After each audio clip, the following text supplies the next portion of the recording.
Christianity as Mystical Fact. Rudolf Steiner. Content. Chapter 1. The Mysteries and Mysteriosophy. The Mysteries and Initiation. Birth and Rebirth. The Hidden God. Chapter 2. The Mysteries and Pre-Socratic Philosophy. Heraclitus of Ephesus. Pythagoras of Samos. Chapter 3. Platonic Mysteries. The Mystery of Immortality. The Mystery of Creation. The Mystery of Love. Chapter 4. Myth and Mysteriosophy. The Structures of Myth. From Myth to Philosophy. Myths of Initiation. The Myth and Mysteries of Eleusis. Chapter 5. The Egyptian and Other Eastern Mysteries. The Egyptian Mysteries. Becoming Osiris. The Life of an Initiate, Buddha and Christ. Chapter 6.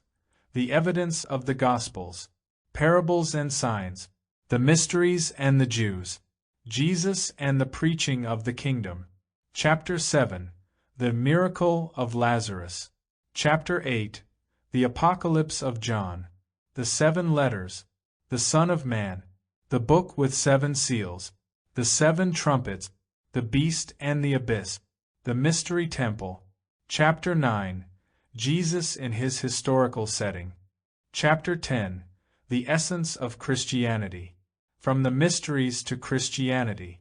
The Gnostic Crisis. The Esoteric Tradition. Chapter 11. Christian and Pagan Wisdom. Philo Judaeus, the Mystery. Plotinus and Neoplatonism.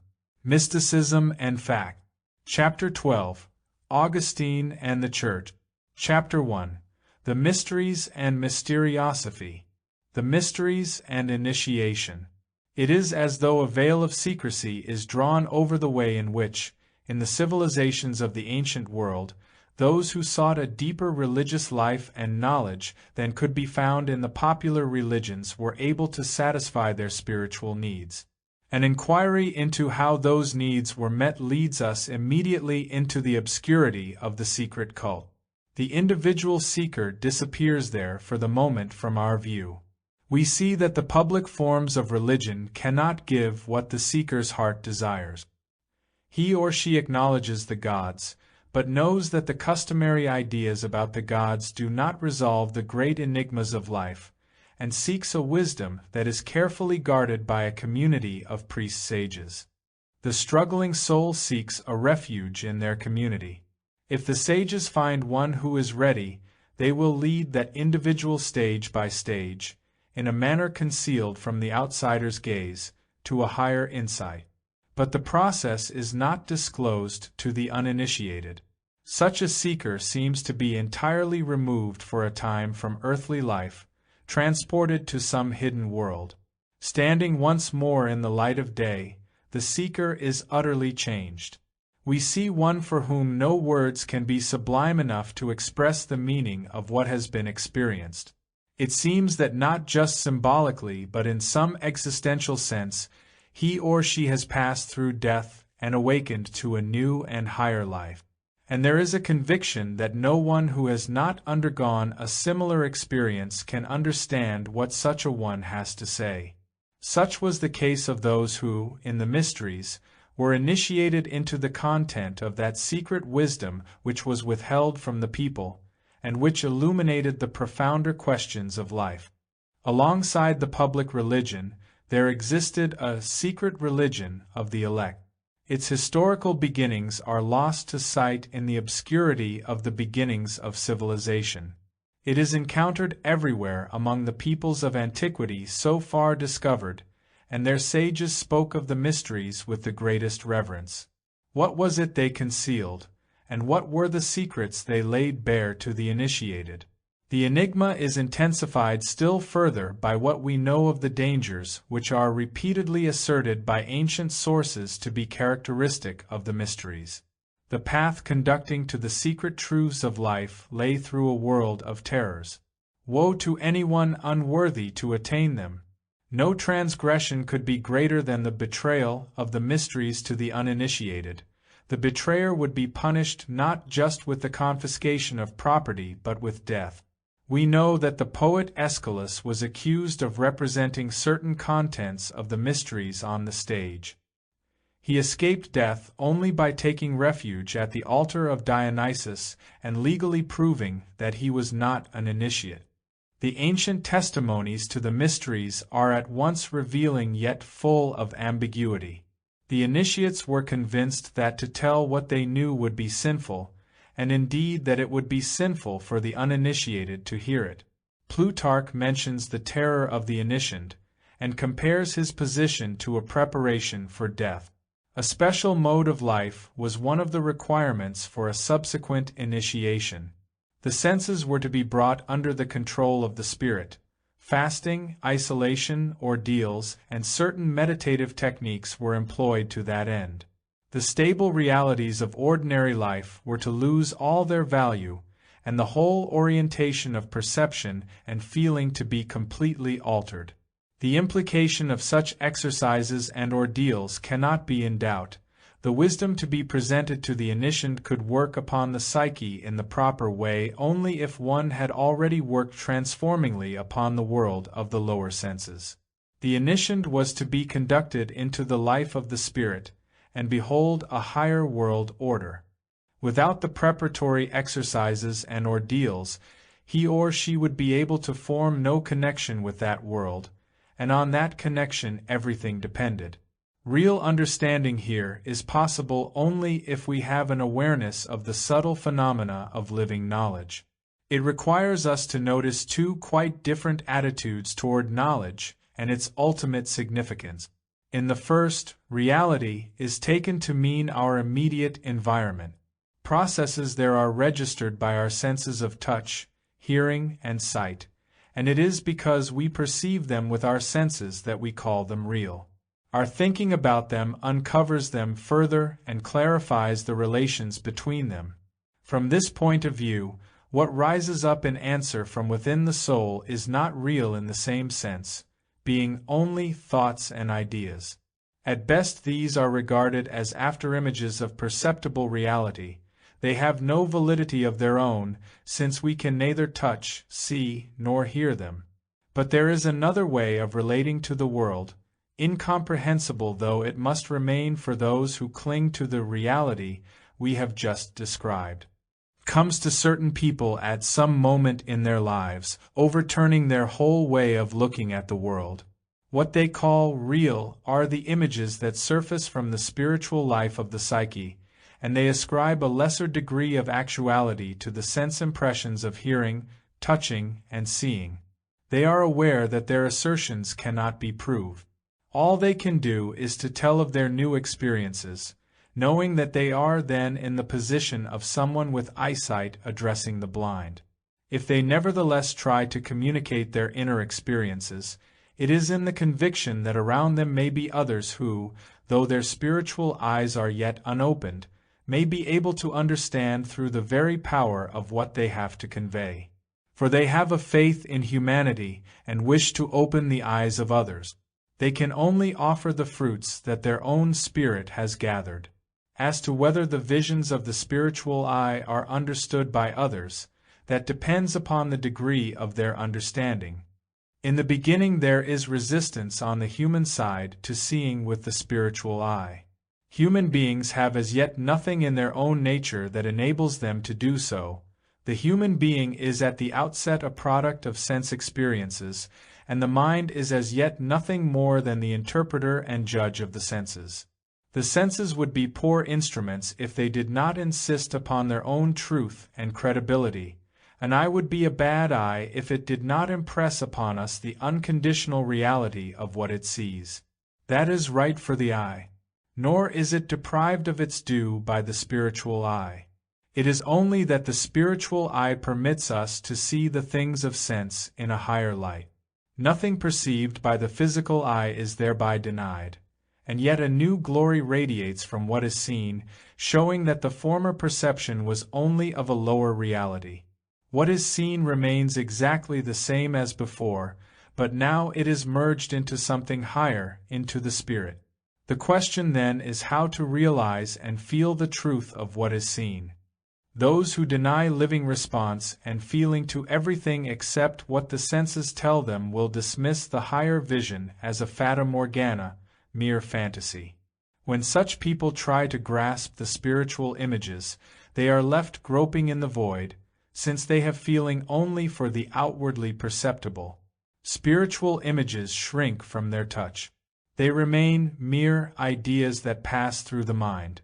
Such a person is not vitally present in them. As images, they seem less real than restless dreams. Rising up like bubbles before the face of what one calls reality, they vanish before the massive structure of the solid truth of the senses. But things are quite different to one who has transformed his or her perceptions and attitudes toward reality, for whom the solid structure has lost its unconditional and unquestioned character. Not that one's senses and feelings are stunted, but their authority has become less absolute, so that room is left for something else. The world of the spirit begins to animate the space that is thus left open. At this point, a terrible possibility lies in wait. It may happen that someone loses that unreflecting confidence in perceptions and feelings, and yet no new world rises. Such a person is left suspended in the void as if dead. The previous values have deserted that individual, but no new ones have arisen. For such a one the universe and fellow human beings have ceased to exist. This is in fact not merely a possibility, but a stage that every seeker for higher knowledge must experience. One comes to a point in understanding where the spirit reveals all of life to be death.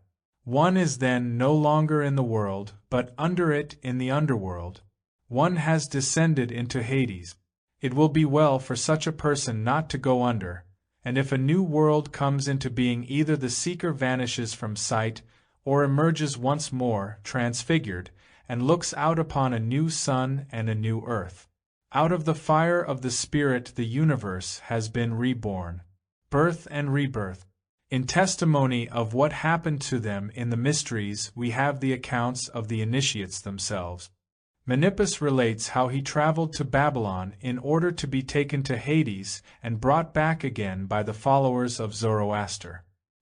He says that in the course of his wanderings he crossed the great water, and that he passed through fire and ice. We hear that the mystic were struck with terror by a drawn sword, that blood was caused to flow. Such words are made intelligible by a knowledge of the stages leading from lower to higher cognition. It does indeed feel as though everything solidly material and perceptible has dissolved into water. The ground is taken from beneath us. Everything that seemed to be living before has been put to death. The spirit has cut through the life of the senses like a sword through the living flesh. We have seen the blood of sensuality flow. But life springs up anew. The initiate reascends from the underworld. The ancient orator Aristides asserts, "I thought I could touch the god and feel his very presence. I was then in a condition between sleeping and waking. My spirit was so light that no one except an initiate could comprehend or speak of it. This new existence is no longer subjected to the laws of lower life. It is untouched by growth and decay. Discussions about the eternal are endless, but unless the words draw their meaning from those who have actually descended into Hades, they are mere sound and fury, signifying nothing. For the initiates have a new perspective on life and death, which for the first time entitles them to speak of immortality. They know that all talk of it, except on the basis of the initiate's knowledge, is uncomprehending, and will ascribe immortality to something that is still bound up with coming to be and passing away. It is not just the conviction that life at its core is eternal that the mystics seek.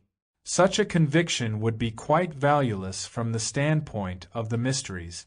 From the mystery standpoint, the eternal has no living presence in one who is not a mysts, so when speaking of the eternal, such a person would speak of precisely nothing.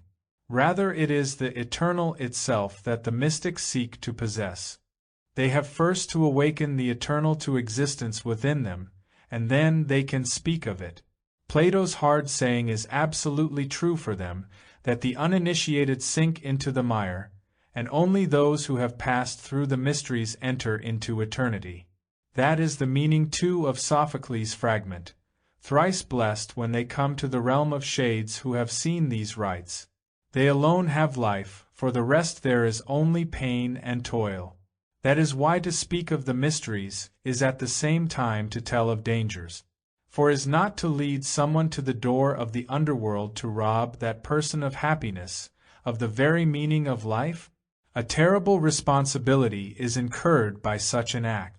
And yet the initiates had to consider whether they could shirk that responsibility. For they considered that their knowledge was related to the ordinary soul life of the people as light to darkness.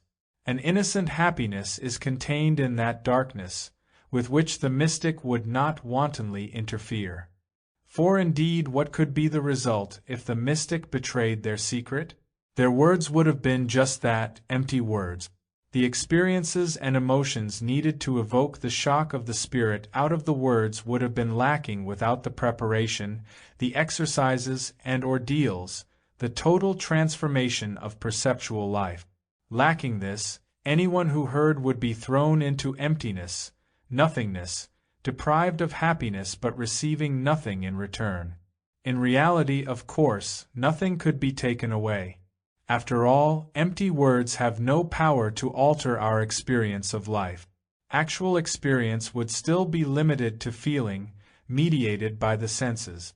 Nothing could come to such a person except a terrifying, paralyzing uncertainty, which it would be criminal to impart. The mysteriosity of the ancient world resembles a hothouse plant, which requires seclusion in which to grow and flourish. Bring it into the atmosphere of mundane ideas, and it cannot thrive. Before the sharp judgment of modern scientific logic, it evaporates utterly. It is necessary, therefore, to put aside for a time our scientific education based on the microscope and telescope, purify our hands that have grown clumsy with all the business of dissection and the search for proof.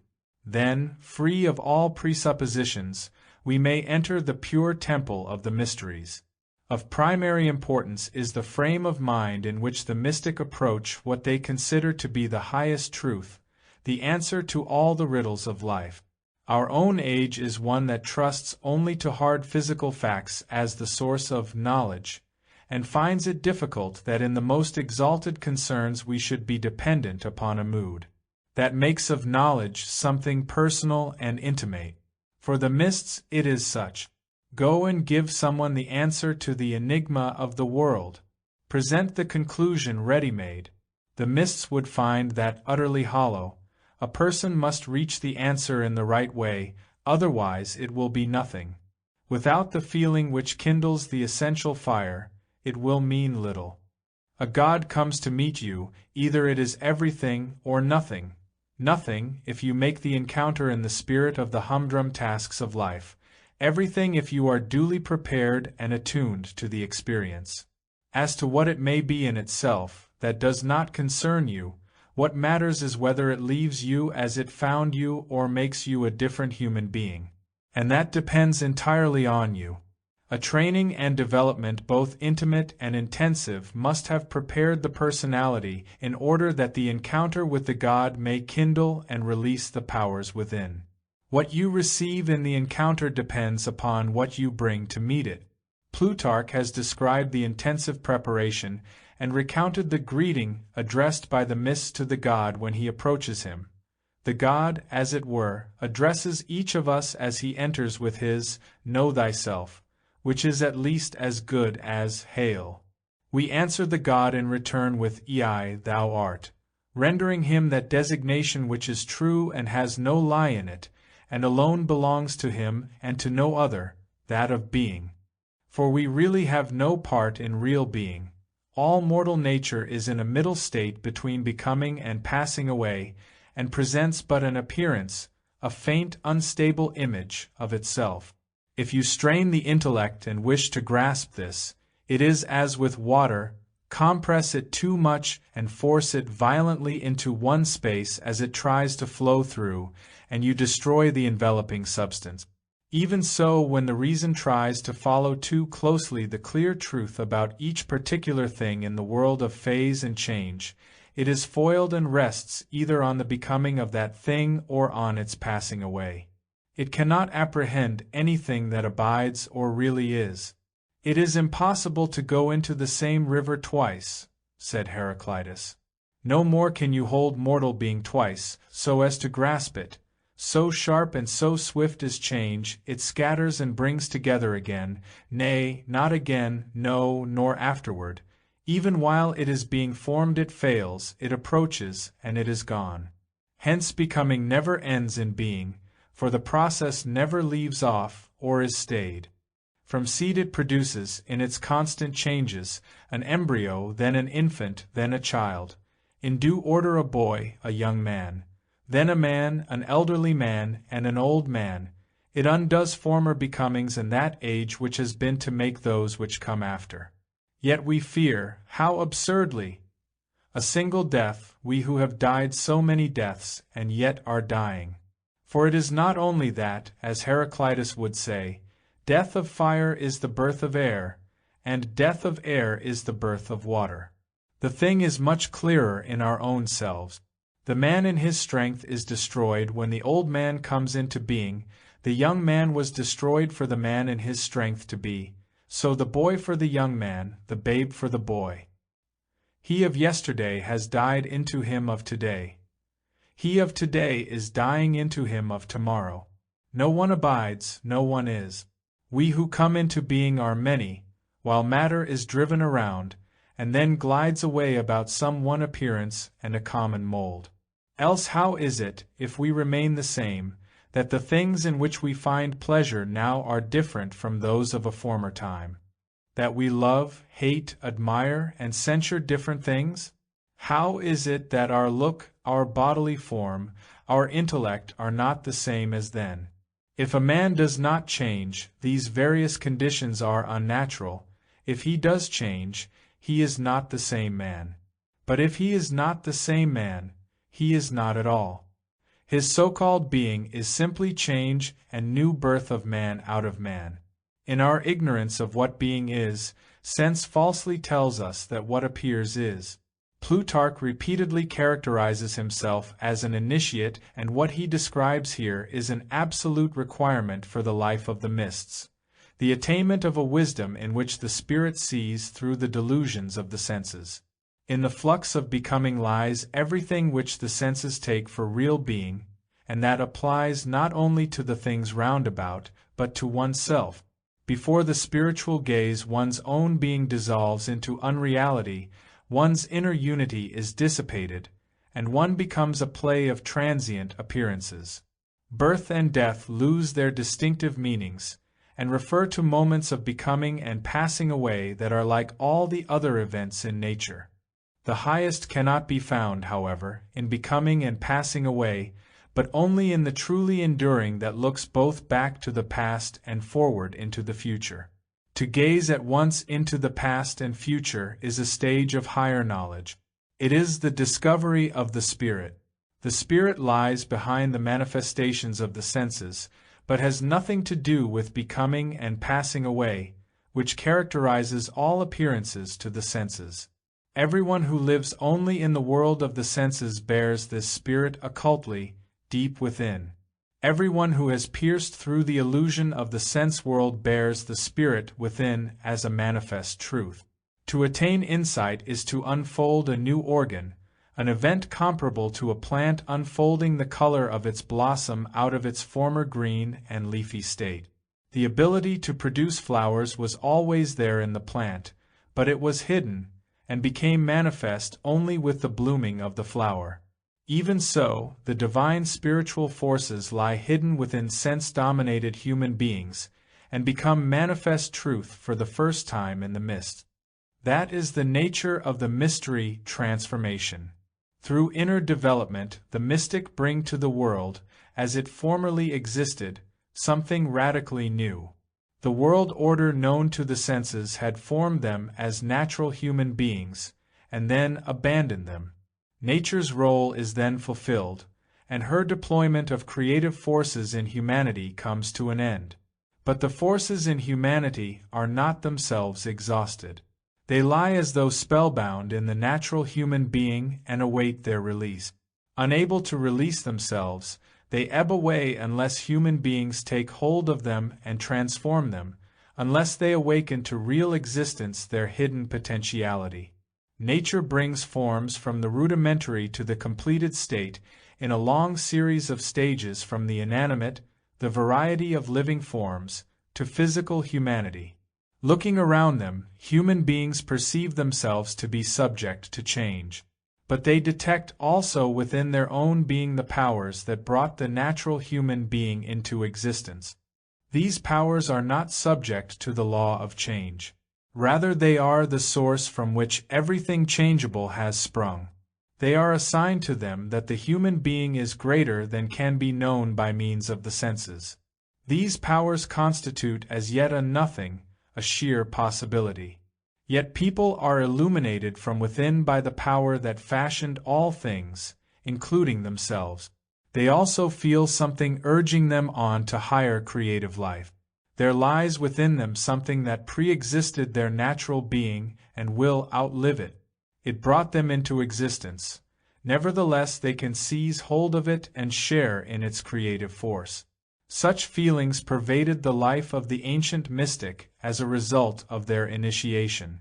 It was the felt presence of the eternal, the divine. Human action became an integral part of divine creativity. A higher self had been discovered, a self extending beyond the bounds of perceptual process, prior to physical birth and existing after death. It is an eternally creative self, spanning time past and time to come. The empirical personality is a product of the self, but that is henceforth only a subordinate part of its creative life within. Now is created something higher than the senses can grasp, something for which the personality is a mere instrument of its creative power, something in humanity that is divine. This is the divinization experienced in the mysteries, the hidden God. For the mystic, that power which illuminated them from within was what they called their true spirit, the spirit of which they themselves were the product. It was as though a new being had penetrated them and taken possession of their faculties. Such a being stood between them, in their ordinary identities, and the supreme cosmic power or Godhead. It was the true self or daimon that the mystic were seeking. They had come into existence in the great realm of nature, but nature's work was incomplete, and its fulfillment had to be undertaken by human beings themselves. To accomplish that within the gross conditions of nature, however, which included even the empirical personality, was impossible. For in that realm the limit of development had already been reached. One therefore had to leave nature behind, and thus to construct further within the condition of the spirits, daimons, at the point where nature left off. An atmosphere had to be created that did not exist anywhere in the outer world. That atmosphere in which the mystic could breathe was to be found in the temples of the mysteries. There took place the awakening of the slumbering powers within, and metamorphosis into a higher, creative and spiritual being.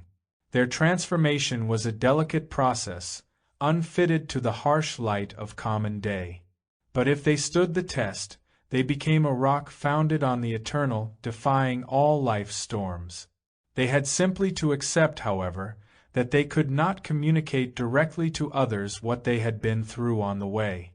According to Plutarch, it was in the mysteries that he found the truest information and explanation about the nature of the daimons. Cicero also adds that the mysteries, when they are explained and traced back to their original meaning, are concerned more with the nature of things than with the nature of the gods. Their evidence shows that the mystic acquired a higher knowledge about the nature of things than that obtainable in the public cults of the gods. Indeed, the daimons or spiritual existences, and even the gods, were felt to need explaining. And so we come to still higher beings than the daimons and the gods. This belonged to the essential content of mysteriosophy. The ordinary people pictured the gods and spirits in forms whose content was borrowed from the sense world. But to one who had looked upon eternity, how dubious must these immortal gods now appear! Can Zeus, as he was publicly represented, be an eternal god, bearing as he does all the features of perishable existence? It was clear to the mystic that a person's idea of the gods did not come in the manner of other ideas, like those of things around one, which constrain one to represent them in a particular way. By contrast, people's ideas of divinity are unconstrained, even willful. Attention reveals an absence of control from the outer world on the idea of the god. This brings us to a logical quandary. There is a suggestion that human beings create their own gods. Then the question arises of how ideas can be in a position to transcend physical reality at all. The mystic grappled seriously with these issues, and quite legitimately adopted a skeptical position. They scrutinized the public representations of the gods, and noted that in fact they resemble things encountered in the sense world. Is it not the case that they are made by someone who selects and brings together features from the natural world? The primitive hunter makes a heaven where the gods engage in marvelous hunting. The Greeks populated their Olympus with divine personalities, but the originals belong to the real world of Greek cultural life. The early Greek philosopher Xenophanes exposed this situation with rude logic. The early philosophers were entirely dependent upon mysteriosophy. We shall presently demonstrate this in detail, beginning with Heraclitus. We may assume, therefore, that the views of Xenophanes are equally those of the mystic, but men believe that the gods must be born, and in shape must be human, wearing their clothes and their shape, like them in mind and in voice. But if the oxen and lions had hands and themselves were like mankind, able to fashion a work of their hands and a representation to show how the beasts would conceive of the gods they believe in and worship, then would the horses make gods assuming the visage of horses, the oxen would fashion an ox, and each separate species would give them the form and the shape that each derived from himself. Such insights might lead to total skepticism in face of the divine. The epic accounts of the gods would then be rejected. A person might acknowledge as real and compelling only the results of sense perception. But the mystic did not give in to mere doubt. The skeptics, they realized, resembled a plant rejecting its own colorful flower because it felt complete with its green leaves, and therefore regarding anything more as illusory appearance. Yet it was no longer possible for them to rest content with the fabricated gods of the public cult. A plant that could really think would realize that the same force that made its green leaves grow is destined to produce its colorful blossom. And it would not rest until it had understood that force and grasped it directly. Thus did the mystic look upon the public divinities, not denying them, not declaring them redundant, but understanding nonetheless that they were the product of human beings. It is the forces of nature, the gods working in nature, that are at the same time the creative forces in the mist. And it is these, working internally, that engender the images of the gods. The mist's aim is to grasp the God-making power, which is something higher than the public divinities, and on a different plane. Xenophanes alludes to it as follows: "One God is greater than all, whether gods, whether earth-dwelling mortals. Unlike whatever can die is his form, and unlike theirs his thinking. And this was also the God of the mysteries. He might be called a hidden God. For nowhere, the teaching asserted, could this God be found by one who trusted the senses alone. One's gaze could be turned toward the wide world, but find there nothing divine. Exert one's intelligence to grasp the laws of coming to be and passing away, and yet find no proof of the divine. Intoxicate one's imagination with religious fervor to make images taken to be gods, only to undermine them once more with the realization that they are manufactured by human beings from the material of the sense-perceptible world. To comprehend merely the things of the world around leads only to a denial of God. On the evidence of the senses, God does not exist any more than he does for the intellect that interprets sensory experience. God lies spellbound in the world. To find God requires a power from God himself. That power must actually be awakened in the candidate for initiation. It was stated in the ancient teaching. So began the great cosmic drama in which the initiate's life was engulfed. The drama consisted of nothing less than the deliverance of the spellbound God. Where is God? Such was the root question of the soul of the mist. God is not existence, but nature exists. In nature he must be discovered, where he lies in his enchanted grave. The mystic understood that God is love in a special higher sense. For God has gone to the utmost lengths of love.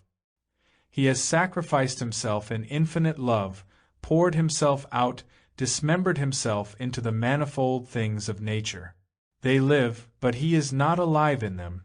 He slumbers in them, but comes alive in human beings who are able to experience the life of God within themselves. But if human beings are to attain this gnosis, they must creatively release it within themselves. Looking into their own being, they find the divine as a hidden creative power, not yet released into existence. Within the soul lies the place where the spellbound God may return to life. The soul is the mother who can receive the divine seed from nature. If the soul allows herself to be impregnated by nature, she will give birth to the divine. Out of the marriage of the soul with nature the divine is born, no longer a hidden God, but something manifest, alive, palpably alive and moving among humankind. In human beings the spirit has been released from enchantment, yet it is the offspring of the spellbound God. He is not the great God who was, and is, and shall be, yet he may in a certain sense be taken as a revelation of him. The Father remains at rest in the unseen. The Son is born to human beings out of their own souls. Initiatory knowledge is thus an actual event in the cosmic process. It is the birth of a divine child, a process just as real as any natural process. The great secret of the mystic was precisely this, that they creatively release the divine child in themselves. First of all, however, they must be prepared so as to recognize it. The uninitiated know nothing of the father of this divine child. The father slumbers under a spell. The child seems to be born of a virgin, the soul giving birth to him without impregnation, whereas all her other offspring are begotten by the world of the senses, and have a father who can be seen and touched in perceptible existence. The Son of God is uniquely begotten of the eternal, hidden Father himself. Chapter 2. The Mysteries and Purely Socratic Philosophy. Heraclitus of Ephesus. A whole range of considerations leads us to the conclusion that the ideas of the Greek philosophers depended upon the same way of thinking as the knowledge of the mystic. The great philosophers only become comprehensible when we approach them with feelings gained in the study of the mysteries. With what veneration does Plato speak of the secret teachings in the Phaedo? Perhaps these people who direct the religious initiations are close to the mark, and all the time there has been an allegorical meaning beneath their doctrine that he who enters the next world uninitiated and unenlightened shall lie in the mire, but he who arrives there purified and enlightened shall dwell among the gods. You know how the initiation practitioners say, "There are many who bear the sacred wands, but the bak choy are few." Well, in my opinion these latter are simply those who have lived the philosophic life in the right way. I myself have done my best in every way to join that company, leaving nothing undone which I could do to attain this end. The Mysteries and Pre-Socratic Philosophy. One who speaks about initiation in this way must indeed have dedicated his search for wisdom to the way of thinking that was begotten by the mysteries. And there is no doubt that a brilliant light is shed on the words of eminent Greek philosophers when that illumination comes from the mysteries. The relationship of Heraclitus of Ephesus to the mysteries is immediately clear from a saying that is handed down about him. to the effect that his thoughts were an impassable road. Anyone who was not an initiate would find in them nothing but obscurity and darkness, but they were brighter than the sun to those who approached them in the company of the mystic. It is said that he deposited his book in the temple of Artemis, indicating that he could be understood only by the initiated. Heraclitus was called the obscure, because the key of the mysteries alone cast light on his views. In Heraclitus we witness a figure of the utmost earnestness in his approach to life. It is evident, when we reconstruct his thought in its essentials, that for him knowledge bore an inner meaning that words could gesture toward rather than directly express. It was out of some such realization that there arose his celebrated utterance, "Everything is in flux." Plutarch explains its meaning as follows: Heraclitus holds it impossible to go into the same river twice. No more can you grasp mortal being twice so as to hold it. So sharp and swift is change. It scatters and brings together again, not again, no nor afterward. Even while it is being formed it fails, it approaches, and it is gone. Heraclitus' thought sees through the nature of transitory things, and he is constrained to lay bare the essence of transitoriness in the sharpest terms conceivable.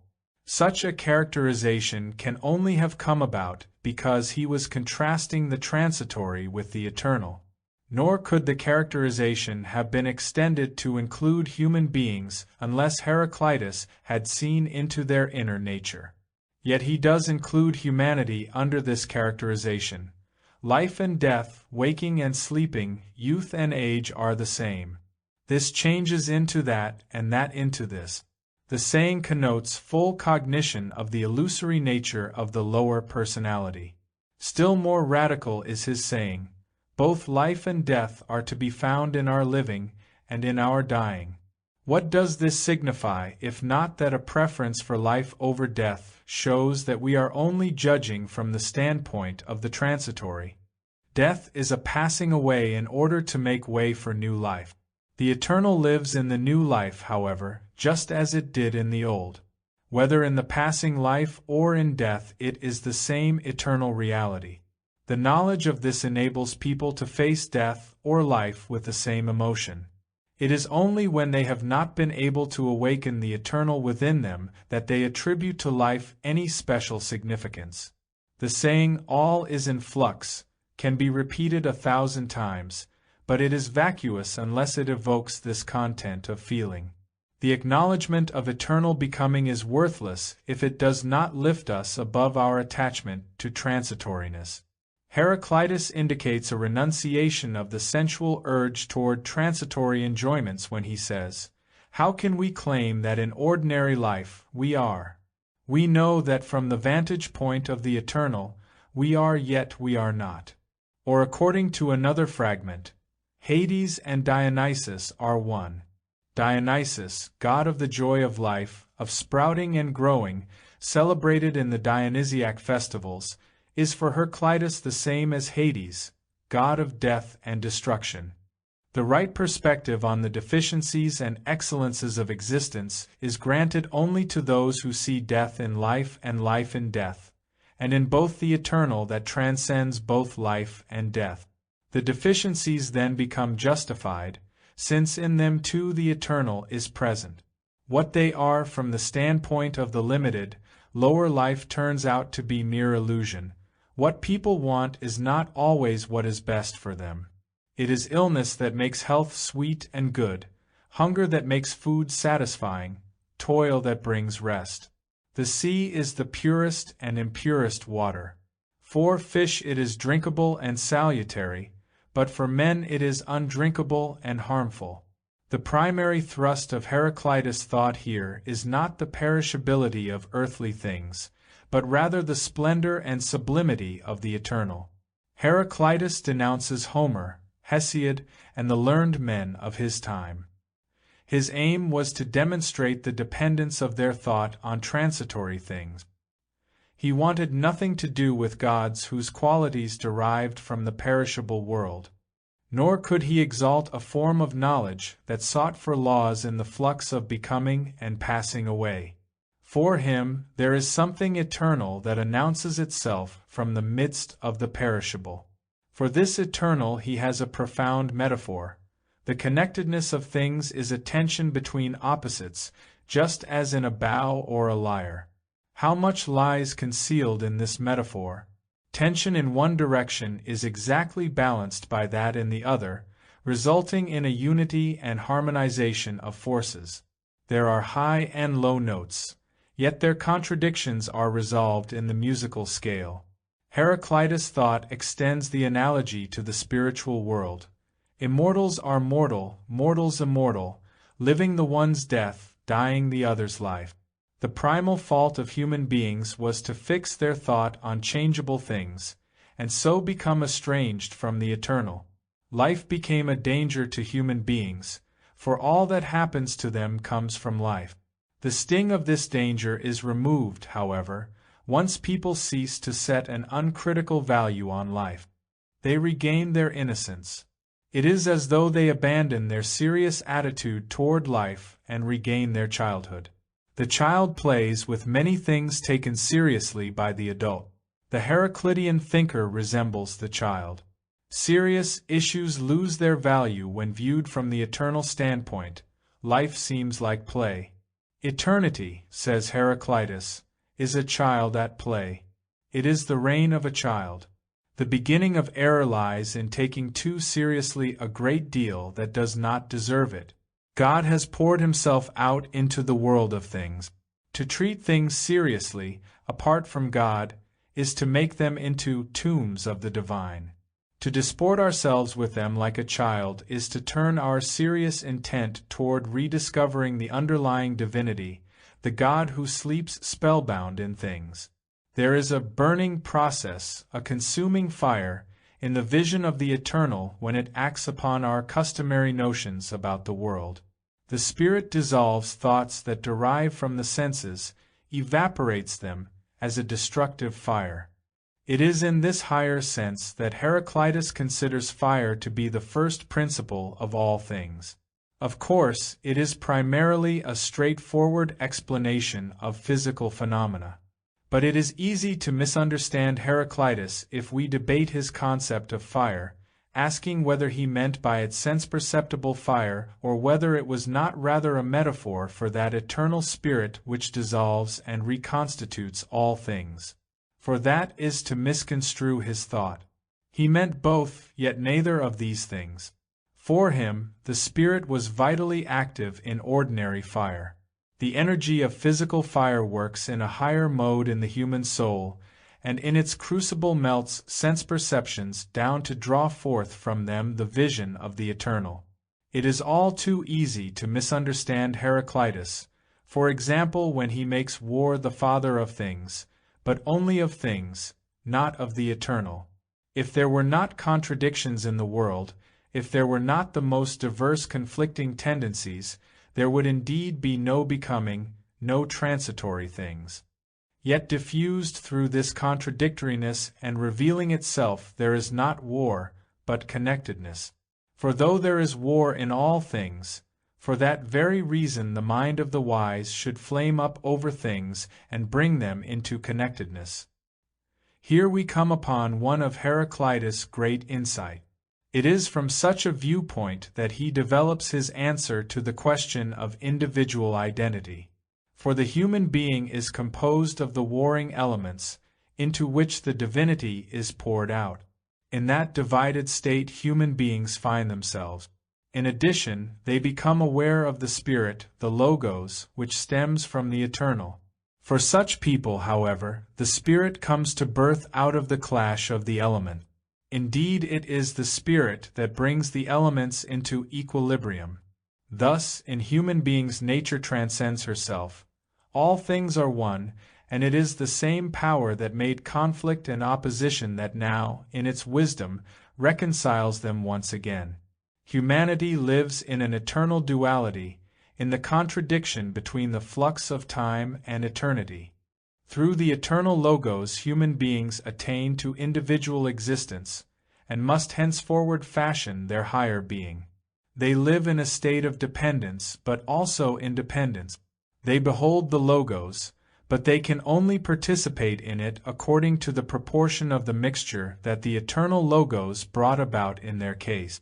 Hence human beings derive their unique calling, to fashion the eternal out of the temporal.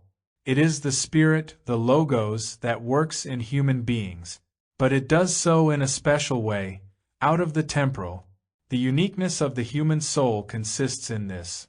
A temporal being is active and powerful in the same way as an eternal being, and can be likened both to a god and to a worm.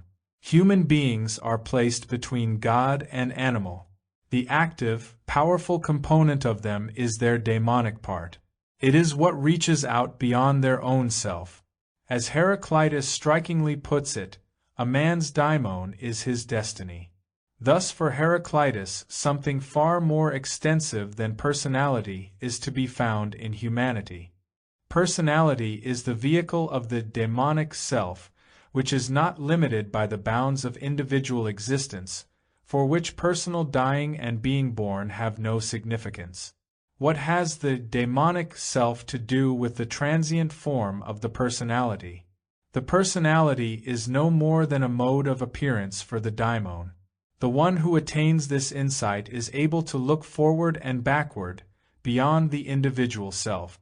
The presence of the daimon within is a sign of one's own eternal self, and this one can no longer be limited to the role of informing one's own particular personality.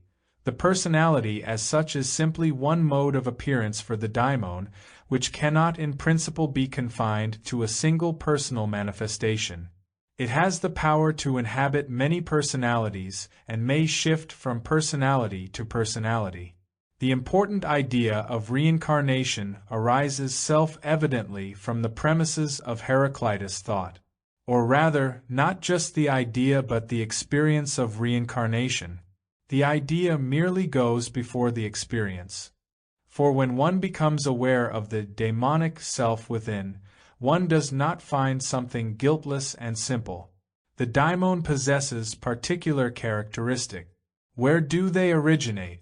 Why do I possess such predispositions? It is because my daimon has been shaped by other personalities.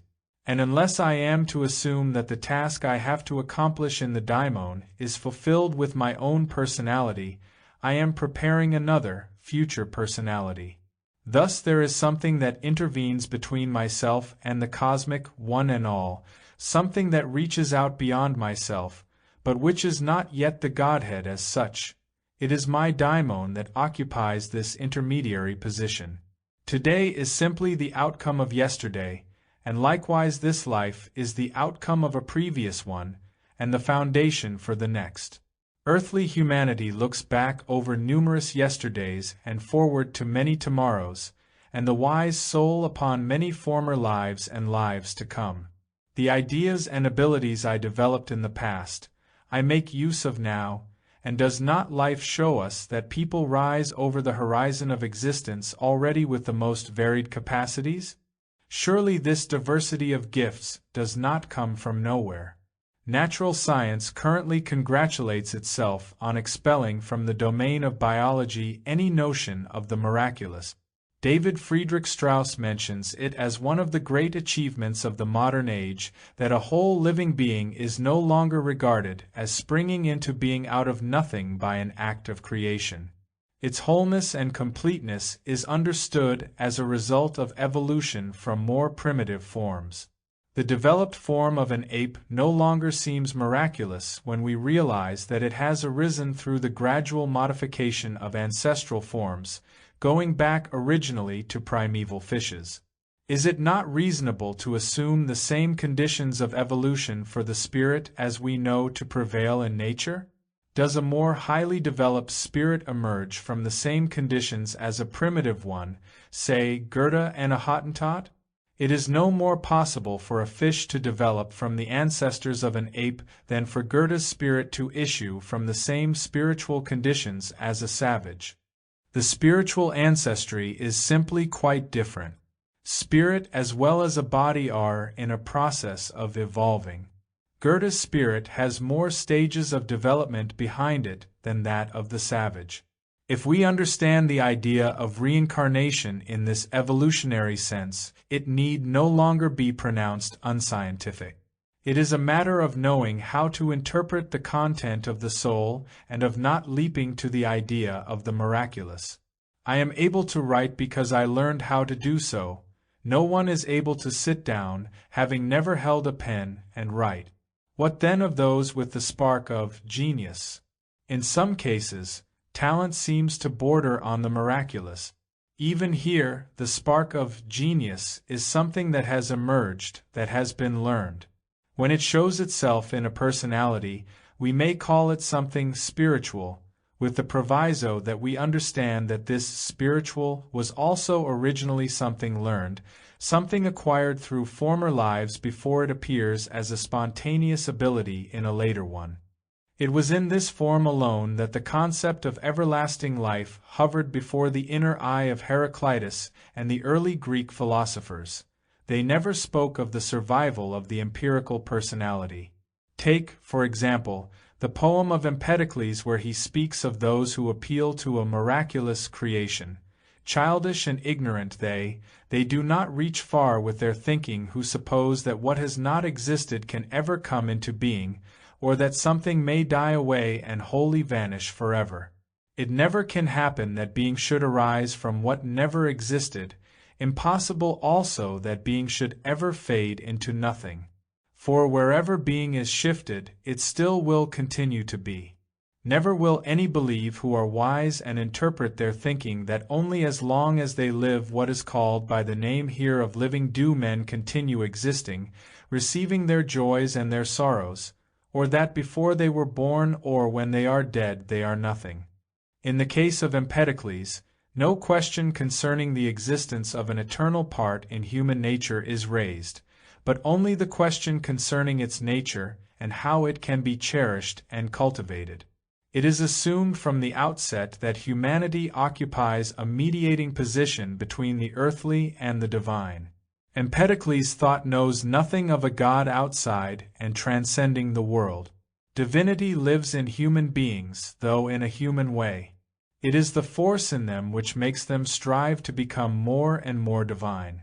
Thinking in this way, one can say with Empedocles, when, set free from the body, released you rise to the ether, you become divine, an immortal, escaped from the power of death. Looking at human life from this perspective, the prospect of initiation into the magic circle of the eternal becomes a real possibility. Forces that would not unfold under purely natural conditions of life must certainly be present in human beings, and if they remain untapped their life will pass away unfructified.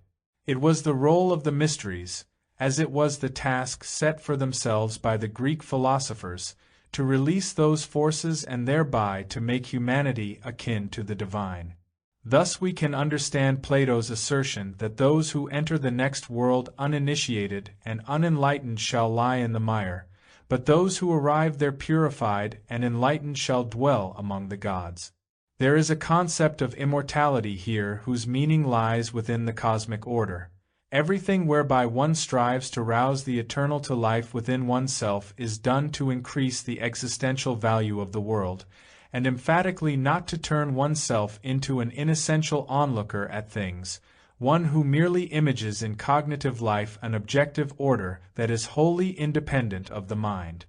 One's power of knowledge is a higher creative force in nature. What flashes like spiritual lightning within one is a divinity, hitherto subdued by magic spells. Without one's act of cognition, the god would lie fallow and have to await another deliverer. Hence human personality has a living meaning not just for itself and in itself, but for the world.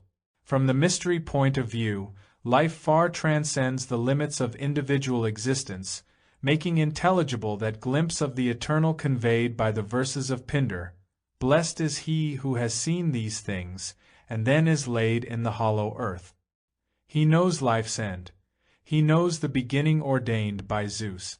We understand too those characteristic proud gestures of the philosophers such as Heraclitus, who could justly say that much had been revealed to them, since they attributed their knowledge not to the transitory self but to the immortal daimon within them. It was a pride necessarily impressed also with the seal of humility and modesty.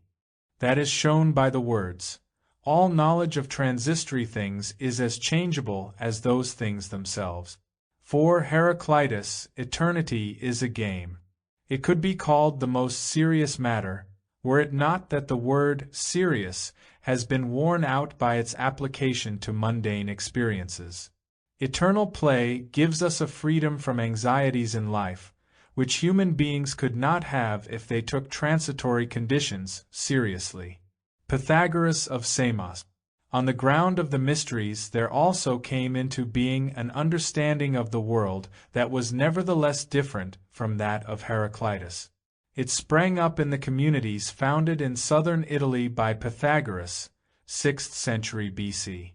The Pythagoreans regarded numbers and geometrical forms, understood mathematically, as the foundation of reality.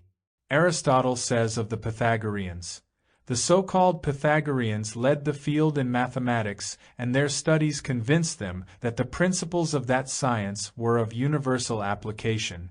Numbers, of course, are by their very nature, i.e., as the simplest of mathematical objects, the first of those principles, and the Pythagoreans thought they saw in numbers, rather than in fire or earth or water, many resemblances to things that exist or that come into being. Thus they identified with certain properties of number justice, soul or mind, opportunity, and indeed, almost everything. They also realized that the properties and ratios of musical scales depend on numbers. In a word, they saw that other things, in respect of the whole of their nature, resemble numbers, and that numbers are the primary elements of the whole of nature. The study of natural phenomena by means of the mathematical sciences must always lead to a kind of Pythagoreanism. If a string of a specific length is struck, it generates a particular note, a pitch. Shorten the string in accordance with certain numerical ratios, and other notes will be produced. Thus pitch can be expressed in terms of numerical proportions. Physics likewise expresses relationships of color in numerical terms. And when two substances combine in a compound, it happens always in certain specific quantities that can be numerically expressed that the two substances come together. The Pythagoreans paid special attention to such instances of measure and proportion in nature. Geometrical figures play a similar role in nature, for instance in astronomy, in the application of mathematics to the heavenly bodies. Central to the way of thinking developed by the Pythagoreans is the fact that one discovers numerical and geometrical laws purely through autonomous mental activity. And when one's gaze is turned toward the natural world, things obey the same laws that have been ascertained in one's own soul. If one grasps the idea of an ellipse, one knows the laws of the ellipse. The heavenly bodies are found to move according to such laws, which have been so ascertained. A direct corollary of this is that the operations of the human soul are not an activity set apart from the rest of the world. What is expressed in those operations is the pervasive cosmic order. In the Pythagorean view, the senses reveal sense-perceptible phenomena, but not the harmonious ordering principles that regulate them. These harmonizing and ordering principles must rather be discovered in the human mind, if one wishes to see them at work in outer nature. The deeper meaning of the world, which is expressed as an eternal law of necessity, appears in the human soul and first achieves immediacy and actuality there. The meaning of the cosmos is revealed in the soul. That meaning is not to be found in what we perceive by sight, hearing, or touch. It must be brought up from the hidden depths of the soul, for it is there that the eternal laws lie hidden. To find the eternal, one must go down into the psychic depth. In those depths is God, the eternal harmony of the cosmos. Thus, the human psyche is not limited to the confines of the body, enclosed within the skin. For what come to birth in the human soul are the laws which govern the stars in their courses. The soul is not confined by our personal consciousness. In fact, the personality is no more than the instrument through which the cosmic order manifests itself. The spirit of Pythagoras is caught by one of the Church Fathers, Gregory of Nyssa, who declared, "We are told that human nature is a paltry thing, confined and small, whereas God is infinitely great. How then can what is paltry embrace the infinite?" Yet who says this? Was the infinite God shut up within the flesh as in a vessel? Even in our own life, our own spiritual part is not shut in by the boundaries of the flesh. The physical substance of the body is subject to limitation in space, but the soul reaches out in thought to move freely through the whole creation. The soul does not coincide with the personality. Its home is with infinity. From the Pythagorean point of view, it could only be foolishness to suppose that the power of the soul is exhausted in its personal expression. For the Pythagoreans, as for Heraclitus, the point was the awakening within the personality of the eternal. Knowledge to them meant an encounter with the eternal. They valued people exactly to the degree that they brought the eternal to manifestation. Life in a Pythagorean community consisted of fostering in people that sense of an encounter with the eternal, and their education was designed to bring the members to such an experience. Their education was thus a philosophical initiation. The Pythagoreans could well say that in their mode of life they were striving for a goal similar to that of the mystery cults. Chapter 3: Platonic Mysteries. The Mystery of Immortality. The significance of the mysteries for the intellectual life of the ancient Greeks can be appreciated when we examine the case of Plato's idea of the world. There is in fact only one way of making Plato fully intelligible, and that is to place him in the light that streams from the mysteries. According to his later followers, the Neoplatonists, he taught an esoteric doctrine to those he admitted as worthy to receive it, and placed them under a seal of secrecy. His teaching was regarded as secret in the same way that mysteriosophy was secret. For our purposes it matters little whether or not the seventh letter attributed to Plato is genuine. It has been disputed, he or someone else, expressed in the letter the essentials of Plato's attitude to the world. Take the following passage from the letter. But this much at any rate I can affirm about any present or future writers who pretend to knowledge of the matters with which I concern myself, whether they claim to have been taught by me or by a third party or to have discovered the truth for themselves. In my judgment it is impossible that they should have any understanding of the subject. No treatise by me concerning it exists or ever will exist. It is not something that can be put into words like other branches of learning. Only after long partnership in a common life devoted to this very thing does truth flash upon the soul like a flame kindled by a leaping spark, and once it is born there it nourishes itself thereafter. The words might be taken to signify merely the inadequacy of verbal expression, a personal failing on the part of the writer, if we did not detect in them a mystery sense. Something that cannot and never will be put into words by Plato must refer to a matter about which all writing would be futile. It must mean a feeling, a sense of experience that cannot readily be communicated, but can be gained only by long partnership in a common life. This indicates a special process of education given by Plato to the elect, who caught the fire that flashed from his words, whereas others received only ideas. Interpreting Plato's dialogues depends very much on the manner of approach we adopt. Everyone, according to his or her spiritual condition, will find in them either more or less significance. What took place between Plato and his pupils was much more than the imparting of the words in their literal meaning. Studying with him meant living in the atmosphere of a mystery. The words possessed overtones and resonances that could only be heard, however, in the atmosphere of the mystery. Outside it, they died away unheard. The personality who stands at the center of the world we encounter in Plato's dialogues is Socrates. We need not concern ourselves here with the actual, historical Socrates, only with the figure as he is presented by Plato. Through his death, as a martyr to truth, Socrates assumes a kind of saintliness. He died in the unique manner of an initiate, for whom death is simply another phase of life. He encountered death just as he would any other circumstance, and such was his bearing that even among his friends the usual feelings connected with death were not stirred up.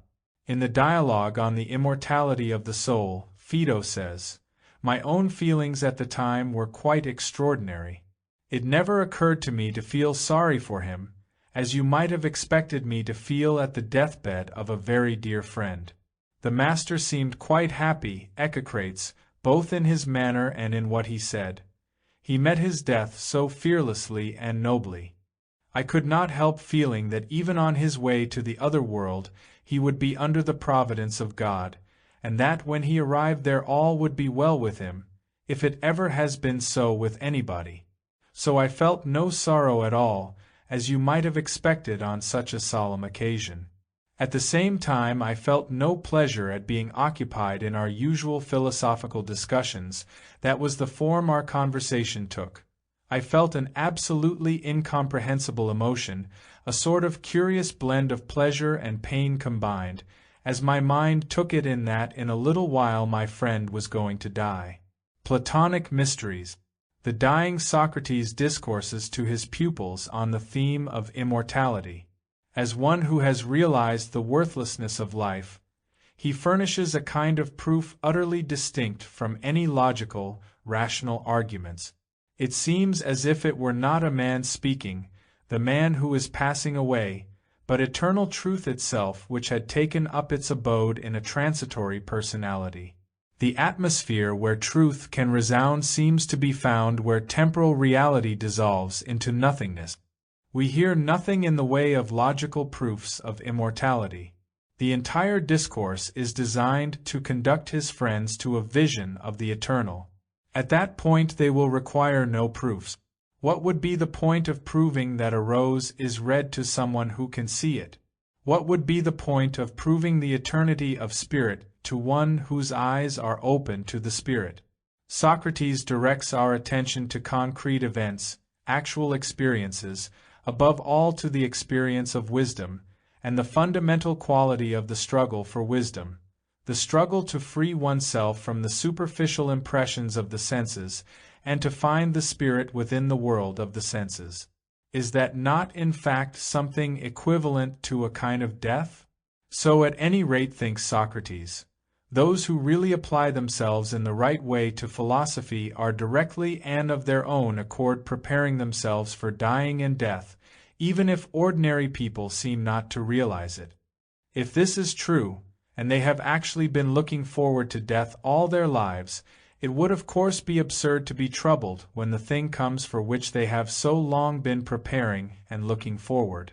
And he reinforces this by asking one of his friends, "Do you think that it is right for a philosopher to concern himself with the so-called pleasures connected with food and drink?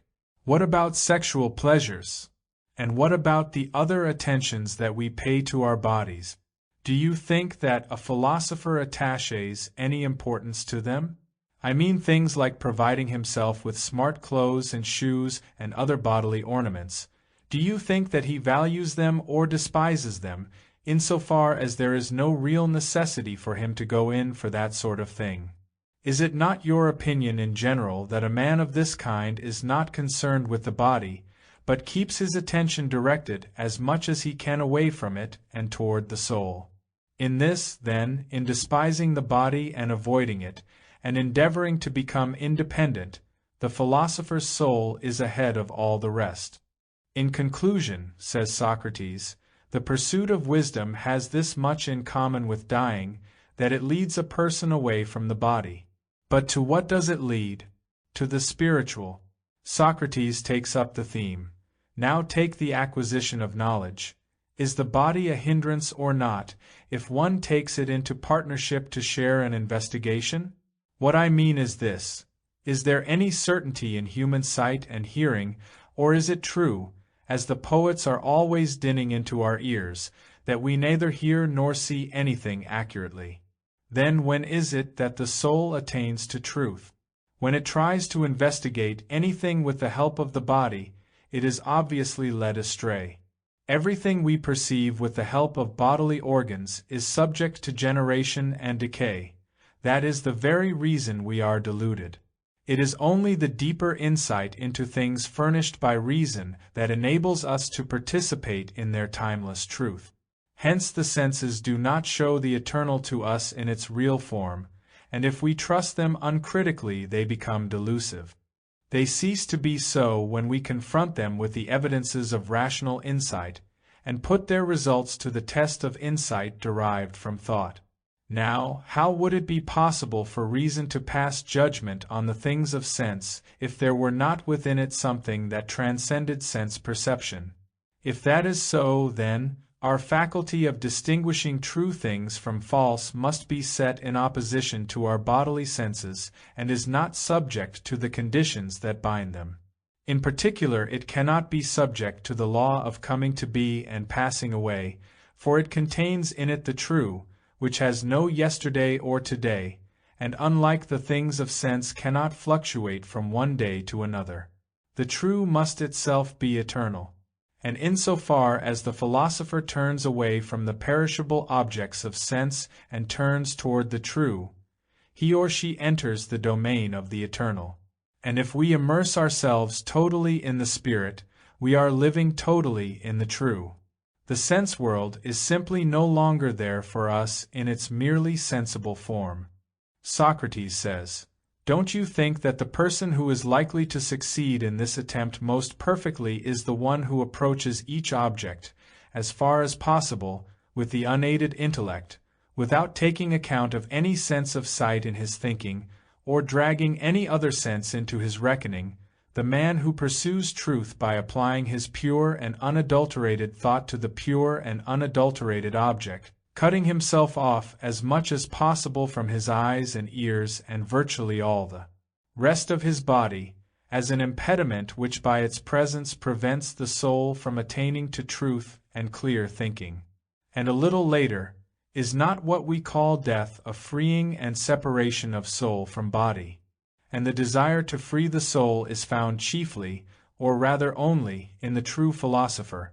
In fact, the philosopher's occupation consists precisely in the freeing and separation of soul from body. Well then, as I said at the beginning, if a man has trained himself throughout his life to life in a state as close as possible to death, would it not be ridiculous for him to be distressed when death comes to him?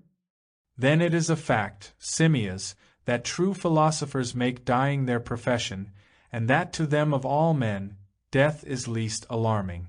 All higher moral action springs also, according to Socrates, from the liberation of the soul from the body. Anyone who just follows the promptings of the body is not behaving morally. Socrates asks, "Who is that we call valiant? The man who, rather than following the body, follows the dictates of the spirit, even when these imperil the body. And who shows self-control? Is it not called self-control when we see someone not being carried away by the desires, but preserving a decent indifference toward them? Is not this appropriate only to those who regard the body with the greatest indifference and spend their lives in philosophy?" And Socrates treats all the other virtues in like manner. He then goes on to characterize intellectual insight itself. What is it that we call knowing as such? Without doubt, knowing is attained by the forming of judgments. I form a judgment about some object before me, for example, that the thing in front of me is a tree. Now, how do I reach that assertion? Only by knowing already what a tree is, and recollecting my idea of a tree. A tree is a perceptible thing. Thus when I recollect a tree, I am recalling at the same time a perceptible object, and in saying that something is a tree I am likening it to other things that have formerly been objects of my perception and that I know are trees. In this sense knowledge is dependent on the power of recollection. Recollection permits me to compare with one another the multiplicity of perceptible things, but this does not explain the sum total of my knowledge. Suppose I see two things that are alike, and form the judgment, these things are alike. But in actuality no two things are exactly alike, only alike in certain particular ways. The idea of likeness therefore cannot arise from perceived actuality, but is independent of it. It comes to my aid in forming a judgment, just as recollection helps toward judgment, toward knowledge when, in the case of a tree, I recall other trees. In the case of two things related in particular ways, I recollect the idea of likeness.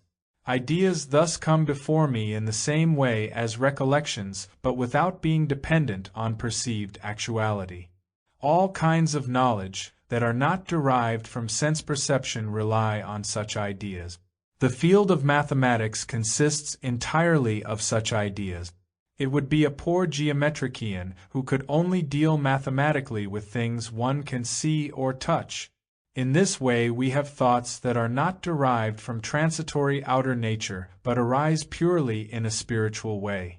And it is these very ideas that show all the marks of timeless truth. The content of mathematics will be eternally valid, even if the universe were to go to pieces tomorrow and a completely new world arise. The conditions of a new world order might be such as to render current mathematical ideas inapplicable, but they would remain intrinsically valid in themselves.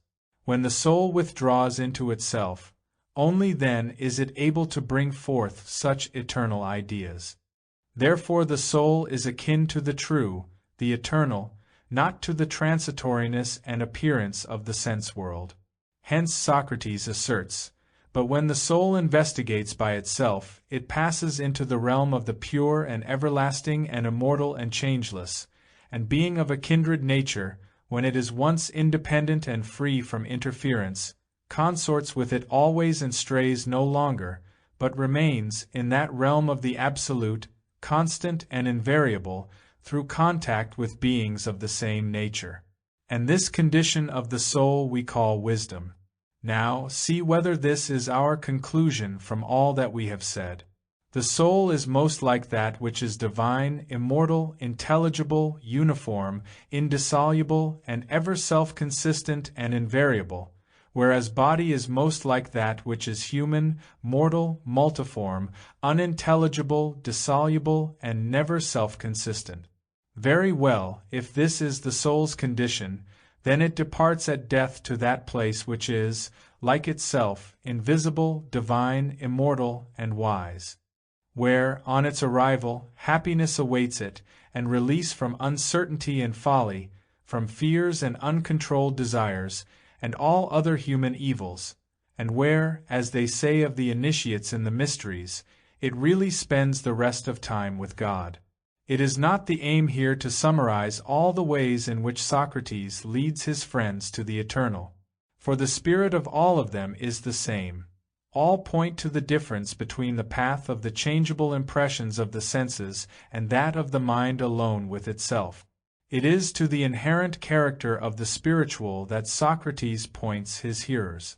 If they can find this out, they will see for themselves with the inner eye that it is eternal. The dying Socrates does not give a proof of immortality. He simply lays bare the nature of the soul. And then it transpires that coming to be and passing away, birth and death, have nothing to do with the essential soul. This has its being in the true, and the true cannot come into existence nor pass away. The soul and becoming can have no more to do with one another than an odd number with an even number. But death belongs to the process of becoming. Hence the soul can have nothing to do with death. How can we do other than admit that the immortal can as little participate in mortality as the even in the odd? And, continues Socrates, if what is immortal is also imperishable, it is impossible that at the approach of death soul should cease to be.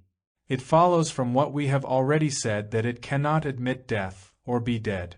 Just as we said that 3 cannot be even, or any odd number. Surveying the whole course of the dialogue conducted by Socrates, which leads to a perception of the eternal in human individual existence, his hearers take up his ideas, They search within themselves for something that will answer in the affirmative to those ideas from their own experience. They make objections as these occur to them. But what has happened by the end of the dialogue? They have discovered something within themselves that they did not formerly possess. They have not just acquired abstract knowledge, but have gone through a process, and something has stirred to life in them that was not previously there. Is that not comparable to an initiation? Is that not the reason why Plato chooses to set forth his philosophy in dialogue form? It is a literary mystery, exactly analogous to the processes that took place at the centers of initiation. There are many places in his writings where Plato testifies to this in his own word. Plato's aim as a teacher of philosophy was to be a hierophant, insofar as this was possible in the philosophical medium. Clearly Plato realized the agreement of his methods with those of the mysteries, and regards them as successful precisely when they lead to the goals that the mystic too would reach. Thus he says in the Timaeus, "Of course everyone with the least sense always calls on God at the beginning of any undertaking, small or great. So surely, if we are not quite crazy, as we embark on our account of how the universe began, or perhaps had no beginning, we must pray to all the gods and goddesses that what we say will be pleasing to them first, and then to ourselves." Plato promises those who follow such a course that some protecting deity will see us safely through a strange and unusual argument and bring us to a likely conclusion. The mystery of creation. It is in the Timaeus above all that the Platonic worldview stands revealed in its character of a mystery. From the very beginning of the dialogue the conversation concerns an initiation. Solon is initiated into the mysteries of creation and into the mythological traditions which use pictures to symbolize eternal truth by an Egyptian priest. There have been and will be many different calamities to destroy mankind, the priest tells Solon, the greatest of them by fire and water, lesser ones by countless other means. Your own story of how Phaeton, child of the sun, harnessed his father's chariot, but was unable to guide it along his father's course, and so burnt up things on the earth, and was himself destroyed by a thunderbolt, is a mythical version of the truth that there is at long intervals a variation in the course of the heavenly bodies and a consequent widespread destruction by fire of things on the earth.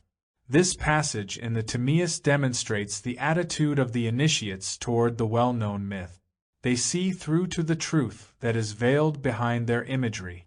As the cosmogonic drama unfolds in the Timaeus, we are led by following the traces that point back to the origin of the world to an intimation of the primordial power, out of which everything came into existence. For to discover the maker and father of this universe is indeed a hard task, and having found him it would be impossible to tell everyone about him. The mystic understand the force of that word, impossible. It points toward the inner drama of the Godhead. For them, God is not revealed in the materially comprehensible world where he is manifest only as nature, in which he lies under a spell. He can be apprehended, as was taught in the mysteries, only by one who awakens the divine within. That is why he cannot be made intelligible to everyone. But even to one who draws near to him, he does not appear in his own nature. This too is explained in the Timaeus. The Father made the universe out of the world body and world soul. He mixed the elements, in harmony and perfect proportion, elements that he himself brought into being by pouring himself out, giving up his separate existence. Thus he produced the world body, and stretched out upon it, in the form of a cross, is the world soul, the divine presence in the world. It suffers death on this cross so that the world can exist, and Plato therefore calls nature the tomb of the divine, not however a tomb in which lies something dead, but the tomb where lies the eternal, for which death is nothing but the opportunity to demonstrate the omnipotence of life. Hence the right way to look upon nature is for humanity to undertake the rescue of the crucified world soul, which should rise, released from death, released from the spell that binds it. And where can this happen except in the soul of an initiate? Thus wisdom takes on its proper meaning in a cosmic setting. Knowledge is the resurrection, the liberation of God. In the Timaeus the world is presented developing out of the imperfect into the perfect. The concept is one of progressive process, of beings developing, and in this process God reveals himself. Coming into being is the resurrection of God from the tomb, and within this development the human being appears. Plato demonstrates that with the appearance of the human being something unique enters in. Now of course for Plato the whole world is itself a divine being, and humanity is not more divine than other beings. But in other beings God is present only in a hidden manner, in humanity God is manifest. The Timaeus concludes with the words, "We can now claim that our account of the universe is complete. For our world has now received its full complement of living creatures, mortal and immortal. It is a visible living creature. It contains all creatures that are visible and is itself an image of the intelligible, and it has thus become a visible God, supreme in greatness and excellence, beauty and perfection, a single, uniquely created heaven. But this single and uniquely created world would not be perfect if it did not contain among its images the image of its Creator himself. And that image can arise only from the human soul. It is not the Father himself, but the Son, the living child of God in the soul, who is of like nature with the Father, to whom humanity can give birth. The expression, Son of God, is used in this context by Philo of Alexandria, who was called a Plato redivivus. It designates the wisdom that lives in the soul and is born of human beings, having as its content the reason immanent in the world, while this world reason, logos, figures as the book in which every permanent characteristic of the world is recorded and inscribed. Or elsewhere it is the Son of God. Following the ways of the Father, he fashions material objects after his contemplation of their eternal forms. Philo anticipates the language applied to Christ when he speaks of this logos from a Platonizing viewpoint. As God is the first and only King of the universe, the way to him is rightly called the royal road. Consider this road as philosophy, the road taken by the ancient company of ascetics, who turned away from the entangling fascination of pleasure and devoted themselves to a noble and earnest cultivation of the beautiful. The law names this royal road, which we call true philosophy, the Word and Spirit of God. To travel this road is for Philo equivalent to an initiation in the mysteries. On it he will encounter the Logos, which is for him the Son of God. I do not shrink from relating what has happened to me innumerable times. Often when I wished to put my philosophical thoughts in writing in my accustomed way, and saw quite clearly what was to be set down, I found my mind barren and rigid, so that I was obliged to give up without having accomplished anything, and seemed to be beset with idle fancies.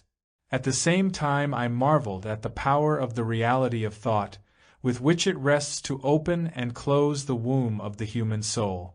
At other times, however, I would begin empty and arrive, without any trouble, at fullness. Thoughts came flying like snowflakes or grains of corn invisibly from above, and it was as though divine power took hold of me and inspired me, so that I did not know where I was, who was with me, who I was, or what I was saying or writing, for then a flow of ideas was given me, a delightful clearness, keen insight, and lucid mastery of material, as if the inner I were now able to see everything with the greatest clarity. Anyone can see from the mode of presentation of this road that it leads to the consciousness, when the Logos is vitally active within, of flowing in one current with the divine. That is clear too in the following passage, when the Spirit, moved by love, takes its flight into the Holy of Holies, soaring joyfully on divine wings, it forgets everything else and itself. It holds to and is filled only with the power of which it is the follower and servant, and to this it offers the incense of the most sacred and chaste virtue. For Philo there are only two alternatives, to follow the way of the senses, perception and intellect, in which case one is confined in the limits of oneself and draws back from the cosmos, or to become aware of the universal power and so, within one's own self, experience the eternal. He who wishes to escape from God falls into his own hands. For there are two things to be considered: the universal spirit, which is God, and one's own spirit. The latter flees to and takes refuge in the universal spirit, for one who goes out beyond his own spirit says to himself that it is nothing, and relates everything to God, but one who turns away from God discards him as first cause, and makes himself the cause of everything that happens. In the Platonic worldview, knowledge possesses an intrinsically religious character. It serves to bring the act of knowing into connection with the highest aspirations of human feeling, and only when it fulfills human desire completely does it rank, for Plato, as certain knowledge. It is then no longer representational or picture-making knowledge. It is an achieved reality of life. Knowledge, according to Plato, is a higher humanity within the external human form, the essence, of whom the personal self is nothing more than a secondary image. Within human beings themselves is born the transcendent, macrocosmic man. And this brings us once more into the terrain of the mystery cults and their secret teachings, given a new form of expression in the Platonic philosophy. We know of this secret doctrine from the report of Hippolytus, one of the Church Fathers. This is the great and ineffable mystery of the Samothracians, he says, referring to the guardians of a particular mystery cult. Only the initiates are permitted to know it. For in their mysteries the Samothracians have the explicit tradition of a primordial, macrocosmic man, Adam. The mystery of love. It is also as an initiation that we have to interpret the symposium, the Platonic dialogue on love. Love figures here as the herald of wisdom. We have seen that wisdom is the eternal Logos, the Son of the eternal World Father. To this Logos love stands in the position of a mother. Before even so much as a spark of the light of wisdom can be struck in the human soul, there must be present in it an obscure urge or longing for the divine. Unconsciously it must draw one in the direction of what will subsequently, when it is raised into consciousness, constitute one's highest bliss. Heraclitus apprehended the daimon in human beings. In Plato this is connected with the idea of love. The symposium comprises speeches on love from men of the most diverse social standing and attitudes to life. Ordinary people, politicians, and intellectuals are represented, from the comic poet Aristophanes to the tragic poet Agathon. In keeping with their different places in life, they all have different experiences and views of love. And from the way they express themselves, the level at which their daimon stands is made manifest. The role of love is to draw one being to another. The diversity of the many into which the unified Godhead has poured itself out strives through love to return to unity and connectedness. Thus love is tinged with divinity. To understand it, one must also participate in the divine.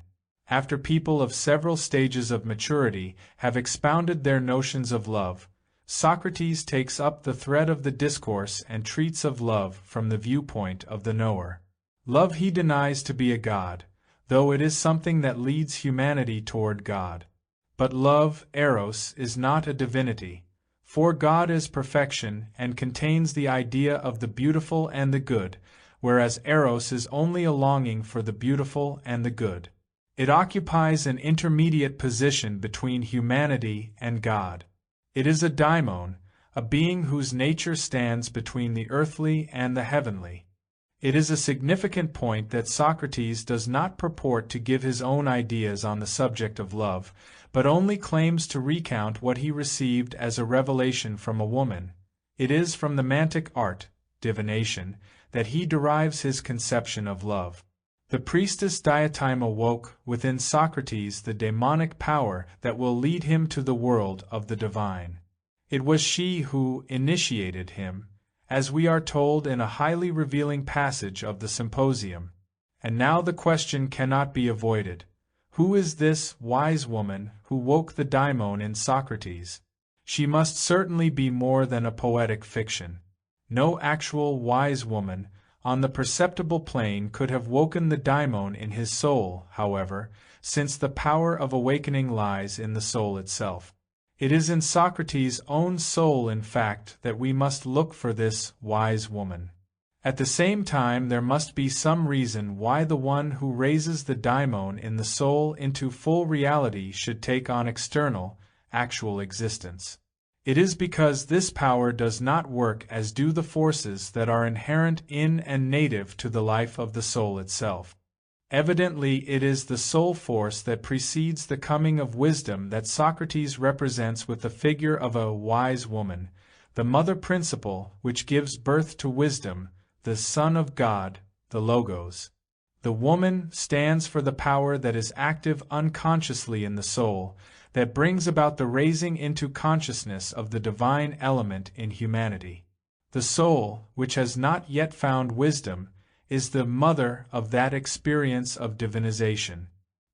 Here we come to one of the central conceptions of mystery teaching, which acknowledges the human soul as the mother of the God, leading human beings unconsciously and with the inevitability of a natural force to their union with the divine. All this casts light on the mystery interpretation of Greek myth. According to this, as we have seen, the world of the gods is something generated in the human soul, and the gods we behold are images we have ourselves created. But then we must win through to a further understanding. We must be able to take the divine creative power that is present in ourselves, from which the images of the gods are derived, and form that power itself into divine images, so that behind the world of the gods we shape an image of the Divine Mother. This is none other than the archetypal power of the human soul. Thus mythology places the goddesses alongside the male gods. Our interpretation of this may be exemplified in a study of the myths about Dionysus. Dionysus is the son of Zeus and a mortal mother, Semele. But the mother is killed by lightning. Zeus, however, snatches the still unformed child and allows it to grow within his own thigh where it lies concealed. Hera, the mother of the gods, stirs up the enmity of the Titans against Dionysus, and they tear the child limb from limb. But Pallas Athene rescues the still beating heart and brings it to Zeus. Out of it he engenders his son for a second time. The myth can be seen as representing a psychological process of an extremely inward character. Let us interpret it after the fashion of the Egyptian priest who instructed Solon in the nature of myths. It is related that Dionysus was born as the son of God and a mortal mother, was dismembered and then reborn. This has a fantastic ring to it, but the truth contained in the story is the birth of the divine and its subsequent destiny in individual human souls. The divine is united with the soul, which is still subject to time and earthly conditions, and as soon as the god, the Dionysiac spirit, stirs within the soul, it experiences a longing for its real spiritual form. However, consciousness, again imaged as a female deity, Hera, appears and becomes jealous of the offspring from a qualitatively higher consciousness. She rouses the lower aspects of human nature, the Titans, and the unformed divine child is dismembered. The divine knowledge exists in humanity, but dismembered by the understanding that is bound to the senses. If on the other hand there is within the individual sufficient higher wisdom, this latter nurses and cherishes the unformed child until it is born again as a second son of God, Dionysus. And thus sense-derived understanding, the dismembered divine force in human beings, is reborn as the undivided wisdom that is identical with the Logos. It is the Son of God and a mortal mother, who is the transitory human soul aspiring unconsciously after the divine. We are still far removed from the spiritual reality that is played out in the myth if we recognize in it only psychological processes and pictures of psychological events, at that. This spiritual reality is not something that the soul experiences as confined to itself. It is rather released from itself to take part in a cosmic event. The reality of the myths is enacted not within but outside the soul. Platonic philosophy is closely related to Greek myth, just as mysteriosophy is close to myth. Once begotten, the gods were the objects of external religious devotion. The story of their genesis was kept as a secret belonging to the mysteries. We can hardly be surprised that it was considered dangerous to betray the mysteries, for it meant betraying the way the public divinities came into being. To those who understand it rightly, this is salutary knowledge, but destructive to those who do not. Chapter 4: Myth and Mysteriosophy. The structures of myth. The powers and beings that the initiates in the ancient mysteries sought to find within themselves remain unknown to anyone whose horizon is bounded by received ideas. For the mystic did not hold back from the great question. They inquired into their own spiritual nature and into powers and laws beyond those of lower, natural existence.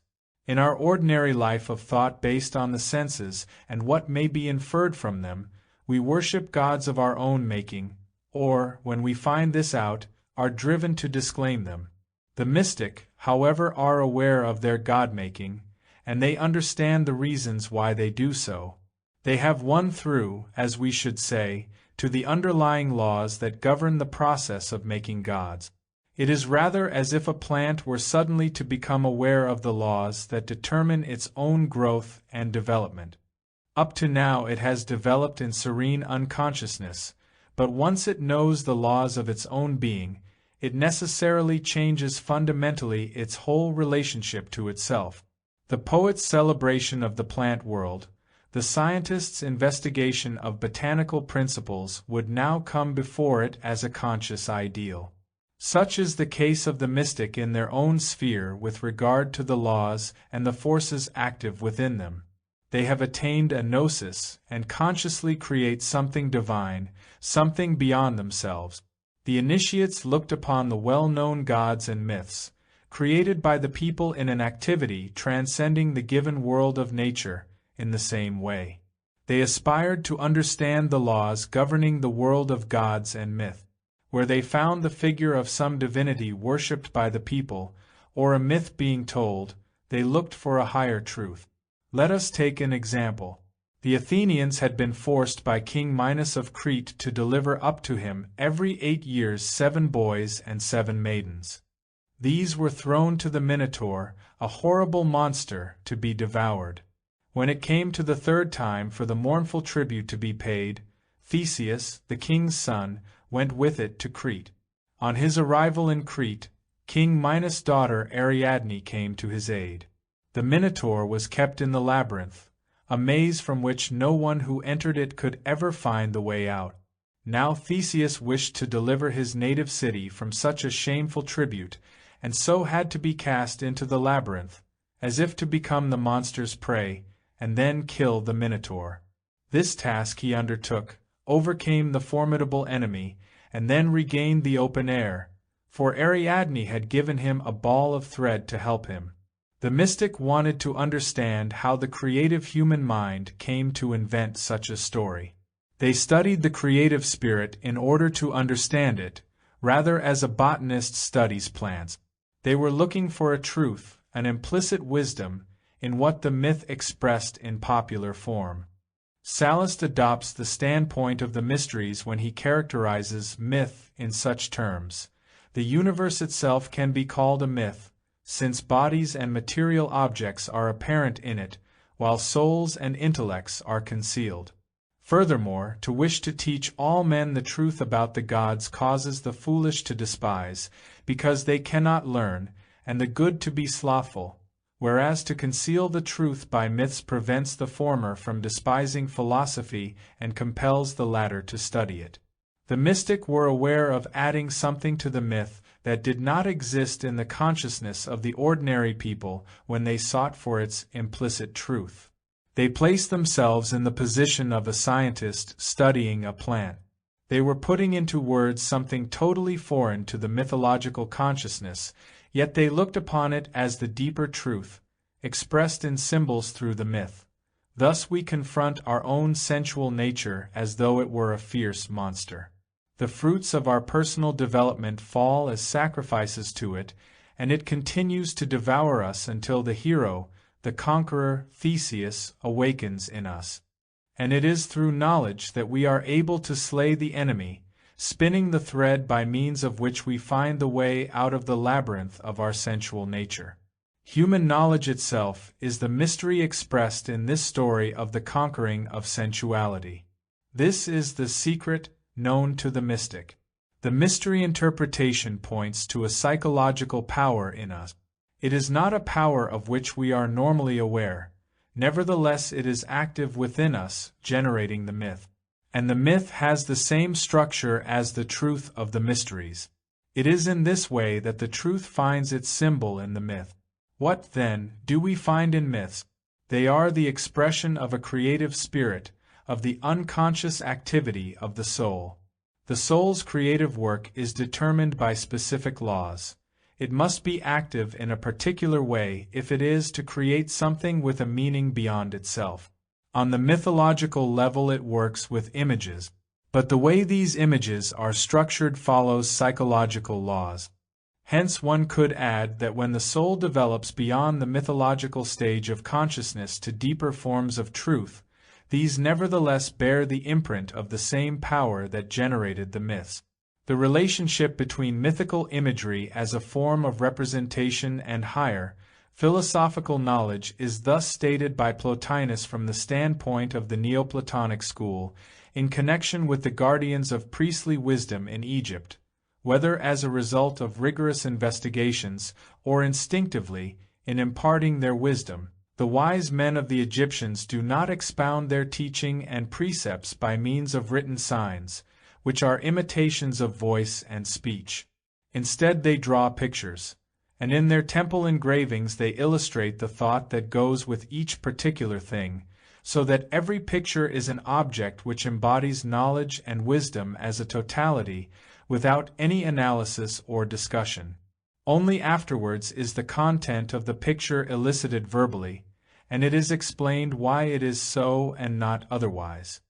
The best place to examine the relation of mythical narratives to the nature of the mysteries is in the outlook of those thinkers who acknowledge a harmony between their way of representing the world and the mystery process.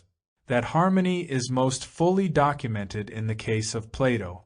From myth to philosophy, Plato's interpretation of myths and use of them in his teaching may be regarded as a model case. Thus in the Phaedrus, or dialogue on the nature of the soul, we are introduced to the myth of Boreas. This is the god whose presence was felt in the blustering north wind. He caught sight one day of the beautiful Oreithyia, who was the daughter of Erechtheus, king of Attica, as she was out plucking flowers with her playmates. He was seized with love for her, carried her off, and brought her to his cave. Through his mouthpiece in the dialogue, Socrates, Plato rejects the purely rationalistic interpretation of the myth, according to which the story is a poetic expression of purely natural, physical happenings. The storm wind caught the princess and blew her over the edge of the cliff. Socrates comments, "Such explanations are too ingenious and labored, it seems to me, and I don't altogether envy the man who devotes himself to this sort of work, if only because when he has finished with Oreithyia, he must go on to put into proper shape all the other such monsters of mythology. A skeptic who proposes to force each one of them into a plausible shape with the aid of a sort of rough ingenuity will need a great deal of leisure. So I let these things alone and acquiesce in the popular attitude toward them. As I've already said, I make myself, rather than them, the object of my investigations, and I try to discover whether I am a more complicated and puffed-up sort of creature than Typhon, or whether I am a more gentle and simpler creature, endowed by heaven with a nature altogether less typhonic. Thus we see that Plato is no enthusiast for the intellectual and rationalistic interpretation of myth, and this must be taken into account when we examine his own use of myths to express his own views. Plato has recourse to myth when he comes to speak of the life of the soul. At that juncture, where he leaves the transitory world to seek after the eternal core of the soul, concepts deriving from the senses and from the thinking based upon them no longer apply. The Phaedrus is devoted to the theme of the eternal in the soul, and the soul is described as a chariot with 2 horses, each many-winged, and a charioteer. One of the horses is docile and intelligent, the other headstrong and wild. When the chariot meets with an obstacle on its path, the headstrong beast seizes the chance of impeding the reliable one and defying the charioteer. And when the chariot reaches the point of ascending in the wake of the gods up the celestial steep, the intractable horse throws it into confusion. Whether the chariot can surmount these difficulties and attain to the realm of the supersensible depends on their relative strengths, and so whether the good horse can gain the mastery. But the soul can never raise itself to the divine without some sort of a struggle. Some souls rise higher in their pursuit of the eternal vision, others less high. Those souls that have attained the transcendent vision are kept safe until the next cycle, while those who have seen nothing but were thwarted by the unruly horse must enter upon a new cycle and try again. The cycles here designate the several incarnations of the soul, one cycle standing for its life as a particular personality. The unruly horse and the intelligent horse stand for the lower and the higher aspects of human nature, the charioteer for the soul, which aspires to divinization, as in the mysteries. Plato appeals to the power of myth when he wants to describe the course of the eternal soul through its manifold transformations. And elsewhere in the Platonic canon, myth is used to render intelligible through symbolic stories the non-sensory, inner reality of human existence. In the light of this principle, it is worth considering the Egyptian mystery of Osiris. In Osiris we have a figure who gradually became one of the most important gods of the country. A significant cycle of myths grew up concerning Osiris and his consort Isis. According to the story, Osiris was the son of the sun god. He had a brother, Typhon, Set, and a sister, Isis. Osiris married his sister and with her reigned over Egypt. But his wicked brother Typhon plotted to overthrow Osiris and prepared a chest that was exactly the length of Osiris' body. The chest was presented as a gift at a banquet to whatever person it fitted exactly. This turned out to be none other than Osiris, who lay down in the chest.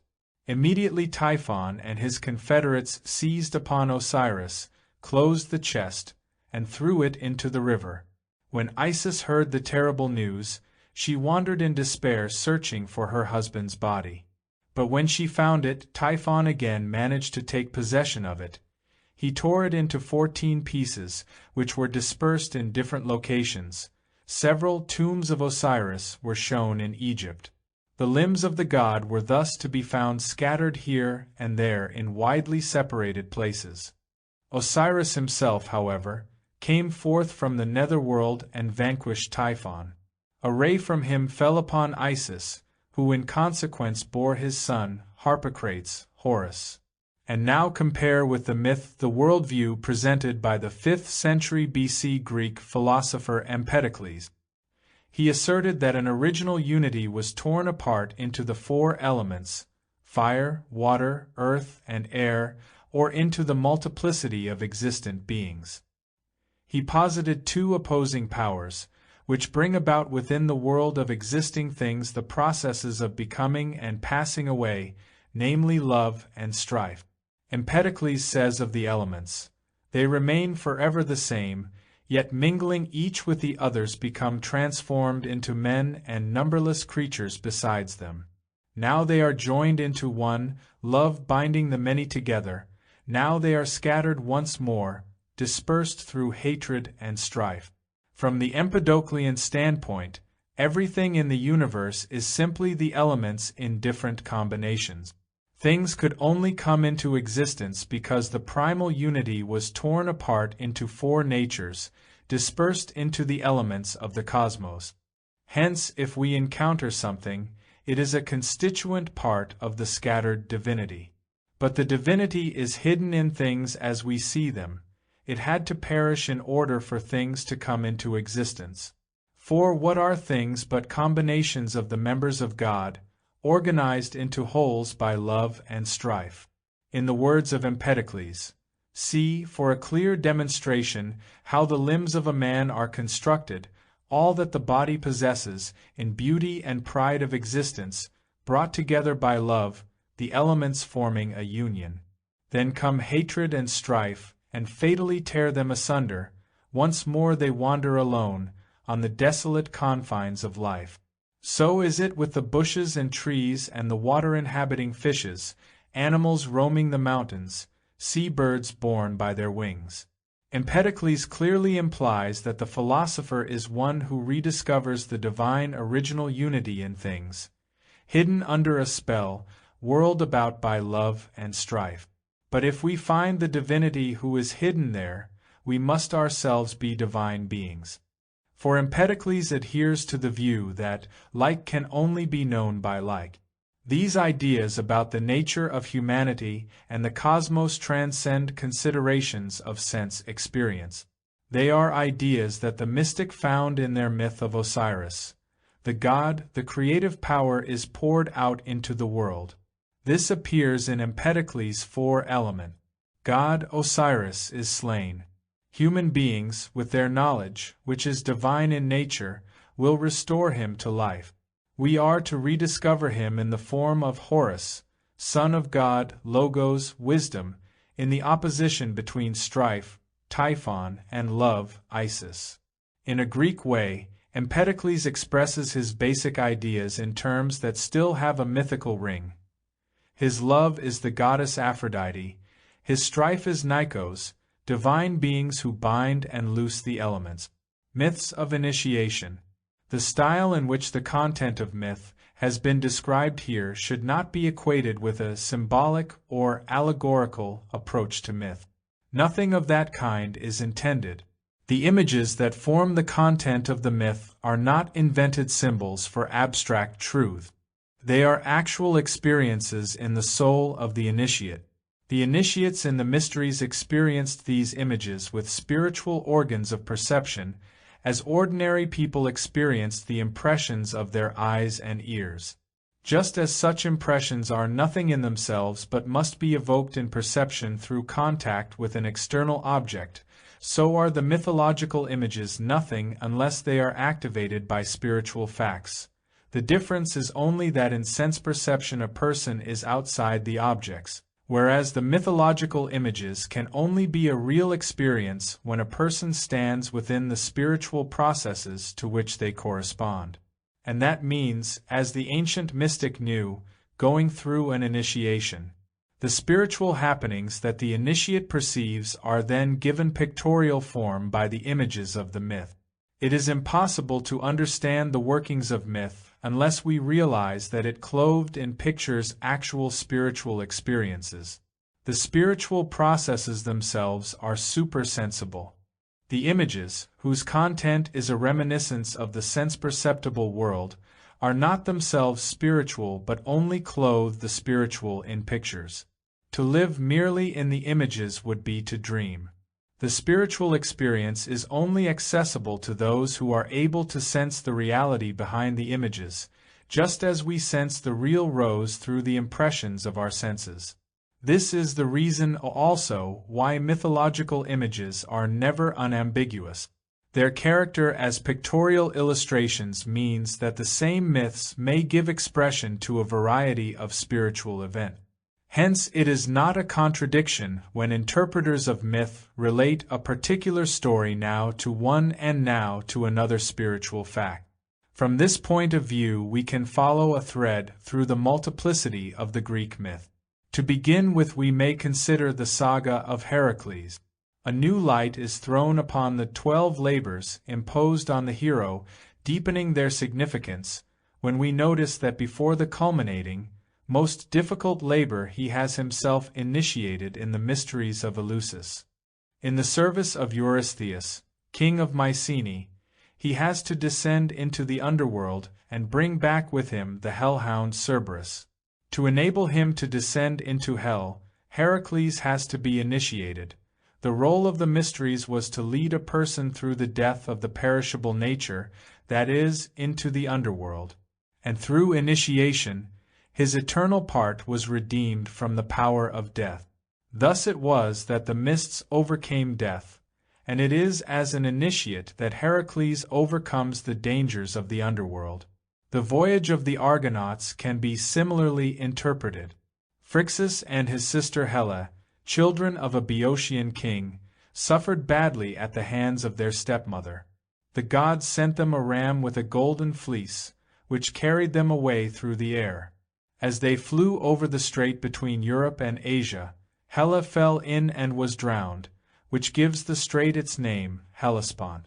Phrixus, however, reached the king of Colchis on the eastern shore of the Black Sea, where he sacrificed the ram to the gods and gave its fleece to King Aetes. He caused it to be hung up in a grove and guarded by a terrible dragon. It was the Greek hero Jason, in company with the other heroes Heracles, Theseus, Orpheus, and so on, who undertook to fetch the fleece from Colchis. Aetes laid upon Jason severe conditions for the attainment of the fleece, but Medea, the king's daughter, was skilled in magic and came to his aid. He harnessed 2 fire-breathing bulls and plowed a field, sowing it with dragon's teeth. When these sprang up into armed men, on Medea's advice, he threw a stone amongst them, whereupon they turned and killed one another. It is by Medea's magic that Jason lulls the dragon to sleep and so wins the fleece. He then returns with it to Greece, taking Medea as his wife. The king pursues the fugitives, and in order to delay him, Medea kills her little brother Absyrtus and scatters his limbs in the sea. Aetes pauses to collect them, and so the pair reach Jason's homeland with the fleece. Every detail of the story requires elucidation in depth. The fleece is something pertaining to humanity that is infinitely precious, something lost since the time of the beginning, and which can be recovered only by the overcoming of terrible powers. Such is the situation with regard to the eternal in the human soul. The eternal belongs to human beings, yet we find ourselves divided from it by our own lower nature, and we can attain to it only when we conquer and lull to sleep our lower self. That is made possible when the magic power of our own consciousness, Medea, comes to our aid. Medea becomes for Jason what Diotima was for Socrates when she instructed him in the mysteries of love. Humanity's own wisdom possesses the magic power of conquering the transitory and attaining to divinity. From our lower nature, on the other hand, only a debased humanity, the armed men, can spring. This is overcome by spiritual and intellectual means, the advice of Medea. But even when the hero has found the eternal, the fleece, he is not yet safe. A part of his consciousness, Absyrtus, must be offered up as a sacrifice. This is demanded by the nature of the sense-perceptible world, which is only to be comprehended by us as a manifold, dismembered domain. We might go still further into the spiritual processes underlying these images, but the intention here is only to indicate the principle underlying the formation of myths. Special interest attaches from this point of view to the saga of Prometheus. Prometheus and Epimetheus are sons of the Titan Iapetus.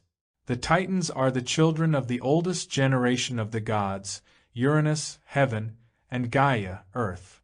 Kronos, the youngest of the Titans, usurped his father's throne and seized the rulership of the world. He was overthrown in his turn by his son, Zeus, along with the other Titans. Zeus then became the supreme among the gods. In the Titanomachy, Prometheus sided with Zeus, and it was on his advice that Zeus banished the Titans to the underworld. Nevertheless, the Titan disposition still lived on in Prometheus. He was only half a friend to Zeus. When Zeus was about to destroy humankind on account of their hubris, Prometheus took up their cause and taught them numbers, writing, and that other prerequisite of culture, the use of fire. This provoked Zeus' rage against Prometheus. Hephaestus, a son of Zeus, was commissioned to make a female form of great beauty, which all the gods adorned with every possible gift. She was named Pandora, all-gifted. The messenger of the gods, Hermes, brought her to Prometheus' brother, Epimetheus, to whom she gave a casket as a gift from the gods. Epimetheus accepted the gift, despite the fact that Prometheus had warned him on no account to accept a gift from the god. When the casket was opened, out flew every possible human affliction. Only hope remained inside, because Pandora quickly shut the lid, and hope exists still as a dubious gift from heaven. As for Prometheus, on account of his relationship to humanity, he was chained at Zeus' command to a crag in the Caucasus Mountains. An eagle continually gnaws his liver, which perpetually grows again. He is to pass his days in agonizing loneliness, until one of the gods freely sacrifices himself, that is, dedicates himself to death. Prometheus meanwhile bears his suffering with unflinching patience, for he knows that Zeus will be dethroned by the son of a mortal woman unless he himself becomes her husband. It was important for Zeus to know this mystery. He sent the messenger god Hermes to Prometheus to inquire about it, but Prometheus refused to say anything. At this point the sagas of Heracles and of Prometheus are connected. In the course of his wanderings, Heracles reaches the Caucasus.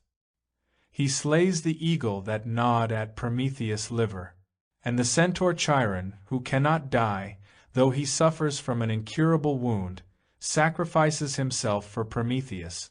The Titan is thereupon reconciled with the gods. The Titans here are the force of will, a force of nature, Kronos, originating from the primal spirit of things, Uranus. They are not an abstraction personified as forces of will, but actual beings of will. Prometheus is one of them, which indicates his nature, but he is not wholly a Titan. He belongs in some ways on the side of Zeus, that is, the spiritual power that assumed cosmic rule when the unbridled force, Kronos, had been quelled. Prometheus is a representative of those worlds from which humanity draws its forward-striving will, which is half nature force and half spiritual force. The will inclines toward both good and evil. Indeed, its destiny is fixed by its tendency either toward the spiritual or toward the perishable, and this destiny is the destiny of human beings themselves. Chained to the perishable, gnawed by the eagle, we must suffer. Our ultimate goal can be reached only when we withdraw into solitude to seek our destiny. But we have a secret. It consists in this. The divine power, Zeus, must be married to a mortal, that is, a consciousness bound to a physical human body, so as to beget a son, human wisdom, the Logos, who will set free the god. In this way consciousness achieves immortality. But the secret must not be betrayed until the coming of a Mysts, Heracles, who overcomes the power that threatens him constantly with death. The centaur, a creature that is half animal, half human, has to sacrifice itself to redeem him. This is human nature itself, half animal and half spirit, which must die in order that the purely spiritual human being may be released. The gifts spurned by Prometheus, the human will, are taken up by Epimetheus, cleverness or shrewdness, but he gains nothing from them except troubles and sorrows. The rational mind clings to the inessential and perishable. Only one thing remains behind, the hope that even from the perishable the eternal may one day be born. The thread that runs through the sagas of the Argonauts, Heracles, and Prometheus can also be traced through Homer's Odyssey. The use of such a method of interpretation may seem forced, but on closer consideration of all that has been said, even the strongest doubts must be dispelled. In the first place, it is a surprise to hear it said of Odysseus that he made a descent into the underworld. Nikeia, Book 11. Whatever theories we may hold about the author of the Odyssey, it is impossible to accept that he portrayed the descent of a mortal into the underworld without thereby relating him to the meaning of the descent in Greek thought, namely the conquest of transitoriness and the awakening of the eternal in the soul. Odysseus' feat must be presumed to achieve this, and his experiences thus take on a profounder significance, just as did those of Heracles. They become a description of something that does not belong to the world of sense perception, but rather to the inner development of the soul. That is why the narrative course of the Odyssey is not adapted to external events, but the hero voyages in enchanted ships, and geographical distances are handled in the most arbitrary fashion. The real and perceptible are not the point. It is easy to understand why, if the outward events are narrated in order to clothe in pictures a spiritual process. The poet himself says in the opening invocation that his poem treats of the search for the soul. Sing in me, muse. Sing the tale of the man, the resourceful hero, destroyer of Troy's holy towers. Sing all that he suffered, the cities he saw, the men and the ways that he learned there, buffeted long on the sea, enduring it all in his heart, seeking to save his own soul and win his companions their homeland. This is a man seeking for the soul, the divine in humanity, and it is his wanderings on that quest that the poet will relate. He comes to the land of the Cyclopes, uncouth giants with one eye in their forehead. Polyphemus, the most horrifying of them, devours several of the travelers, but Odysseus saves himself by blinding the Cyclops. This refers to the first stage of life's pilgrimage. Physical strength, the lower nature, has to be broken, for if its power is not broken, if it is not blinded, it will devour you. Then Odysseus reaches the island of the enchantress Circe, who transforms some of his companions into grunting swine, but he manages to subdue her. She is a spiritual power, but of a lower kind, still directed toward the transitory world. Spiritual power misused can have the effect of degrading human beings still deeper into animality. Odysseus has to master it. He is then able to descend into the underworld, becoming a mist. The dangers to which he is subsequently exposed are those that beset initiates in their progress from the lower to the higher stages. He passes the sirens, who lure travelers to their death by means of the magic sweetness of their songs. They are images of the lower imagination, the first objects of pursuit by those who have freed themselves from the limits of the senses. Odysseus grasps the spirit in its free creative activity, but he is not yet an initiate. He is still chasing illusions, from whose power he must break loose. Odysseus has to accomplish the passage between Scylla and Charybdis. The novice vacillates between spirit and sense, not yet able to realize the full value of the spiritual, though the sense world has lost its former meaning. A shipwreck ends the lives of all Odysseus' companions. He alone escapes, being befriended by the nymph Calypso, who cares for him for 7 years. Eventually, at the behest of Zeus, she permits him to return to his homeland.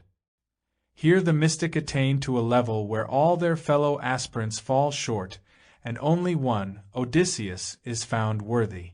The one who is worthy enjoys for a time, 7 years in accordance with the number symbolism of the mysteries, the tranquility of a gradual initiation process. Before reaching home, however, Odysseus is brought to the island of Phaeacia, where he is an honored guest. The king's daughter takes his part, King Alcinous himself entertains, and fates him. Odysseus re-enters the world, meeting once again its delights, and the spirit of attachment to the world once more awakes in him. But he finds the way home, the way to the divine. At home, on the other hand, nothing good awaits him.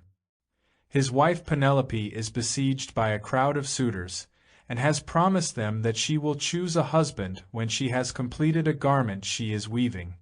She evades keeping her promise by unraveling every night what she has woven during the day. Before he can rest, united again with his wife, Odysseus therefore has to overcome the suitors. the goddess Athene changes him into a beggar, so that he can enter unrecognized, and in this way the suitors are conquered. What Odysseus is seeking is his own deeper consciousness, the divine powers in the soul. It is with these that he wishes to be united. But before the mystic can discover them, they must conquer everything that comes as a suitor for the favor of their consciousness, that is, the world of mundane reality, transient nature, from which the horde of suitors stems. The logic that pertains to them is a weaving that unravels itself when it has been spun. Wisdom, the goddess Athene, is a sure guide to the deepest powers that the soul possesses. She turns one into a beggar, meaning that she divests one of all that is transitory in origin. The myth and mysteries of Eleusis. The spirit of mysteriosity is all-pervasive in the festivals celebrated at Eleusis in Greece in honor of Demeter and Dionysus. A sacred way stretched to Eleusis from Athens, lined with mysterious signs intended to bring the soul into an exalted mood. At Eleusis itself there were mysterious temple complexes, under the direction of a priestly dynasty. The wisdom which qualified them for this task was handed down from generation to generation in the priestly families. It was the wisdom which enabled them to perform their ritual service at Eleusis, the wisdom of the Greek mysteries, mysteriosophy. The festivals were celebrated twice in the course of each year, and dramatized the cosmic events governing the fate of the divine in the world and of the human soul. The lesser mysteries took place in February, the greater mysteries in September. Initiation into the mysteries took place in connection with these festivals. The climax of the initiatory proceedings was a symbolic enactment of the human and cosmic drama on the site. The temples at Eleusis were dedicated to the goddess Demeter. She is a daughter of Cronos, and before his marriage to Hera, Zeus had by her a daughter, Persephone. Once while Persephone was out playing, Pluto, the god of the underworld, carried her off. Demeter went wandering through the world lamenting and seeking for her. At Eleusis she sat down on a stone, and there she was found by the daughters of Celeus, a governor of Eleusis. In the form of an old woman, she was taken into the service of the family of Celeus, as nurse to the queen's son. She wished to endow the son with immortality, and to this end she hid him every night in the fire. But when his mother learned of it she cried and wailed, after which the bestowal of immortality was no longer possible, and Demeter left the house. It was then that Celeus built the temple. The grief of Demeter for Persephone was boundless, and spread sterility over the earth. To avert total disaster, the gods had to find a way of appeasing her, so Zeus induced Pluto to let Persephone return to the upper world. However, before he let her go he gave her a pomegranate to eat, and because of this she was compelled to return to the underworld ever after at regular intervals. For a third of the year she dwelled in the underworld, and for 2/3 in the upper world. Comforted, Demeter returned to Olympus. But at Eleusis, where she had undergone her grief, Demeter founded the cult festivals in which her fate was ever afterward commemorated. The mythology of Demeter and Persephone is not hard to interpret. It is the soul that lives alternately in the underworld and in the upper regions. The myth clothes in a picture the eternal nature of the soul that persists throughout its endless transformations, its births and deaths. The soul has an immortal mother, Demeter, but is carried away into the realms of transitoriness, and even induced to share in the destiny of the perishable world. It has eaten the fruit of the underworld, that is to say, the human soul has found satisfaction in perishable things, and therefore cannot live always in the heights where the gods abide. It has to return ever and again to the kingdom of transience. Demeter stands for the essential source out of which human consciousness arises. Thus we must conceive of consciousness as arising from the spiritual forces of the earth, for Demeter is the archetype of the earth, and the fact that through her the earth is endowed with the regenerative power of the crops, points to still deeper aspects of her nature. It is she who wishes to grant immortality to human beings. Demeter places her charge secretly in the fire every night. Human beings, however, cannot bear the pure energy of fire or spirit, and Demeter has to cease her attempt. All she can do is to institute the temple cult. Through this, so far as they are able, human beings can participate in the divine nature. The festivals at Eleusis were an eloquent confession of the belief in the immortality of the human soul. The conviction was expressed in the imagery of the myth about Persephone. But alongside Demeter and Persephone at Eleusis, the god Dionysus was honored. If Demeter stood for the divine origin of the eternal within humanity, Dionysus was worshipped as the divine presence in the world, which assumes an endless variety of forms. He is the god poured out into cosmic existence, torn apart in order to be reborn spiritually. He rightly takes his place beside Demeter in the festivals. Chapter 4. The Egyptian and Other Eastern Mysteries. The Egyptian Mysteries, Becoming Osiris. The so-called Egyptian Book of the Dead. Now restored to us by the diligence of 19th-century scholarship, demonstrates the existence among the ancient Egyptians of ideas concerning humanity's eternal existence and communion with the divine, which might be summed up in the words attributed to Empedocles: "When, set free from the body, released you rise to the ether, you become divine, an immortal, escaped from the power of death." It contains, in fact, all kinds of teachings and invocations, which were put into the grave along with the deceased in order to furnish guidance when they were released from the mortal state. By means of this literary work, we can explore the most intimate ideas of the Egyptians concerning the eternal world and cosmogony. The ideas of the gods that we find there remind us constantly of those familiar from the Greek mysteries. Osiris is a god who gradually came to be popular and was universally worshipped in Egypt, eclipsing the other local divinities and subsuming the attributes of the other gods into himself. But whatever the ordinary people of Egypt thought about the nature of Osiris, in the Book of the Dead, we have evidence of a priestly doctrine, according to which Osiris was to be found within the human soul, that emerges from everything said there about death and about the dead. When the body is given over to the earth, preserved under earthly conditions, humanity's eternal part enters into the eternal condition that was in the beginning. It appears before Osiris. It stands before him for judgment, surrounded by the 42 judges of the dead. The destiny of one's eternal being depends upon their verdict. If the soul has confessed its sins, it is deemed to be reconciled with the eternal justice. Invisible powers then draw near and speak to it. Osiris N has been purified in the pool which lies south of the field of Hotep and north of the field of locusts, where the gods of verdure purify themselves at the 4th hour of the night and the 8th hour of the day, with the image of the heart of the gods, coming forth from the night into day. This shows that in the world of eternal order, one's eternal nature becomes Osiris. After the name Osiris stands the personal name of the deceased. Moreover, the one being united with eternity designates himself Osiris.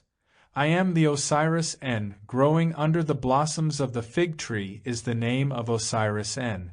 He has become an Osiris. Yet being an Osiris is nothing but the final, perfected stage of human life and development.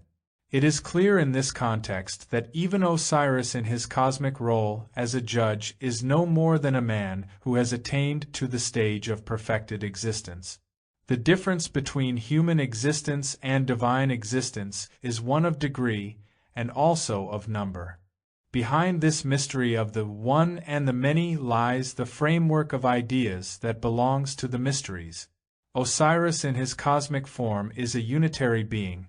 Hence he exists undivided in each human soul.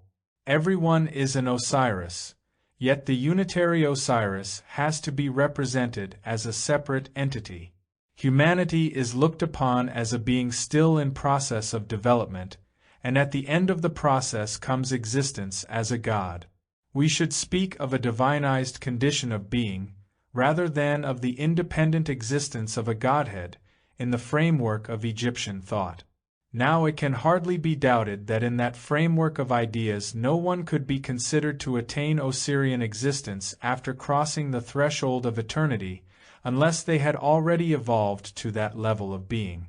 Thus we must conclude that the highest mode of life that someone can lead is the transforming of oneself into an Osiris. To be truly human, one must already live the most perfect life of an Osiris that is possible under transitory conditions. Human perfection means living like an Osiris. It means undergoing all that Osiris underwent.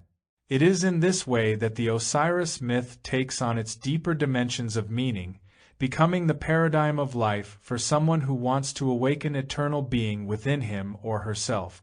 Osiris is torn to pieces by Typhon. He is killed. The members of his body are cherished and cared for by his consort Isis. After his death, he caused a ray of light to fall upon her, and she bore his son Horus, who then takes over the earthly tasks of Osiris. He is the second, still immature Osiris, but he is in process of becoming an Osiris in the full sense. This true Osiris is to be found in the human soul. For although the soul is to begin with connected to the transitory realm, it is destined to give birth to the eternal. Humanity may therefore be termed the tomb of Osiris. It is our lower nature, Typhon or Set, that has killed him. The love that is present in his soul, Isis, must cherish and care for the members of his corpse, and then the higher nature or eternal soul, Horus, can be born, and in due course rise to the state of being an Osiris. This then is the initiation practiced in Egypt. It taught that whoever aspires to the highest stage of being must recapitulate, inwardly microcosmically, the universal and macrocosmic events connected with Osiris. Plato has described such a cosmic process. The Creator had stretched out the world soul on the world body in the form of a cross, and the subsequent organization of the cosmos constitutes a redemption of the crucified world soul. If someone is to become an Osiris, the same process must take place in miniature. The initiant must allow the inner experience of becoming an Osiris to unfold and fuse with the events of the cosmic Osirian myth. If we were able to look inside the temples where the initiatory transformation into Osiris took place, we would see that the events enacted there on the human scale were a representation of the cosmogony. Humanity originates from the Father and is to bear within it the Son, the actual presence within human beings of the divinity, held captive by a spell, is to be brought to manifestation. The God within is held down by the power of earthly nature. That lower nature must become a grave, from which the higher nature can rise to new life.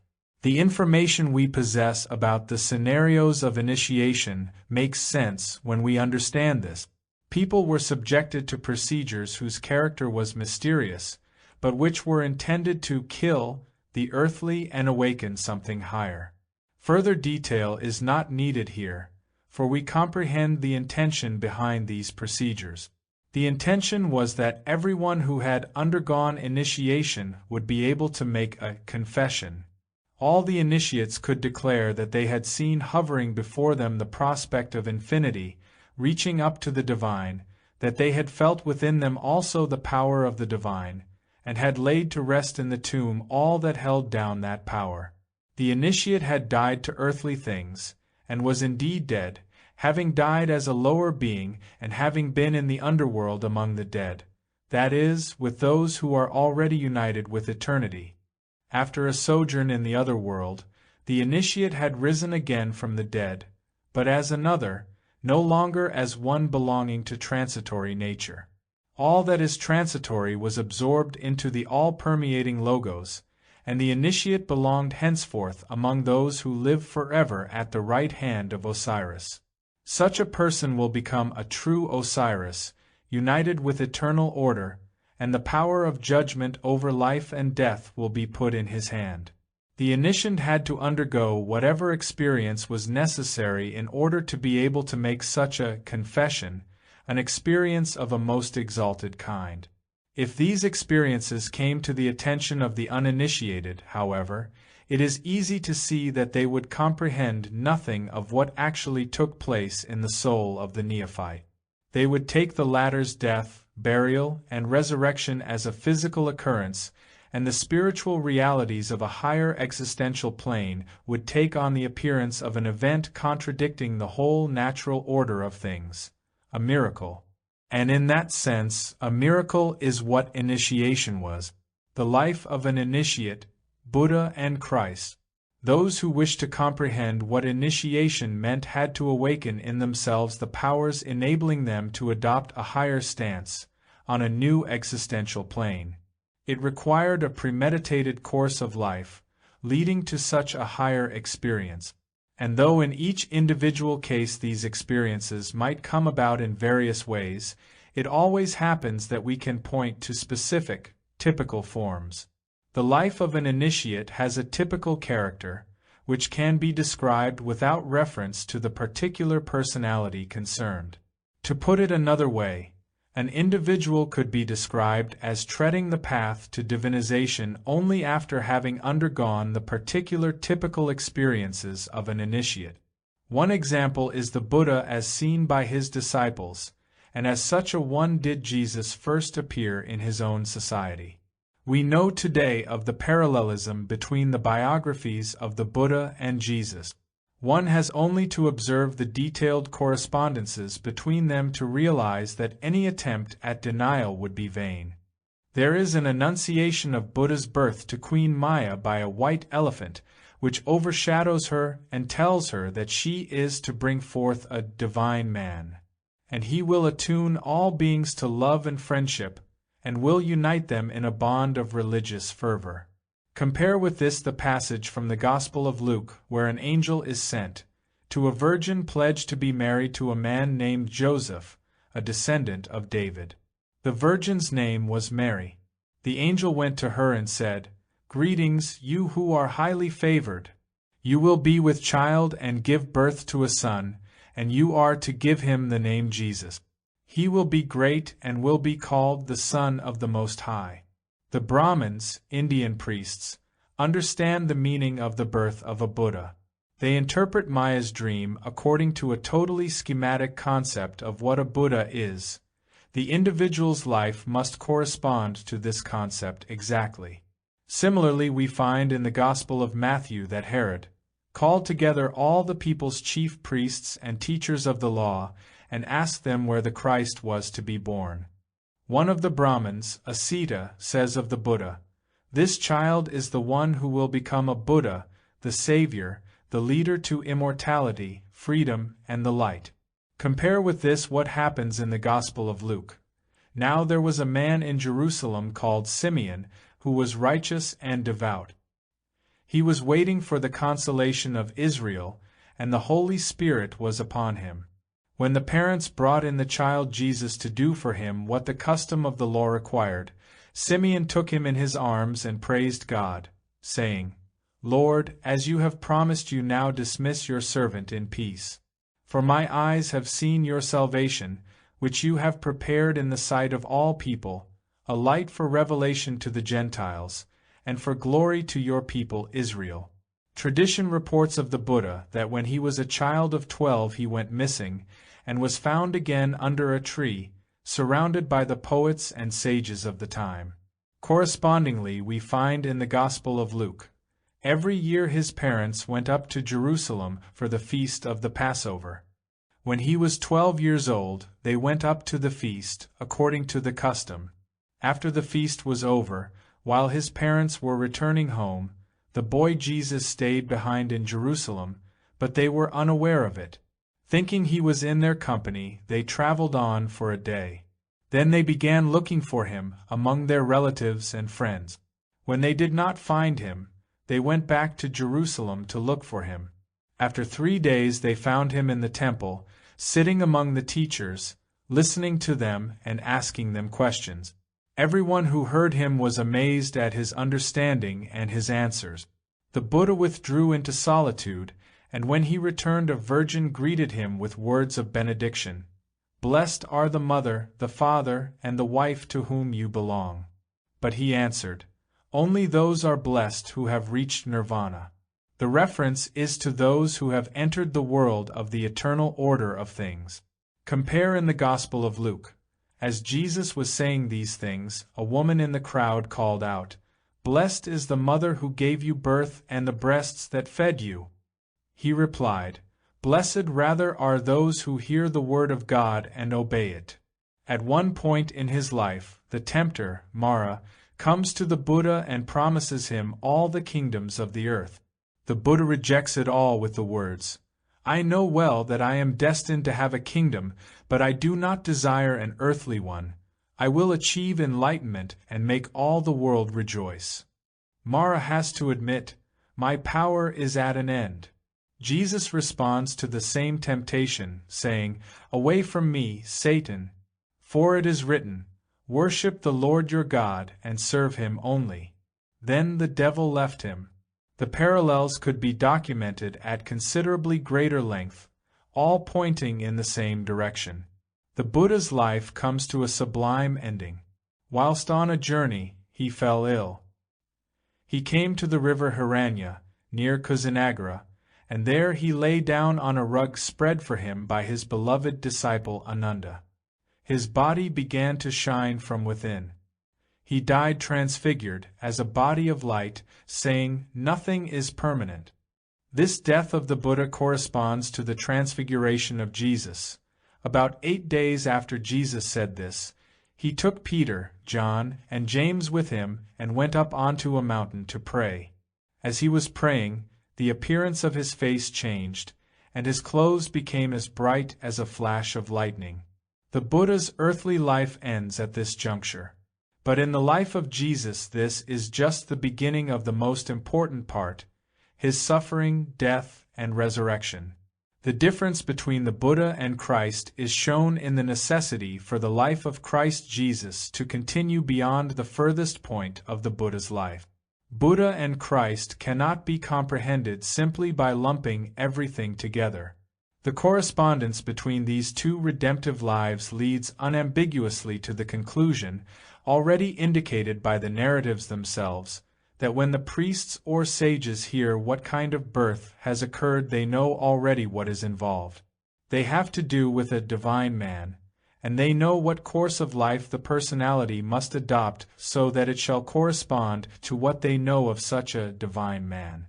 Mysteriosophy contains the eternal prototype for such a course of life, which only he must and can fulfill.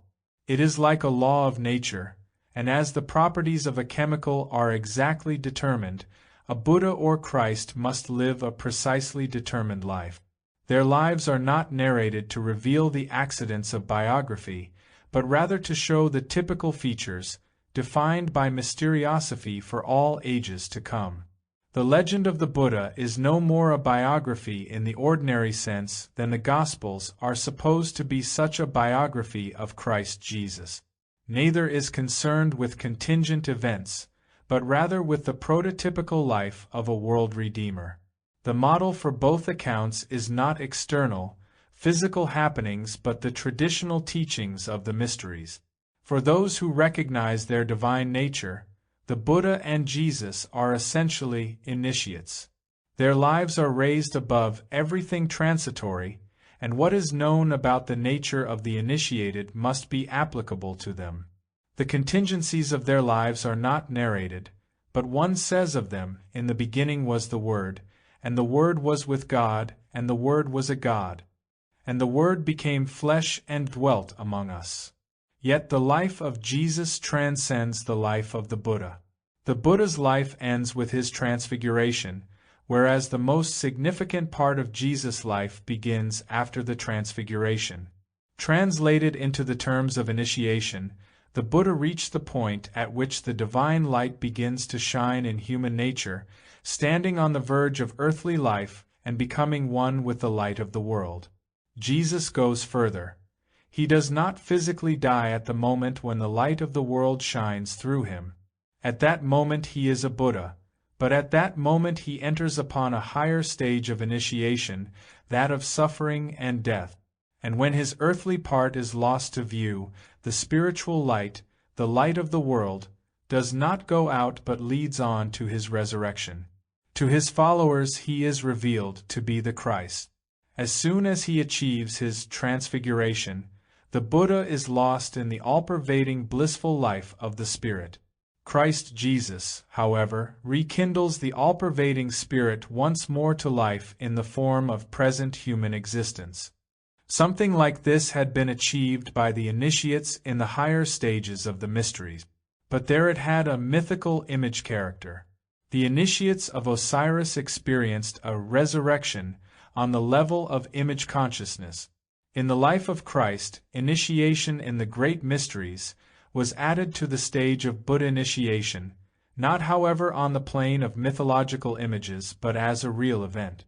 The life of the Buddha demonstrated that the human being is in essence the divine Logos, Word. When our earthly part perishes, we return to the Logos, to the light. But in Jesus, the Logos takes on existence as an actual man, the Word becomes flesh. The ritual pattern enacted by the mystery cults of the ancient world in the secrecy of their temple precincts was grasped by Christianity in an event of world history. Christ Jesus appeared in his own time as an initiate, but one initiated in a uniquely great way. He was a proof of the divine presence in the world. Henceforth, for the Christian community, mysteriosophy would be indissolubly bound up with the personality of Christ Jesus. The fact that he had lived, and that those who acknowledge him are his own, now constituted a belief that was able to take the place of the mysteries and their practices. From then on, part of what had formerly been attainable only through the techniques of the mysteries was accessible to the Christian communities through their conviction that God had shown himself in the presence of the Word among them. The long preparation required for each individual was no longer the sole way to the Spirit. To it had to be added the witness to the deeds and words of Jesus that had been handed down, that which was from the beginning, which we have heard, which we have seen with our eyes, which we have looked on and our hands have touched. This we proclaim concerning the word of life. We proclaim to you what we have seen and heard, so that you also may have fellowship with us. That sense of immediate presence is to be a bond of living union for all generations and all peoples, embracing them all mystically in a universal church. Hence we understand the declaration of Augustine, "I would not believe the message of the gospel if I were not urged to do so by the authority of the Catholic Church." The Gospels do not carry weight as statements of truth in themselves. They are to be believed because they are grounded in the personal presence of Jesus, and because the Church in a mysterious way draws from that personal presence its power to make the truth manifest. The mysteries handed down the techniques of coming to the truth. The Christian ecclesia propagates this truth in itself. The mysteries had fostered a trust in the spiritual powers that were awakened inwardly through initiation. To this was added the trust in the founder, the initiator as such. The mysteries had been a process of divinization, an actual experience of being made God. Jesus attained oneness with God, therefore one must cling to him, so as to share in his divinization as part of the community that he founded. That is the Christian claim. The divinization of Jesus has a universal significance in which the community of his faithful can share. See, I am with you always to the very end of the world. So the birth in Bethlehem bears the stamp of an eternal reality. Hence, when the birth of Jesus is mentioned in the Christmas antiphon, it is said to happen every Christmas. Hodie Christus natus est, hodie Salvator apparuit, hodie in terra canunt angeli, laetanter archangeli, etc. Today Christ is born, today the Savior has appeared, today the angels sing on earth, the archangels rejoice. The Christ experience, then, was a specific stage of initiation. In pre-Christian times the mystic attained to this stage of Christ initiation, but they were then in a state of spiritual vision in the higher worlds, to which there was nothing equivalent among the facts of the sense world. The inner meaning of the mystery of Golgotha was experienced spiritually. When the Christian initiates achieve this stage of initiation, however, they behold at that very moment the historical event on Golgotha. And they know that in the event that took place in the sense-perceptible world is contained the spiritual content, which had been enacted supersensibly in the mysteries. In the mystery places the Spirit had been poured out upon the mystic of old. Through the mystery of Golgotha, it was poured out upon the whole Christian community. There was still a place for initiation. For whereas faith allows a person to participate unconsciously in the content of the mystery of Golgotha, initiation leads to a fully conscious connection with the power that streams invisibly from the events depicted in the New Testament, and which ever since then has pervaded spiritually the life of humanity. Chapter 6. The Evidence of the Gospels. The materials we have for a historical investigation into the life of Jesus are furnished by the Gospels. From other sources we have in total no more than would easily be written on a single page, quarto. These are the words of Adolf Harnack, the greatest historical authority on the subject. But the question is, what sort of documents are the Gospels? The fourth, or Gospel of John, is so utterly different from the others that those who feel themselves committed to strictly historical research conclude, if John possesses the authentic tradition of the life of Jesus, that of the Synoptics, the first three Gospels, is untenable.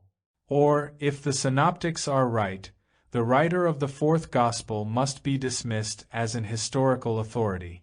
Such is the historian's point of view. From our standpoint, which is concerned with the mystery content of the Gospels, this approach need neither be accepted nor denied, though we may note the conclusion of a Christian theologian.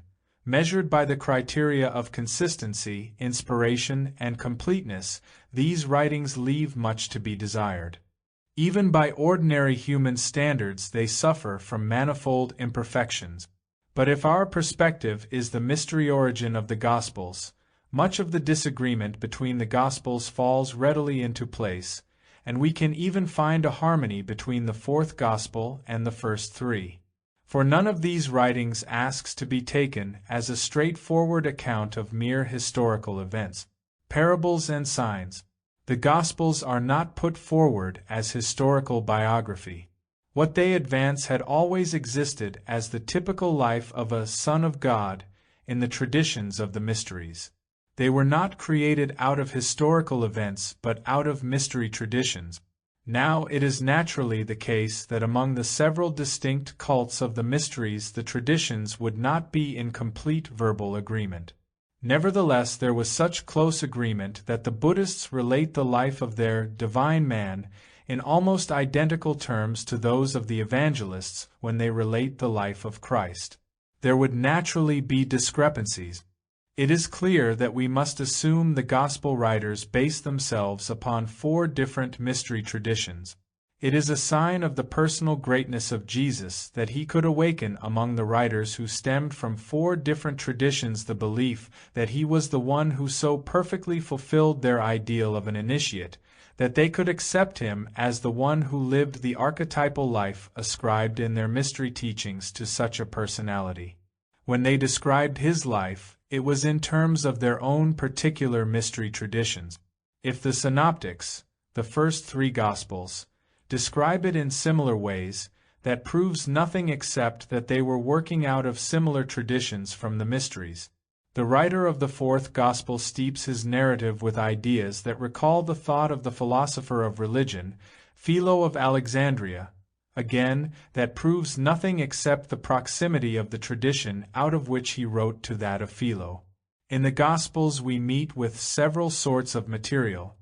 There are in the first place reports of events, which apparently lay claim to historicity.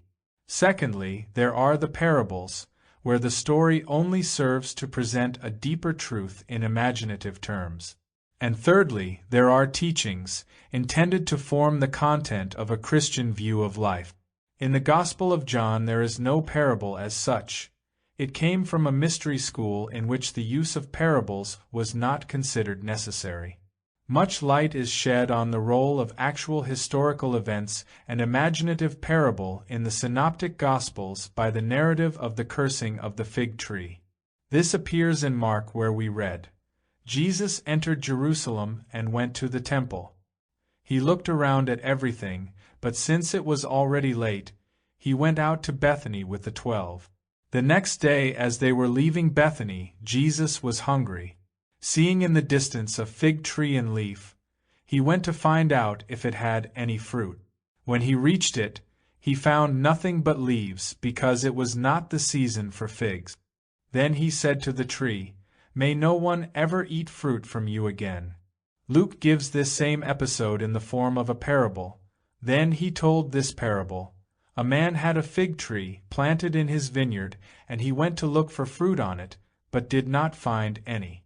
So he said to the man who took care of the vineyard, 'For 3 years now I've been coming to look for fruit on this fig tree, and haven't found any. Cut it down. Why should it encumber the ground?'" The parable indicates symbolically the uselessness of the old teachings, under the image of the barren fig tree. The same meaning is conveyed by Mark, who narrates it as if it had taken place as a fact of history. The conclusion to be drawn from this is that the Gospels should not be read primarily as historical accounts, based upon occurrences in the perceptible world. They have a mystery meaning. They relate experiences perceptible to the spiritual faculties alone, drawing upon several mystery traditions. Hence there is no real difference between the Gospel of John and the Synoptic. Historicity is not the issue. One may also date this Gospel or that a decade earlier or later. From the standpoint of research into their mystery signification, their historical value is equal, the Gospel of John not excepted. Coming now to the signs, miracles, their elucidation poses no problems for a mystery interpretation.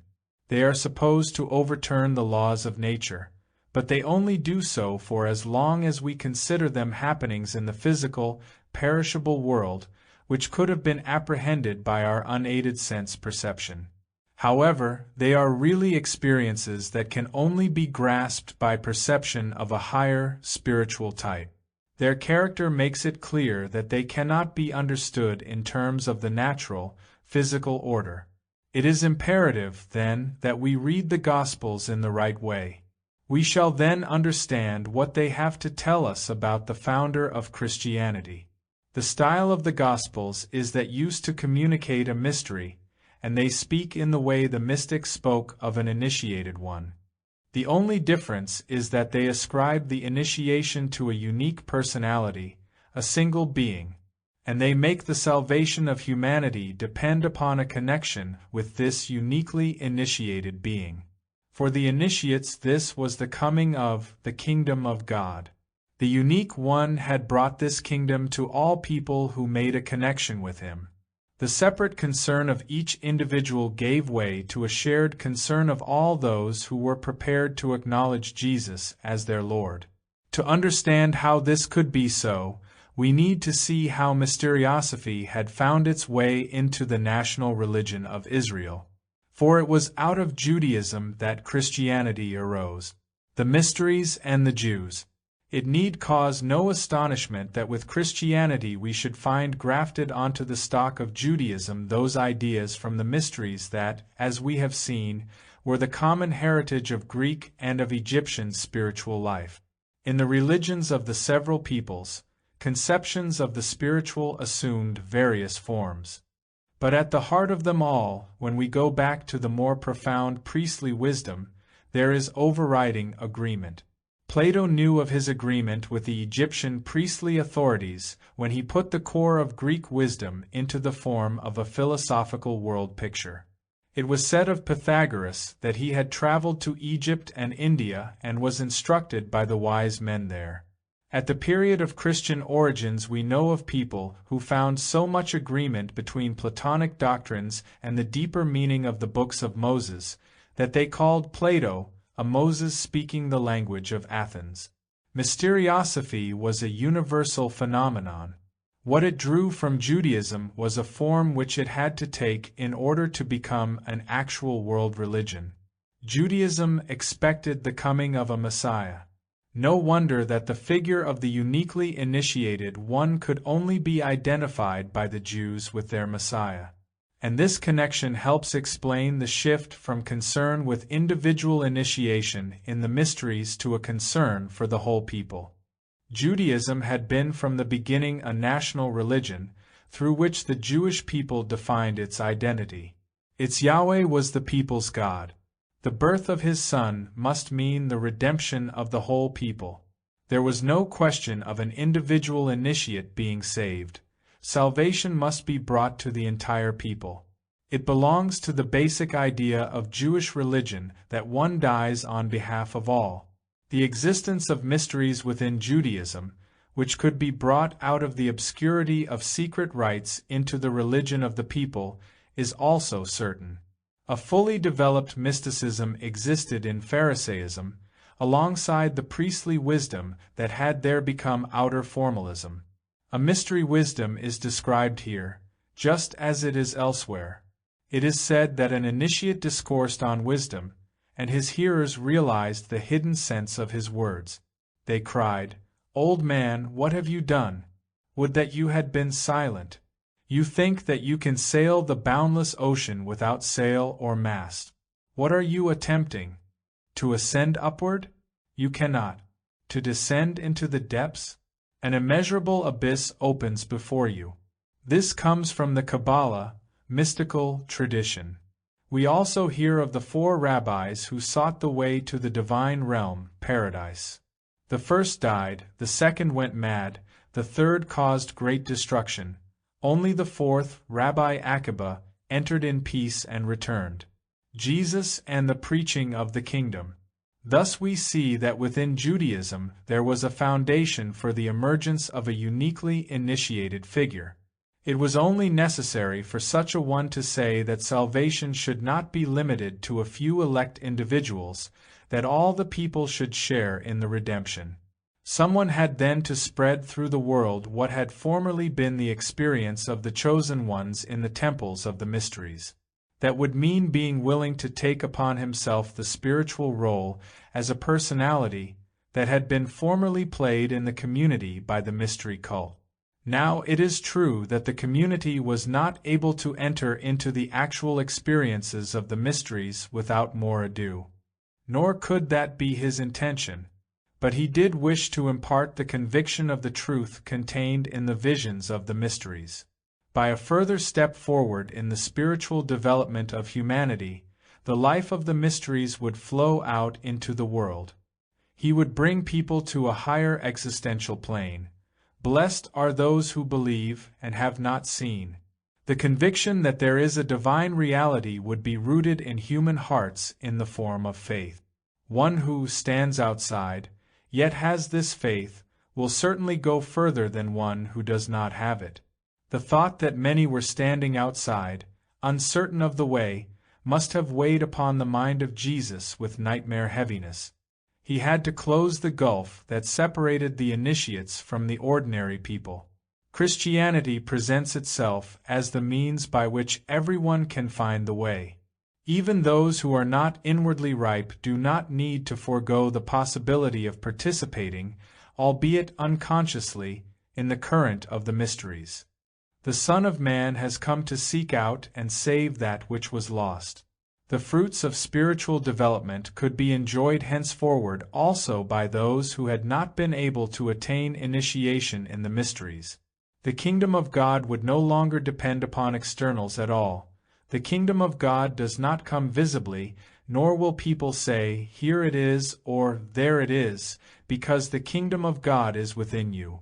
Hence it was of little consequence whether such and such a person was further advanced in the spiritual kingdom. What mattered was the shared conviction of belonging to a spiritual kingdom that includes everybody. That spirits are subjected to you is not a cause for you to rejoice. Rejoice rather because your names are written in heaven. In other words, have faith in the divine, and the time will come when you will find it. Chapter 7. The Miracle of Lazarus. Among the miracles attributed to Jesus, a special place must without doubt be accorded to the raising of Lazarus, which took place at Bethany. Everything conspires to give it a unique importance within the New Testament. In fact, it is given only in the account of one evangelist, namely John. The Gospel of John opens with such profound introductory words that we must take everything it communicates as charged with special meaning. It begins, "In the beginning was the Word, and the Word was with God, and the Word was a God. And the Word became flesh and dwelt among us. And we saw His glory as of an only Son of the Father, full of grace and truth."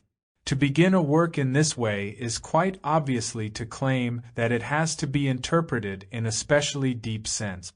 Anyone who wants to explain it away intellectually, or to approach it superficially, is left in the position of someone investigating the murder of Desdemona by Othello on the stage. What, then, is the meaning of the opening words of John? He speaks explicitly of the eternal, of what was in the beginning. He also narrates factual events, yet they are plainly not events simply known through sight or hearing, or understood by the thinking mind. Behind the events is the word logos, an aspect of the cosmic spirit. For him these events are actually the manifestation of some higher meaning. It is safe to suppose that in the instance of a man being raised from the dead, a case that poses the greatest challenge to the eye and ear and to the reasoning mind, the very deepest meaning lies concealed. Moreover, as Renan has pointed out in his Life of Jesus, the raising of Lazarus was undoubtedly an event of decisive significance influencing the end of the life of Jesus. At the same time, Renan's own standpoint seems untenable. For why should the idea that Jesus had raised someone from the dead, when it circulated among the populace, have appeared so dangerous to his opponents as to threaten the very existence of Judaism? It is all very well for Renan to assert, the other miracles of Jesus were passing events, repeated in good faith and exaggerated by popular report, and they were thought of no more after they had happened. But this one was a real event, publicly known, and by means of which it was sought to silence the Pharisees. All the enemies of Jesus were exasperated by the sensation it caused. It is related that they sought to kill Lazarus. But this renders incomprehensible Renan's own view that what happened at Bethany was merely the staging of a piece of mummery designed to strengthen belief in Jesus. Perhaps Lazarus, still pale from his illness, had himself wrapped in a shroud and laid in the family grave. These tombs were large rooms hewn out of the rock, entered by a square opening closed by an immense stone slab. Martha and Mary hastened to meet Jesus, and brought him to the grave before he had entered Bethany. The painful emotion felt by Jesus at the grave of the friend he believed to be dead, John, might be taken by those present for the agitation and tremors which were wont to accompany miracles. According to popular belief, divine power in a man was like an epileptic, convulsive force. To continue our hypothesis, Jesus wished to see once more the man he had loved, and when the slab had been moved away, Lazarus came forth in his grave clothes, his head bound with a napkin.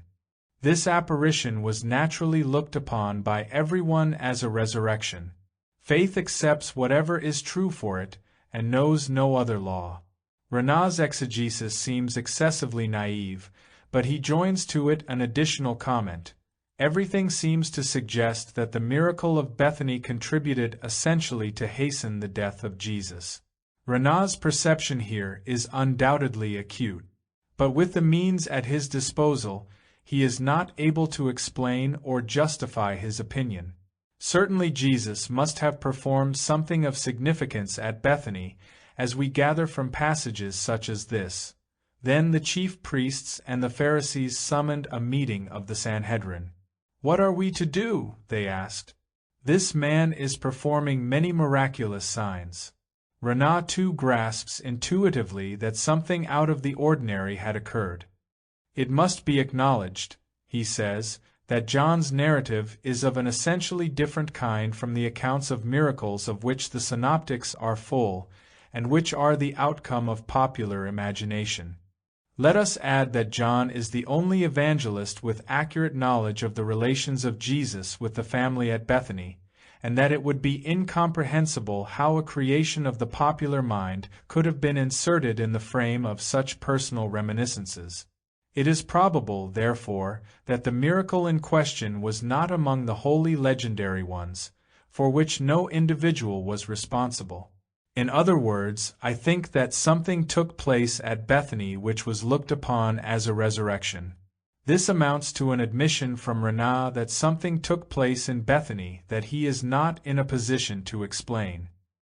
He is clearly on the defensive when he says, "At this distance of time, and with only one text bearing obvious traces of subsequent additions, it is impossible to decide whether, in the present case, all is fiction, or whether a real event which took place at Bethany served as the basis of the report that was spread abroad. Maybe what is really needed in this case is to read the text in the right way. We might then no longer wish to speak of fiction. It is as well to admit that much in this whole Johannine narrative is shrouded in mystery. To take only one point, if the narrative is to be understood literally, what are we to make of Jesus' words? This sickness does not lead to death but to the glory of God, to the glorification of the Son of God.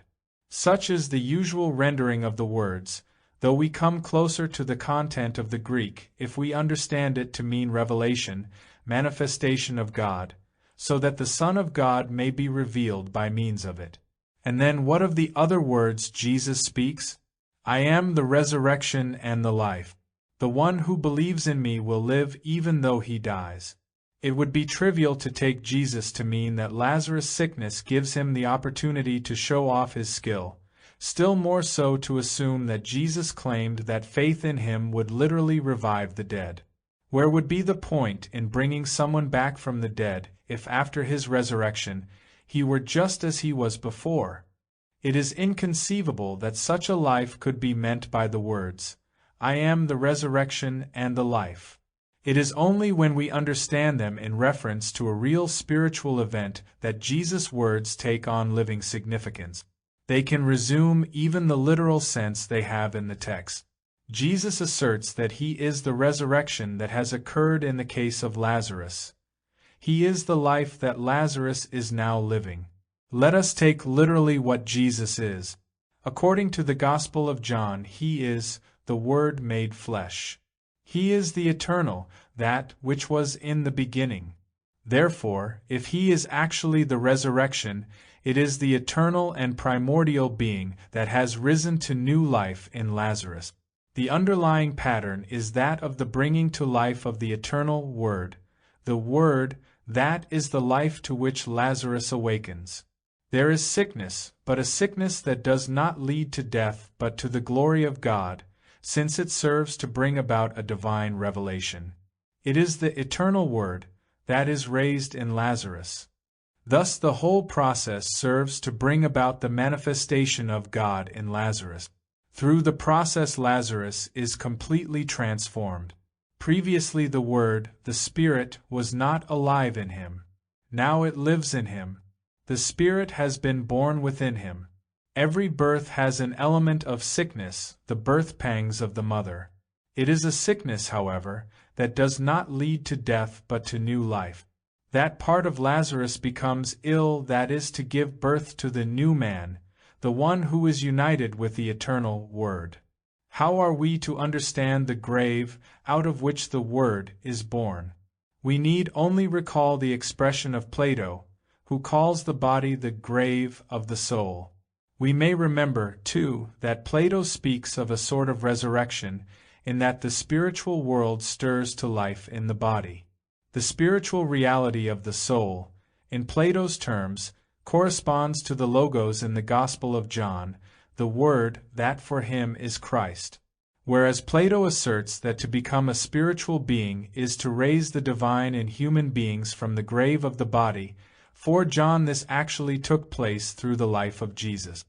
It is not surprising that he makes Jesus say, "I am the resurrection." All this puts it beyond doubt that the events at Bethany constituted a raising from the dead, in a spiritual sense. Lazarus is transformed from what he formerly was. He rises to a life of which the eternal Word can say, "I am the life." What has happened to Lazarus is that the Spirit has come to life within him, so that now he participates in eternal life. Transposed into the terminology of the mysteries and initiation, the meaning immediately becomes clear. In Plutarch's formulation of the goal of the mysteries, they aim to liberate the soul from corporeal existence and to unite it with the gods. The feelings of an initiate have been characterized in the writings of F. W. J. Schelling. The initiate receives a consecration, making him a link in the magic chain, himself a Kerberos, indissolubly bound in relationship, joining the ranks, as an ancient inscription puts it, of the upper gods. As for the revolution in the life of an initiate into the mysteries, nothing expresses its meaning better than the words of Adesius to his imperial pupil. If you were ever to take part in the mysteries, you would feel ashamed at having been born a mere man. It is by filling our souls with such feelings that we shall gain a proper attitude to the events at Bethany. John's narrative is indeed extraordinary. We glimpse a reality behind it which no rationalistic exegesis, no amount of critical reconstruction can provide. What stands before us is in the truest sense a mystery. Into Lazarus the eternal Word entered, making him in mystery terms one of the initiated. The process described is one of initiation. Let us survey the entire process from this point of view. Lazarus was loved by Jesus. But this cannot mean ordinary personal affection that would conflict with the perspective of the Gospel of John, according to which Jesus is the Word. Rather, Jesus loved Lazarus because he found him sufficiently ripe that he could awaken the Word within him. There were already links between Jesus and the family at Bethany. That simply indicates that Jesus had made everything ready in that family for the final act of the drama, the raising of Lazarus.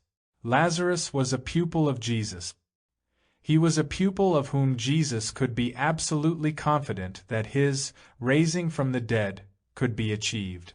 The final act of the initiatory drama consisted in a symbolic enactment through which the Spirit was revealed. It was not just a matter of grasping the principle expressed in the words, "die and become." It had to be consummated through an inward act. The earthly part, of which in the mysteries the higher self learned to feel ashamed, had to be put off. The earthly self had to die. That was the reality behind the outer symbol. The body lay for 3 days in a comatose state. But that was only the outward expression of the immense changes going on within the life of the initiate. It corresponded to a still more radical crisis on the level of the spirit. This act divides the life of the initiate into 2 separate parts. Without direct experience of such things, it is impossible to understand their deeper meaning. To use a comparison, Shakespeare's Hamlet can be summarized in a few words, and anyone who mastered this summary might correctly claim to know what happens in Hamlet. But a very different kind of knowledge would be the outcome of a rich involvement in Shakespeare's treatment of the theme. No mere description could compare with such a living content in the soul, for which the idea of Hamlet has become a personal artistic realization. And on a higher level, something similar happens in a person who lives through the magically charged events of the initiatory process. Such a one experiences in symbolic enactments what is achieved in the spirit.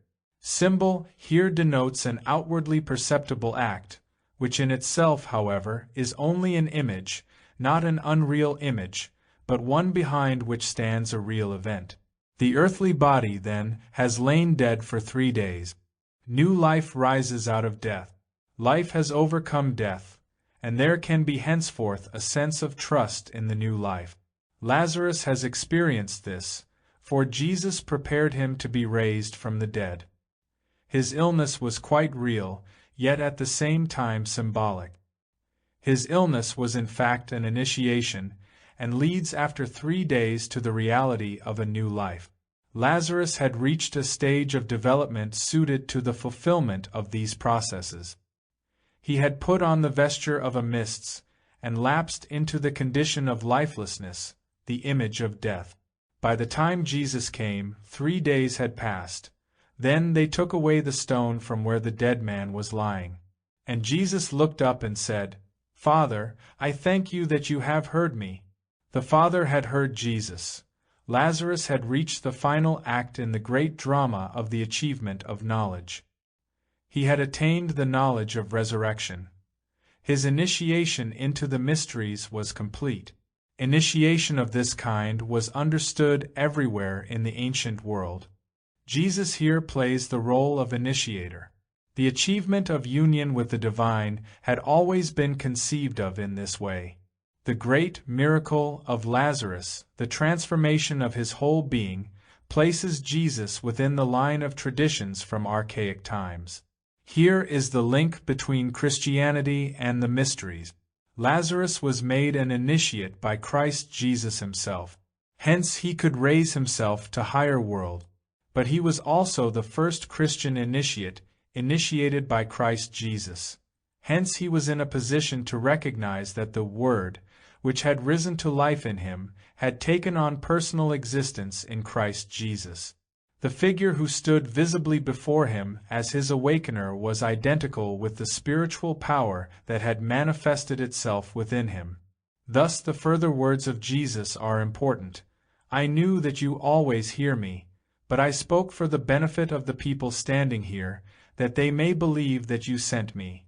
That means that Jesus is revealed as the one in whom is present the Son of the Father. And so when he awakens his own being within another, that person becomes an initiate. In this way Jesus declares that the meaning of life was concealed in the mysteries. They led to the knowledge of its meaning. He is the Word of life. What was formerly archaic tradition had become in him an actual person. The evangelist expresses this in the verse where he says that in him the Word became flesh. For him Jesus is an incarnate mystery. For the same reason, the Gospel of John is also itself a mystery.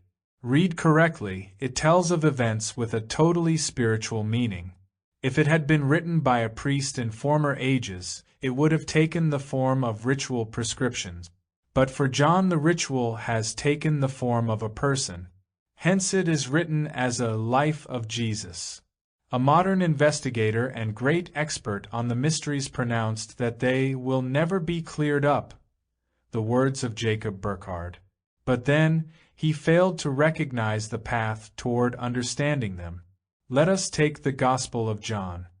Let us look upon its drama of the achievement of knowledge. In terms both symbolic and physically real, we see it enacting before our gaze what the ancient world performed as the mystery itself. The words, "Lazarus, came forth," recall the cry with which the initiator in the priestly mysteries of the Egyptians summoned back to everyday life those who had undergone initiation. They had died to the earthly world and become witnesses of eternal life. The events of initiation had transported them for a time from the world. By speaking them, Jesus had revealed the secret of the mysteries. That is why the Jews felt that they could not allow such an act to go unpunished, as we may now understand. No more could the Greeks have permitted Aeschylus to escape punishment if he had betrayed their mystery teachings. Jesus had performed the initiation of Lazarus before all the people standing by, in a deliberate act revealing the process that, in the ancient priestly world of the mysteries, had been enacted only in secret.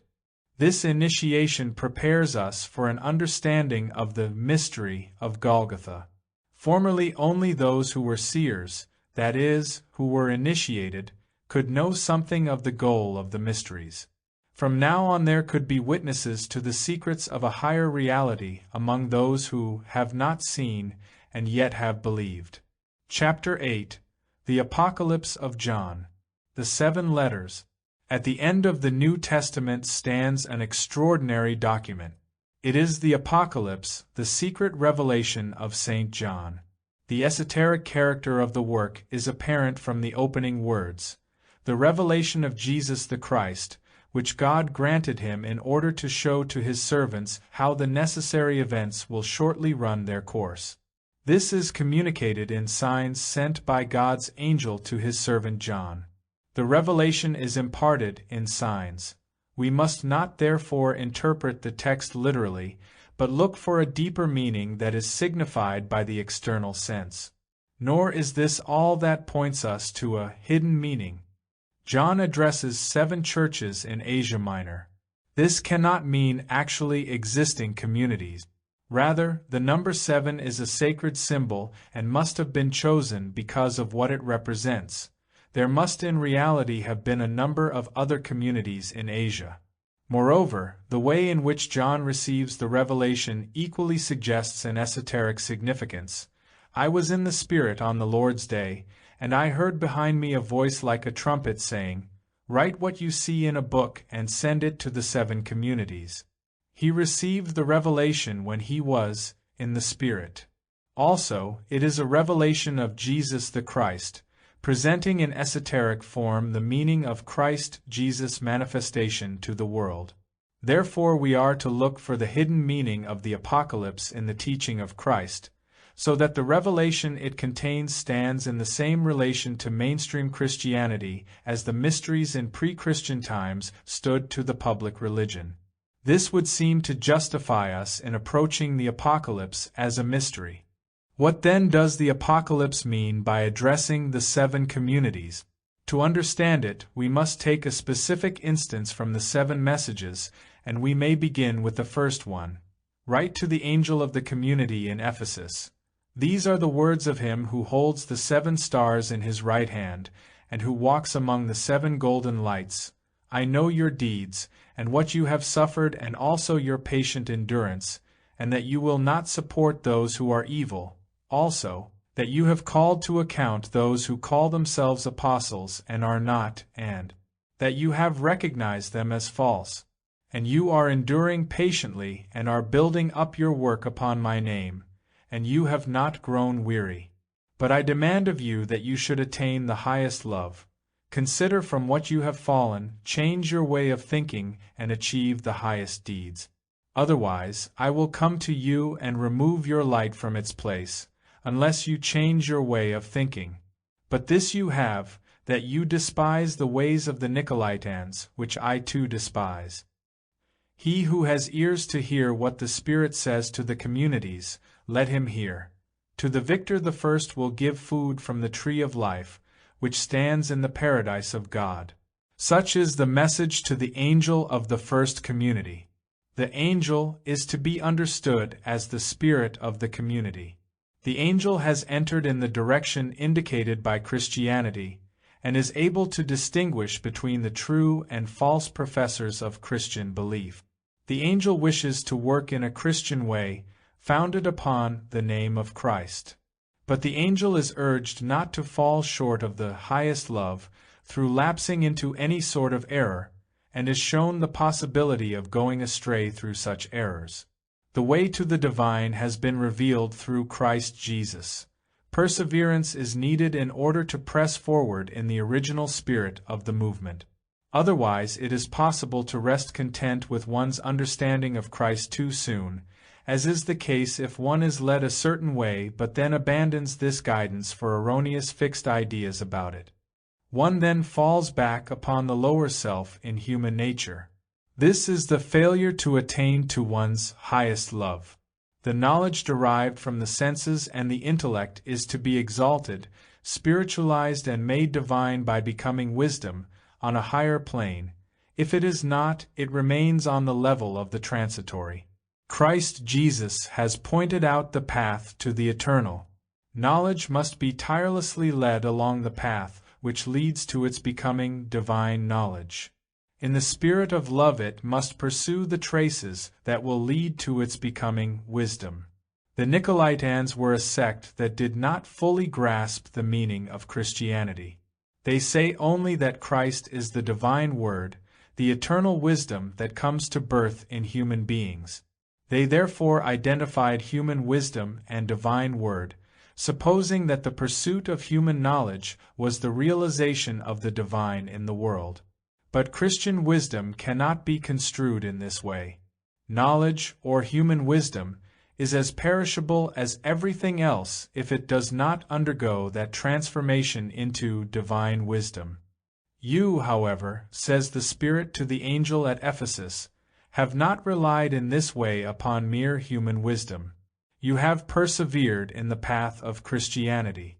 Yet to reach the goal you need nothing short of the first and highest love. You need a love greater than all other loves, because only then can it be the first love. The road to the divine reaches endlessly before you, and the first step, once gained, is the starting point for an ascent that leads ever higher.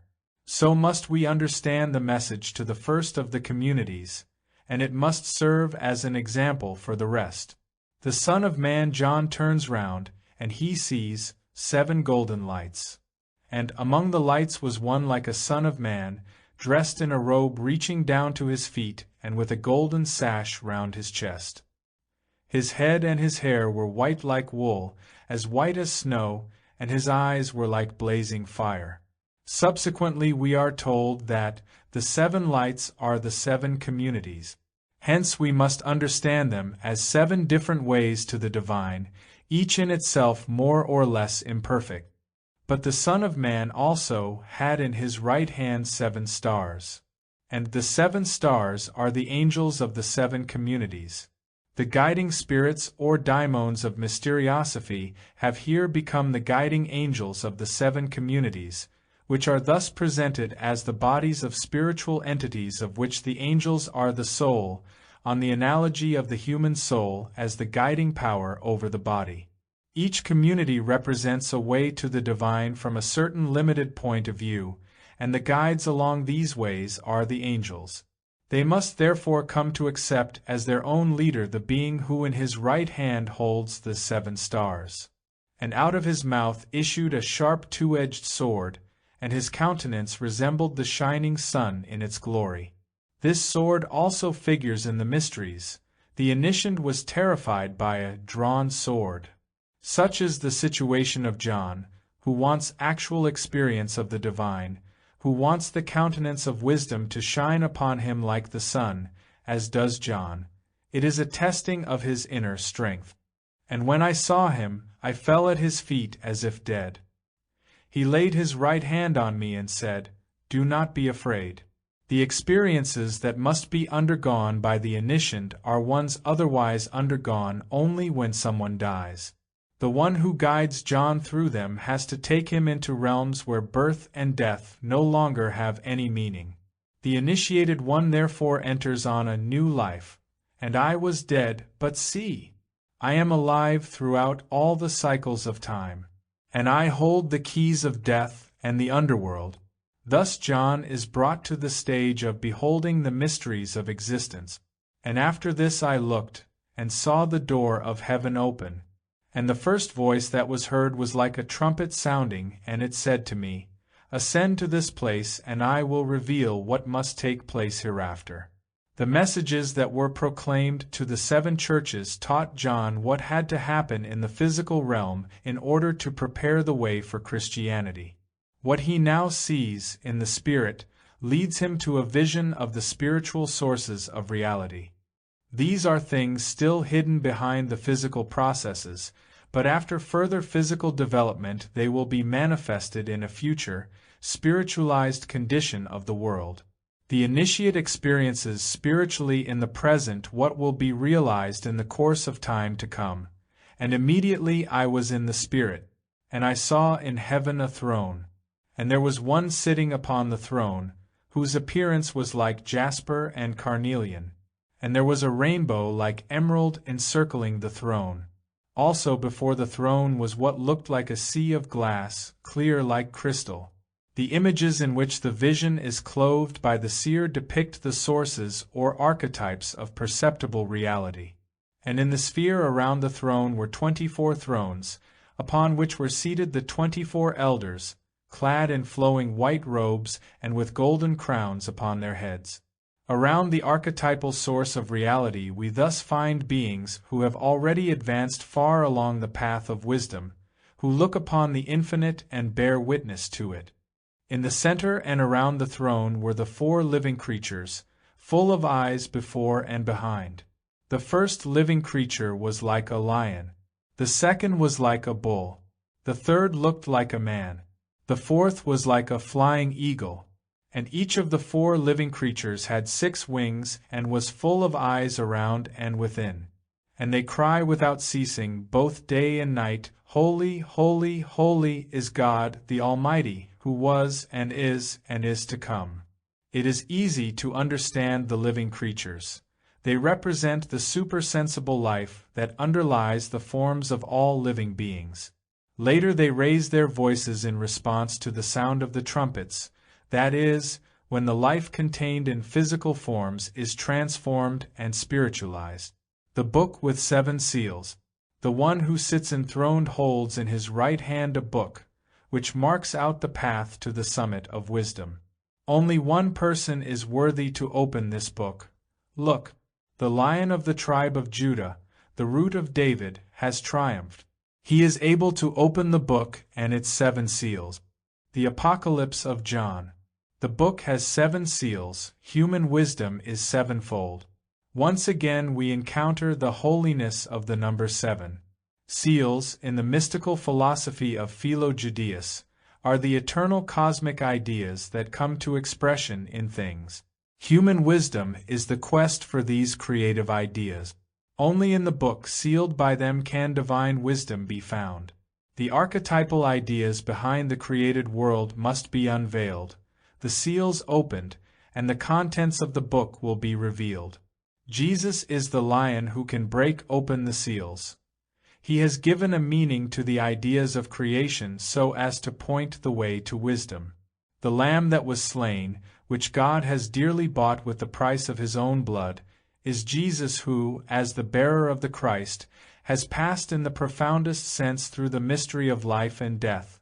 It is he who opens the book. Each time one of the seals is opened, the living creatures declare what they know. When the first seal is broken, John sees a white horse on which sits a rider with a bow. The first universal power, or embodiment, of the idea of creation becomes visible. It has a new rider, Christianity, who sets it on the right track, and through the new faith, strife is allayed. With the opening of the second seal, a red horse appears. Again it has a rider. He takes away peace, the second of the universal powers, from the earth, so that humanity should not neglect through sloth the cultivation of the spiritual life. When the third seal is opened, the universal power of justice, now led by Christianity, appears. With the opening of the fourth, it is the power of religion that appears, and that is given a new perspective through Christianity. The significance of the 4 living creatures emerges clearly. They are the 4 chief universal powers, which are to be given a new direction by Christianity. Lion, war, bull, justice, eagle, religious aspiration, human countenance, peaceful work. The meaning of the third being is made explicit when the third seal is opened and the text reads, "A quart of wheat for a day's wages, 3 quarts of barley for a day's wages." Thus the rider carries a pair of scales. When the fourth seal is opened, the rider who appears is called Death, and hell was following close behind him. The rider stands for righteousness in religion. When the fifth seal is opened, the souls of those who have already taken up Christianity appear. The creative idea behind Christianity itself is manifested. But this refers only to the first stage of Christian society, which is no less transitory than the other manifestations of the creative ideas. The sixth seal is opened, and now it is revealed that the spiritual world of Christianity is something eternal. The Apocalypse of John.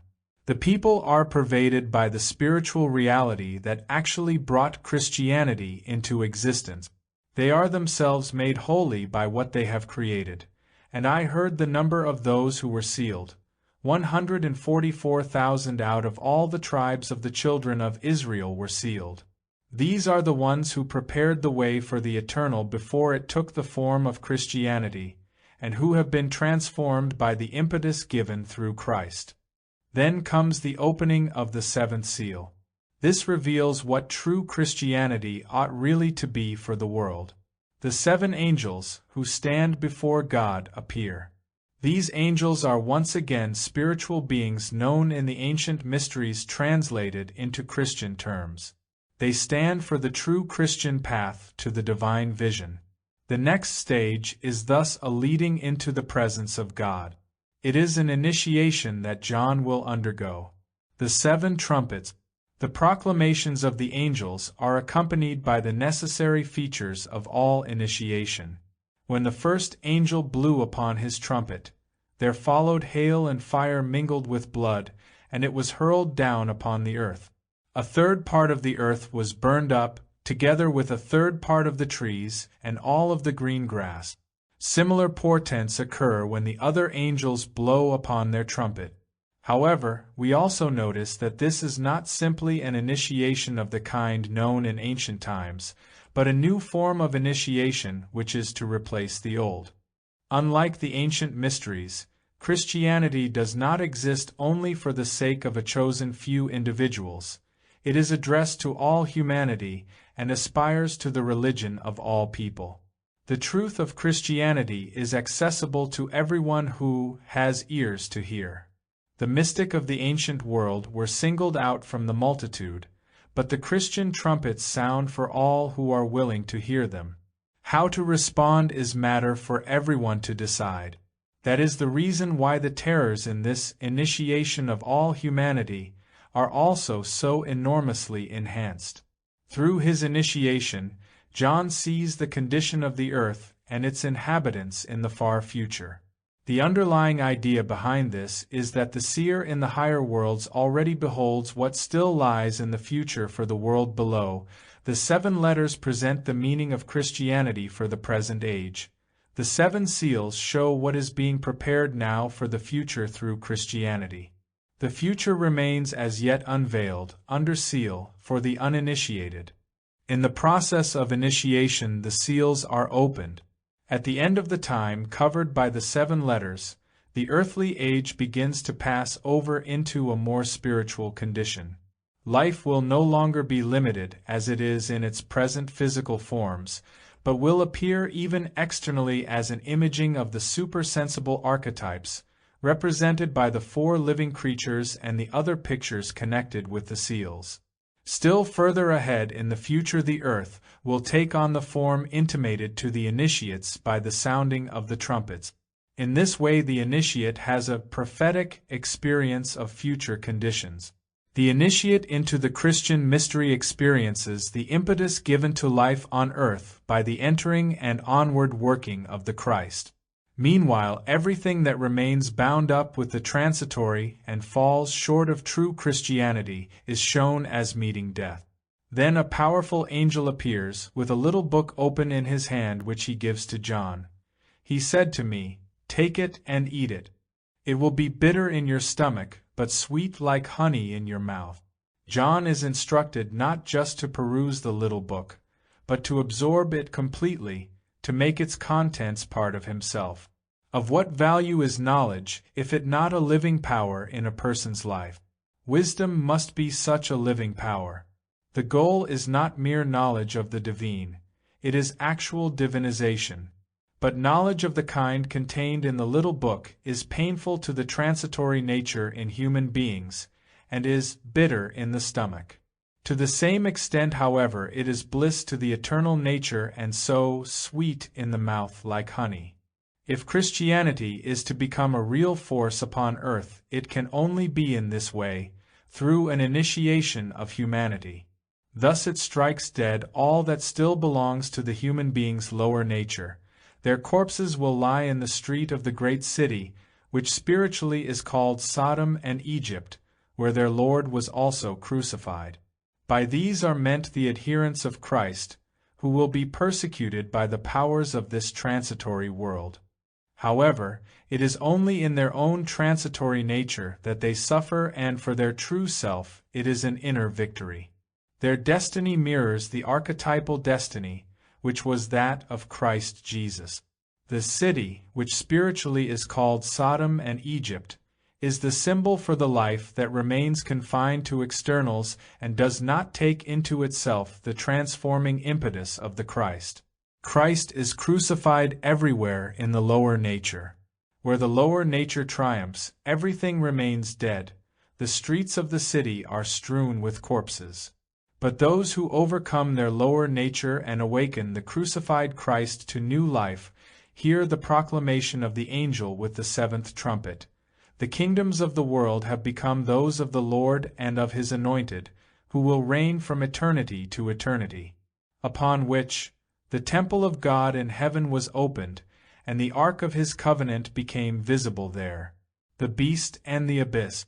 The initiate's experience brings back in a new form the primeval struggle between the higher and lower natures.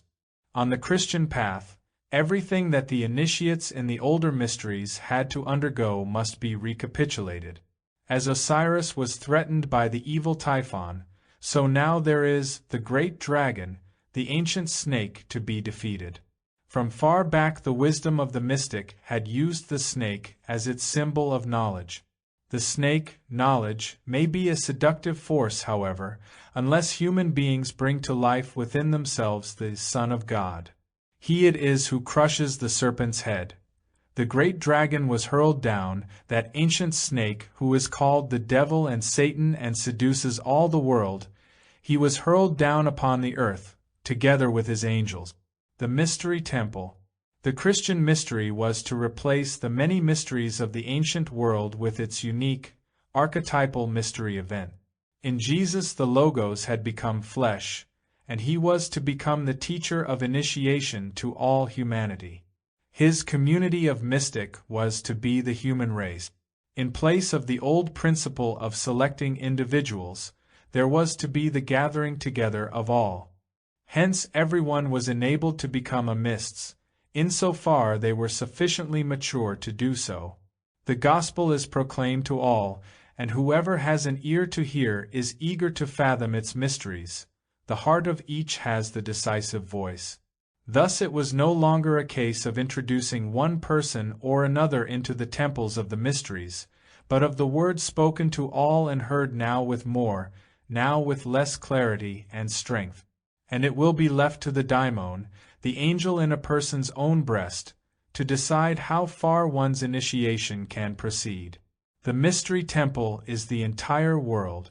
No longer is blessedness reserved for those who have witnessed within the confines of the mystery temples those awe-inspiring enactments that are the types and symbols of eternity. For now, blessed are those who have not seen, but who have believed. Even if at first they wander in darkness, the light may yet reach them. There is no secrecy. The way opens out for all. There is much more in the Apocalypse concerning the threat to Christianity from anti-Christian powers and the eventual triumph of Christianity. All other gods are taken up into the higher unity of the Christian divinity. I did not see a temple in the city, because the Lord, the all-ruling God, and the Lamb are its temple. The city had no need of the sun nor of the moon to shine upon it, because the revelation of the divine presence is its light, and its lamp is the Lamb. The mystery at the heart of the revelation of St. John is precisely this. The mysteries are no longer secret. The angel says to him, "Do not seal up the prophecies in this book, for the time of God's manifestation is near." Thus the writer of the Apocalypse expounds, from the standpoint of his own belief, the relationship of his community to those of previous times. His view of the mysteries has become the content of a mystery text. The traditions that have come down about it are appropriate to its mystery character. The author wrote it down on the island of Patmos, and the revelation is said to have been received in a cave. Christianity arose out of the mysteries. In the Apocalypse, Christian wisdom was a mystery reborn, but a mystery which breaks out of the framework of the ancient mysteries. The mystery of a unique, single event was to become the mystery with a significance for all. There is an apparent contradiction in saying that the secrets of the mysteries became manifest in Christianity, but that in the spiritual visions of the apocalyptist we nevertheless observe a Christian mystery. To solve the enigma, we must reflect how it was that the secrets of the ancient mysteries were revealed. It was through the historical events in Palestine, which drew back the veil from what had previously been kept hidden in the mysteries. Something was introduced into the history of the world through the appearance of Christ, and it is this which constitutes the new mystery.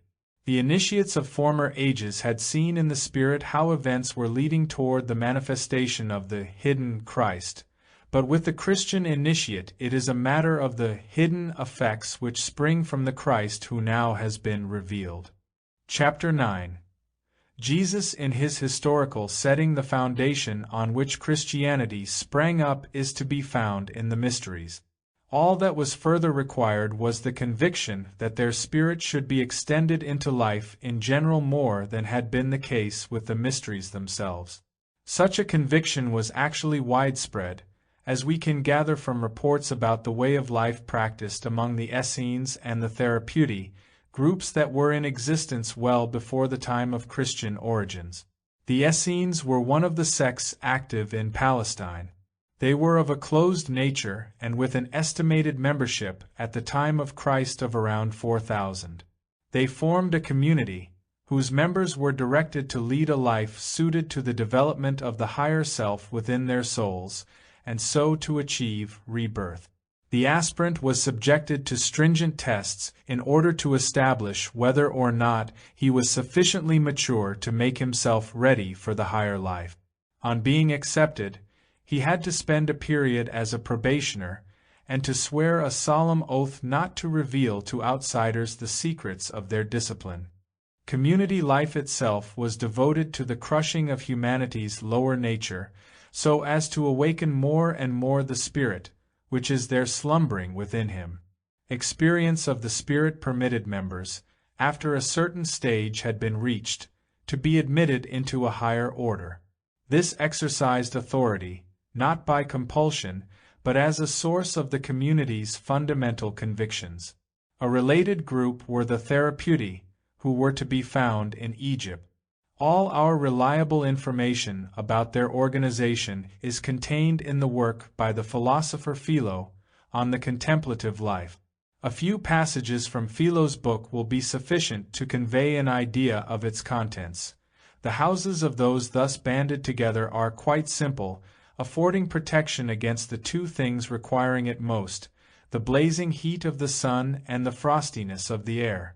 They are neither contiguous as in towns, since close proximity is troublesome and displeasing to those assiduously striving for solitude, nor yet far apart, because of the fellowship to which they cleave, and in order to render each other aid in the event of a piratical attack. In each house there is a sacred chamber or monasterion, in which in isolation they are initiated into the mysteries of the holy life. They have also writings of men of old, who were the founders of their sect, and had left behind many memorials of the type of treatment employed in allegory. Their interpretations of the Holy Scripture are made in accordance with the deeper meanings conveyed in allegory. Here we see a democratization of the aims of the mysteries, though inevitably such a democratization brought a softening of the original character of the cults. The communities of the Essenes and Therapeuti form a natural transition from the mysteries to Christianity. But Christianity extended the process further, transforming the aims of such sectarian groups into the wider concerns of humanity as such, though naturally weakening their mystery character still further. From the existence of those communities, however, we can appreciate the readiness of the period for an understanding of the Christ mystery. The techniques of the mysteries prepared people for the dawning of a higher spiritual reality within their souls at the appropriate stage. The communities of the Essenes and Therapeuti translated these into a corresponding way of life that would lead to the awakening of the higher self. The next step would be the concept of the reincarnating human individuality, evolving to ever higher stages of perfection. Those who could begin to grasp that idea would be able to recognize in Jesus the presence of a very advanced spiritual individuality. The higher the spirituality, the greater the possibility of achieving something of importance. The individuality of Jesus would thus be ready to accomplish what the Gospels describe as an overwhelming mystery, fulfilled through the baptism by John. The personality of Jesus had reached the stage at which it could receive into his soul the Christ Logos. In him the Word became flesh. From that point the ego of Jesus of Nazareth is the Christ Logos, manifesting itself outwardly through his personality. The event which underlies the baptism by John is that the ego of Jesus becomes the Christ. In the period of the mysteries, union with the Spirit was achieved by the initiates among humankind, by the few. The Essene community opened the way to this union for all its members. The actions performed by the Christ before the whole of humanity constituted an event through which all of humanity could come to know union, the Christ event. Chapter 9. The Essence of Christianity. From the Mysteries to Christianity. No longer was the divine, the Word, the eternal Logos, to be met with only in the obscure darkness of the mysteries as a spiritual reality. Henceforth to speak of the Logos was at the same time to think of Jesus, an actual historical person. That was the profoundest factor that must have affected the adherents of Christianity. Previously the Logos had been expressed within reality simply in the various stages of human perfection. The level of spiritual development in a particular person could be subtly and delicately investigated when someone sought initiation, so as to establish the exact degree to which the Logos had been brought to life within such a person. A higher stage of maturation was considered to be a step higher in spiritual development, with its roots in a pre-existing spiritual life. Likewise, the present life was seen as the stage of preparation for a spiritual phase of development in the future. Jewish esoteric teaching preserved in the Zohar asserts the strict conservation of the soul's spiritual energy, which continues forever. Nothing is lost in the world, nothing falls into the void, not even the words and the voice of a man. Everything has its place and its destined part to play. A particular personality was only one possible manifestation of the soul, which transformed its identity again and again. The life of a person was linked organically in a chain of development reaching into the past and forward into the future. But in Christianity, this Logos manifesting itself in various ways through manifold personalities becomes focused on a unique personality, that of Jesus. Formerly the Logos pervaded the entire world, but now it is concentrated in the single figure of Jesus, who is a divine man in a unique way. For the highest human ideal of all future lives, to which one should approach ever closer, was on one occasion actually present in Jesus. The divinization of all humanity was what Jesus took upon himself. What had been sought in the depths of one's own soul could henceforth be sought in him. The eternal, divine kernel of the soul was wrested away from the personality. This eternal part was now to be seen in its fullness in Jesus.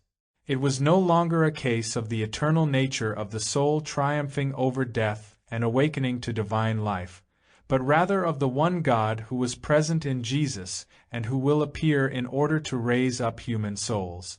The effect of this was to assign a radically new meaning to the personality. It had become detached from humanity's eternal and immortal part, and was left standing in its own right as personality. And so, rather than denying eternal life, it became necessary to ascribe immortality to this very personality. Belief in the cosmic transformation of the soul gave way to belief in personal immortality. Personality took on infinite significance because it was all that humanity could cling to. From this point onward, nothing stands between personality and the infinite God. Its relationship to Him is an immediate one. It is no longer a case of various levels, higher and lower, reaching up to the possibility of divinization.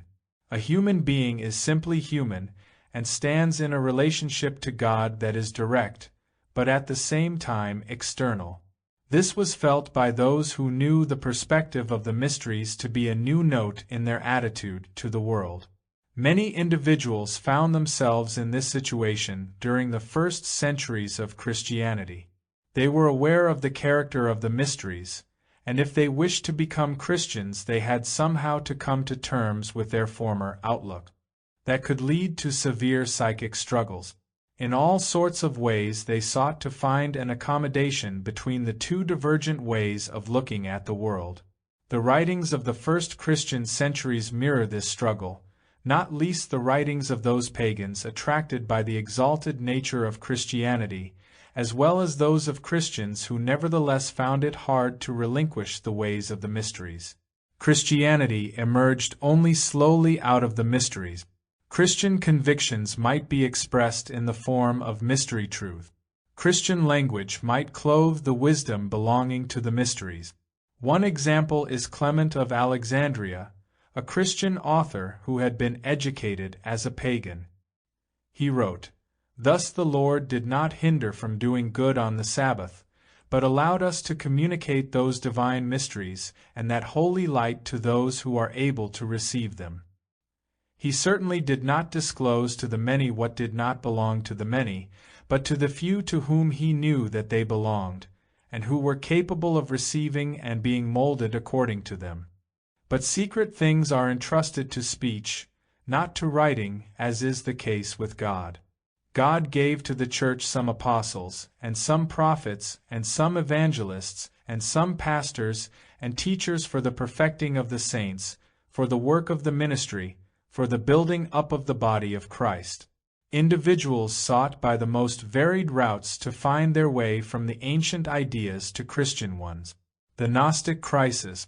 Meanwhile, however, the external organization of the Church was becoming more and more strongly established, and those who thought that they were on the right path called the others heretics.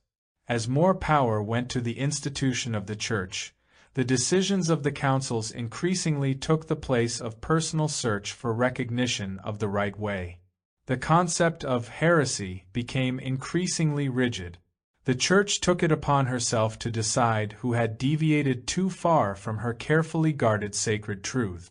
Yet during the first centuries of Christianity, the search for the way to God was much more individual than in later times.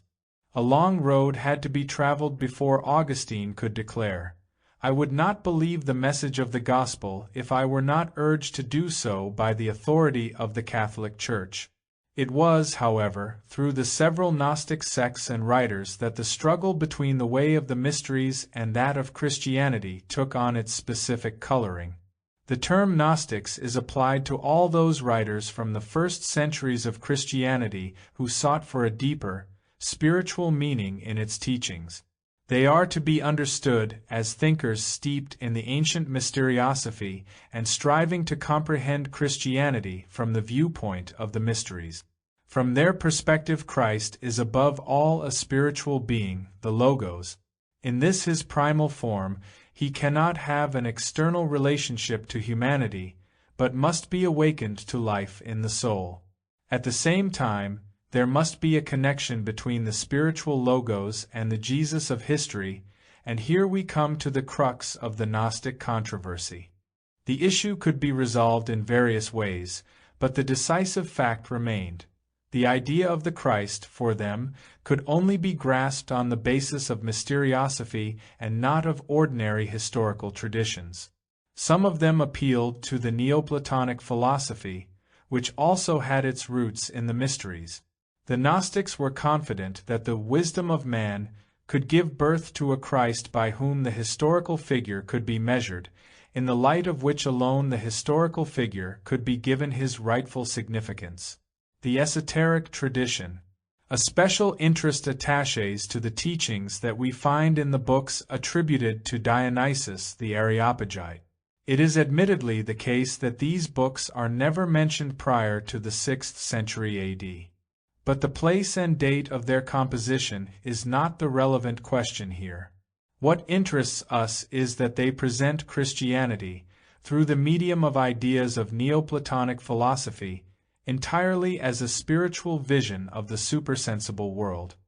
And this is a form of presentation that actually belongs specifically to the early centuries of Christianity. In the early period, this presentation of Christianity was handed down orally. In earlier times, it was the most important things that were definitely not entrusted to written form. We see this Christianity as it were reflected in the mirror of Neoplatonism. The perceptions of the senses darken human vision of the spirit. Human beings must raise themselves above the senses. Yet all human thought derives its meaning in the first instance from the observations of the senses. The perceiver calls what is observed that which is, and what is not observed that which is not. If, however, someone wishes to gain a real perspective on God, even this distinction between the existent and non-existent has to be transcended, since it belongs to the sphere of sense observation from which it is drawn. God in this sense neither exists nor does not exist. He transcends existence. God cannot be approached therefore through the medium of ordinary cognition, which is concerned with things that exist. We have to be raised above ourselves, above our sensory observation, above our rational thinking processes, and cross over to purely spiritual apprehension. Then we can begin to grasp, in mystical intuition, the perspective of the divine. However, the superexistent God has brought forth from himself the Logos, the wisdom-filled foundation of the universe. And the Logos is accessible to the weaker human faculties. He is present in the structure of the world and mediates between God and humanity. The Logos may be present in humanity in various degrees, and may be actualized in the world through an institution whose hierarchy expresses the different levels to which he fills its members. The Logos is active in a perceptible way within such a church, and the same power Thatenlivens it had once lived in Christ who became flesh in Jesus. Gnosticism had made one thing clear: there was a need to come to terms with Jesus as a personality. Christ and Jesus had somehow to be related. Human personality had been deprived of its share in the divine nature, which had in some manner to be rediscovered. It had to be possible to find it again in Jesus. The mystic had been concerned with levels of divinity within themselves, and with the personality known to the earthly senses. The Christian was concerned with this, but also with an exalted God, perfect beyond anything attainable by human beings. If we can grasp this, we will see how a Christian mysticism, the attitude of the soul when it finds a higher spiritual nature within itself, is possible only when the inner eye is opened to the light that streams from the Christ in the person of Jesus. Union of the soul with its own inner energy is simultaneously union with the historical Christ. Mysticism is the unmediated feeling or perception of God within one's own soul. Yet a God who transcends utterly everything merely human cannot in the strict sense of the word be said to indwell the human soul. Gnosticism and the Christian mysticism which succeeded it represent an effort to participate somehow in that divinity with one's soul, without any intermediary.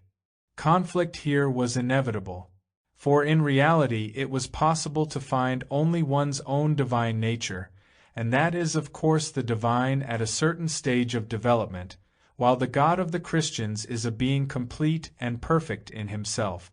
It was possible to find the strength to aspire heavenward, but nothing was to be found within the soul, at any stage of its development, that could be declared identical with God. A gulf begins to yawn between the experience of the soul and the God asserted by Christianity. It is the gulf between conviction and belief, between knowledge and religious feeling. For the mystic of the ancient world there could be no such divide. They accepted that God could be known only according to one's own degree, and understood why this must be so. And they knew that the God whom they knew in this gradually unfolding way was the true, the living God. They would have found it difficult to speak about a Godhead perfect and closed in his own nature. The mystic were not interested in knowledge of a perfect God, but in an experience of the divine life. They wished to become God, not to establish a relationship to a Godhead outside of themselves.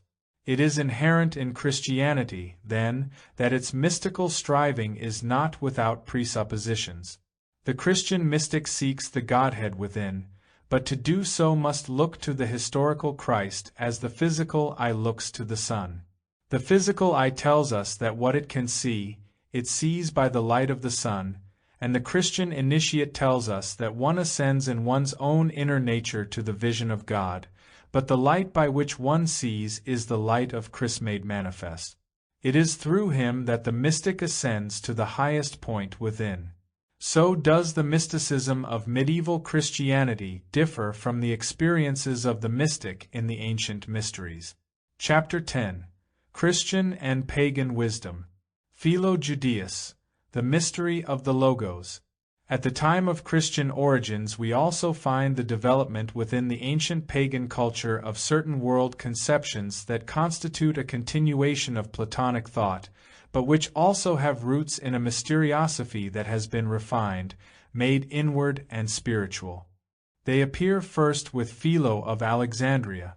The path to divinization, according to his view, is an entirely inward one taking place in the soul.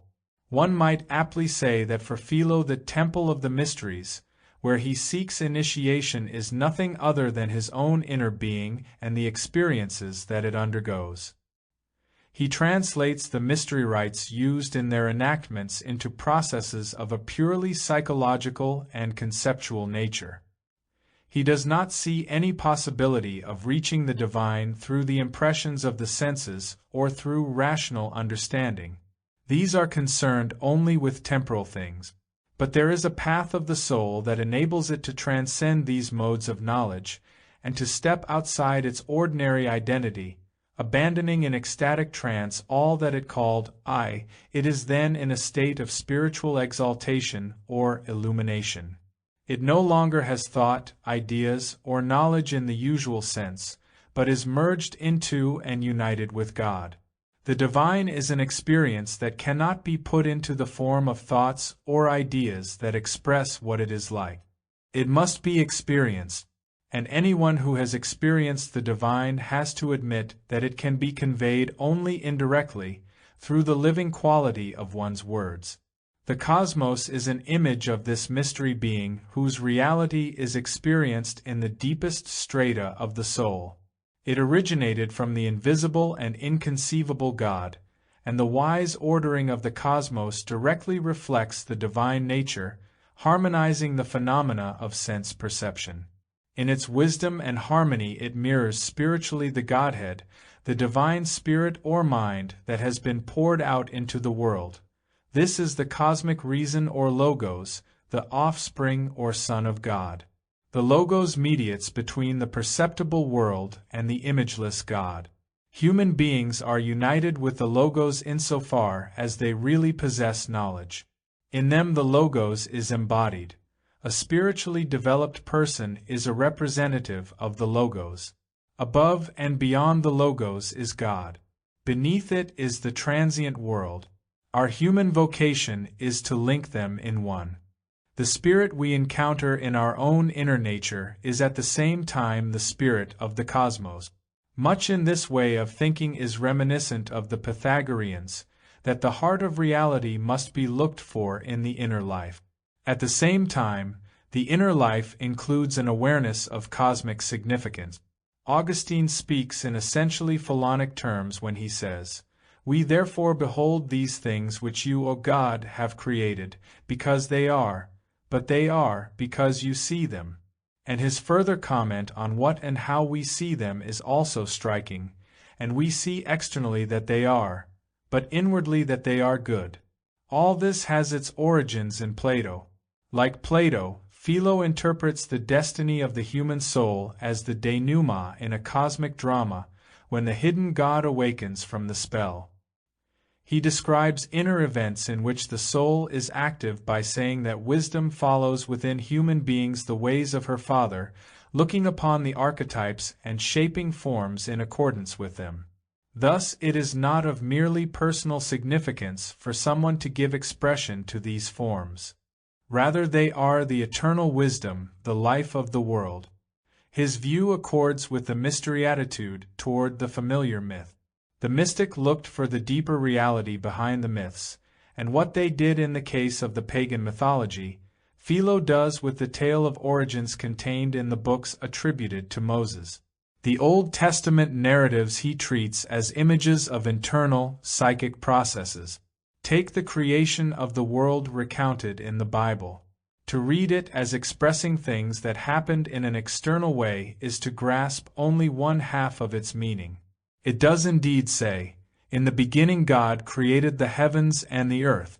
Now the earth was formless and empty, darkness was over the surface of the deep, and the Spirit of God was hovering over the waters."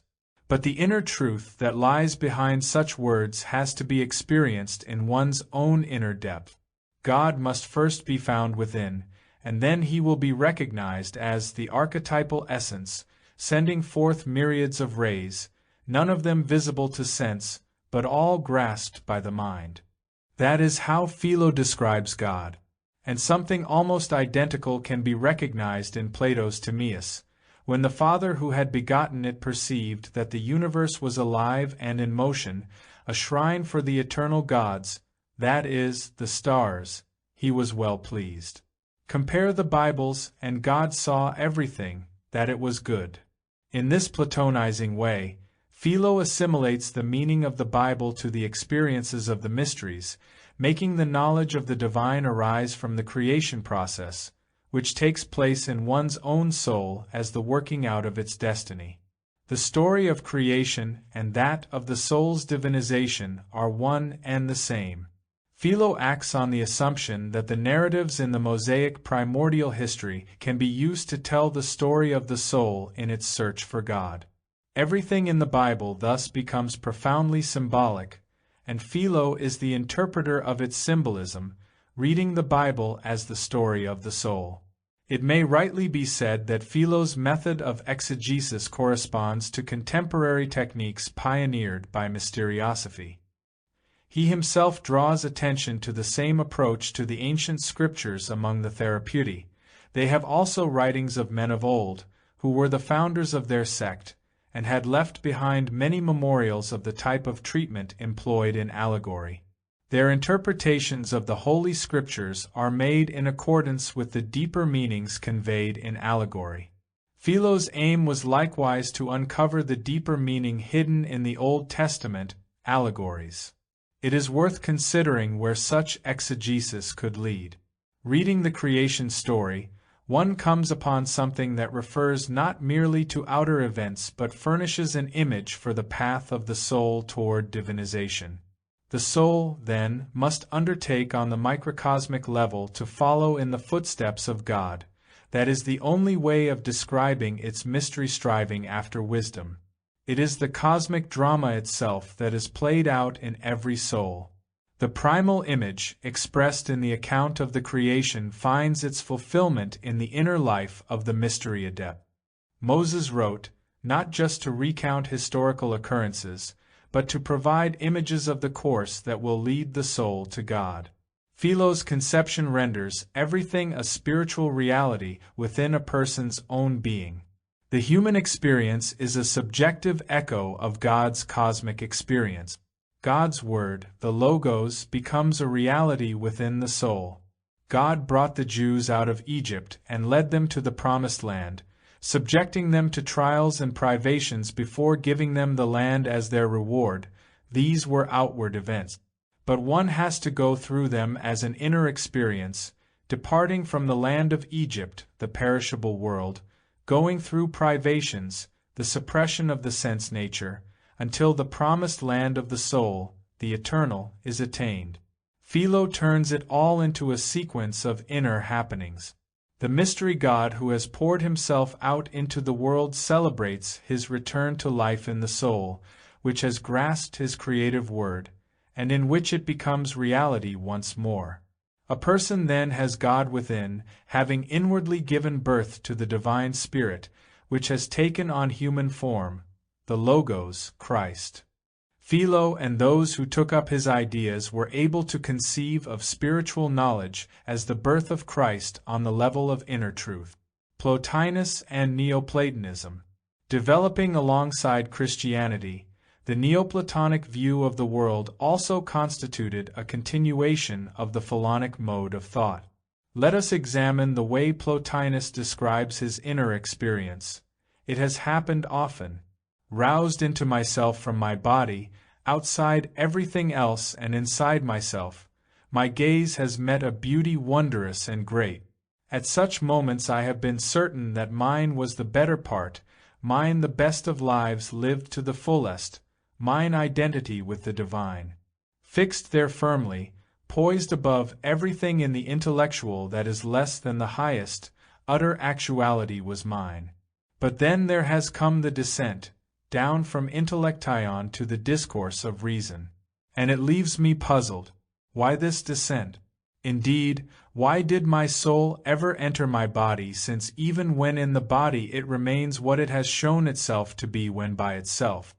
And elsewhere, how is it then that souls forget the divinity that begot them, so that, divine by nature, divine by origin, they now know neither divinity nor self?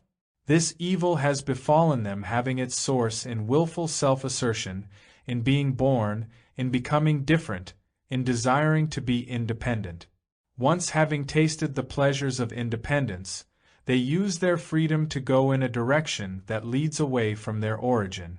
And when they have gone a great distance, they even forget that they came from it. Like children separated from their family since birth and educated away from home, they are ignorant now of their parentage, and therefore of their identity. He continues by describing the way of life and development which the soul should seek. It must be quiet. Let us assume that quiet too is the body that wraps it round, quiet the earth, quiet the air and the sea, quiet the high heavens. Then picture the soul flowing into this tranquil mass from all sides, streaming into it, spreading through it until it is luminous. As the rays of the sun lighten and gild the blackest cloud, so the soul by entering the body of the universe gives it life and immortality. The profound affinities between this conception of the world and Christianity are unmistakable. The community of the followers of Jesus proclaimed, "That which was from the beginning, which we have heard, which we have seen with our eyes, which we have looked at and our hands have touched, this we announce concerning the word of life." A Neoplatonic paraphrase might be, "That which was from the beginning, which cannot be perceived with the eyes or ears, this is what must be grasped spiritually as the word of life." Mysticism and fact. The development of ancient thought thus comes to a head with a sharp polarization. In Neoplatonism and worldviews belonging to the same family, we come to an idea of Christ that is purely spiritual. Elsewhere, we find the identification of this idea of Christ with a historical figure in whom it is manifested, namely Jesus. But one might say that the author of the Gospel of John spans both these views. He says, "In the beginning was the Word." Here he is at one with the Neoplatonic line. The Word is spiritually begotten within the soul, as the Neoplatonists hold. And then, the Word became flesh in the person of Jesus. This is the view he holds in common with the whole body of Christians. The precise sense in which it could be said that the Word became flesh can only be grasped on the basis of ancient thought in the whole sweep of its development. Plato gives us the cosmic side when he describes how God stretched out the anima mundi in the form of a cross. This universal soul is the logos, and if the logos is to become flesh, it must be through the repetition in fleshly existence of the macrocosmic events, being nailed to the cross and rising to new life. The profoundest idea in Christianity had long before been sketched out in spiritual terms by the ancient cosmogonies. The cosmogony was experienced anew by the mystic in the rites of initiation. But the one who was the Word made flesh had to go through it in historical actuality, so that it should have meaning for all humanity. The content of the archaic mysteriosophy emerged, through Christianity, to become a historical event, and in this sense Christianity is not only the fulfillment of the hopes expressed by the prophets of Jewish tradition, but also of what had been prefigured in the mysteries. The cross on Golgotha is the mystery cult of antiquity epitomized in a historical fact. Encountered first in the ancient cosmologies, the cross reappears in the context of a unique historical event, accessible to all humanity. There it forms the point of departure for Christianity. Understood in this way, Christianity has its mystical aspect. As simultaneously mysticism and fact, Christianity is a breakthrough in the historical development of humanity for which the processes of the mysteries, with the results that they brought about, form a prior evolutionary stage. Chapter 11. Augustine and the Church. The violence of the struggle played out in the souls of those who wrenched themselves free from paganism and made the transition to the new religion of Christian belief can be witnessed in its full force only in the figure of Augustine. To understand the convulsions of his spiritual life is at the same time to participate behind the scenes in those that rocked the souls of an Origen, a Clement of Alexandria, a Gregory of Nazianzus, a Jerome, and the others. And it is in Augustine that their struggles are laid to rest. Augustine is the sort of person whose spiritual needs arise out of a passionate nature, and so are of the deepest kind.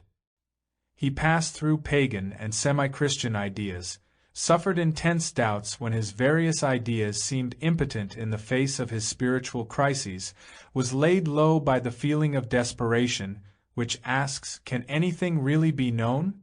When his striving began, he found his ideas bounded by perishable and sense-perceptible things, and was able to conceive of the Spirit only in pictorial terms.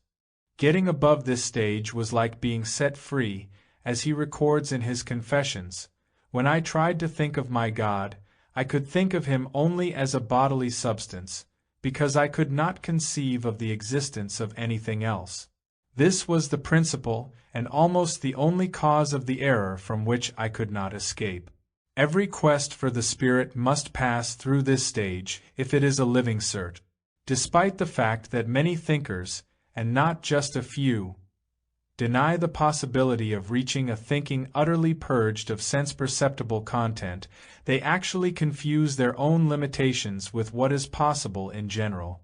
The point is precisely that a thinking purified of all sensory content is the prerequisite of higher knowledge, whose psychic content does not cease when it is no longer shored up by impressions from the senses. Augustine achieved the ascent to spiritual vision, as he himself relates. He tells how he sought everywhere for God. I put my question to the earth. It answered, I am not God, and all things on earth declared the same. I asked the sea and the chasms of the deep and the living things that creep in them, but they answered, We are not your God. Seek what is above us. I spoke to the winds that blow, and the whole air and all that lives in it replied to me, Anaximenes is wrong. I am not your God. I asked the sky, the sun, the moon, and the stars, but they, too, told me, Neither are we the God whom you seek. And Augustine realized that the answer to his question about how to find God could come only from one source, his own soul. His soul said that the eyes and ears could not tell what lay within it, but that it speaks in an immediate, and moreover in an indubitable fashion, Men may doubt whether vital force resides in air or in fire, but who can doubt that he himself lives, remembers, understands, wills, thinks, knows, and judges? If he doubts, it is a proof that he is alive. He remembers why he doubted. He understands that he doubts. He will assure himself of something. He thinks. He knows that he knows nothing. He judges that he must not accept anything hastily. Unlike external objects, which do not react against attempts to deny their existence, the soul leaps to its own defense. Even the fact that it doubted itself presumes its existence, and in its act of doubt affirms its reality. We exist, we know that we exist, and we are glad of this existence and this knowledge. In those three things there is no plausible deception to trouble us. For we do not apprehend those truths by the bodily senses by which we are in contact with the world outside us. A person's experience of God begins when the soul is able to grasp its own inherently spiritual nature, and thence the path into the spiritual world. It was Augustine's achievement that he understood this.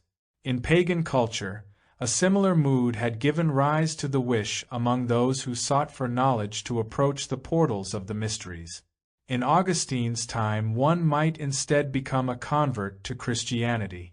The Word that had become man, Jesus, had shown the path by which the soul could come once more to be at peace with itself. In A.D., Augustine submitted to the instruction of Ambrose in Milan. All his previous reservations about the Old and New Testaments evaporated when his instructor interpreted the major portions not just according to the literal sense, but lifting the veil that concealed their spiritual meaning. The content of what the mysteries had guarded was thereby incorporated for him into the historical tradition preserved in the Gospels and the Church.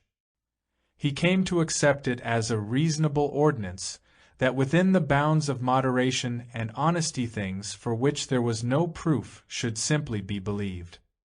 His conclusion was, who could be so blind as to say that the Church of the Apostles deserves to have no faith placed in it, when it is so loyal and is supported by the conformity of so many brethren, when these have handed down their writings to posterity so conscientiously, and when the Church has so strictly maintained the succession of teachers down to our present bishops? Augustine's mode of thought gave him the assurance that since the event of Christ the conditions for those souls who seek the Spirit have changed from what they were. He is certain that in Christ Jesus everything has been revealed, in the external and historical world, which the mystic had sought for through the discipline of the mysteries.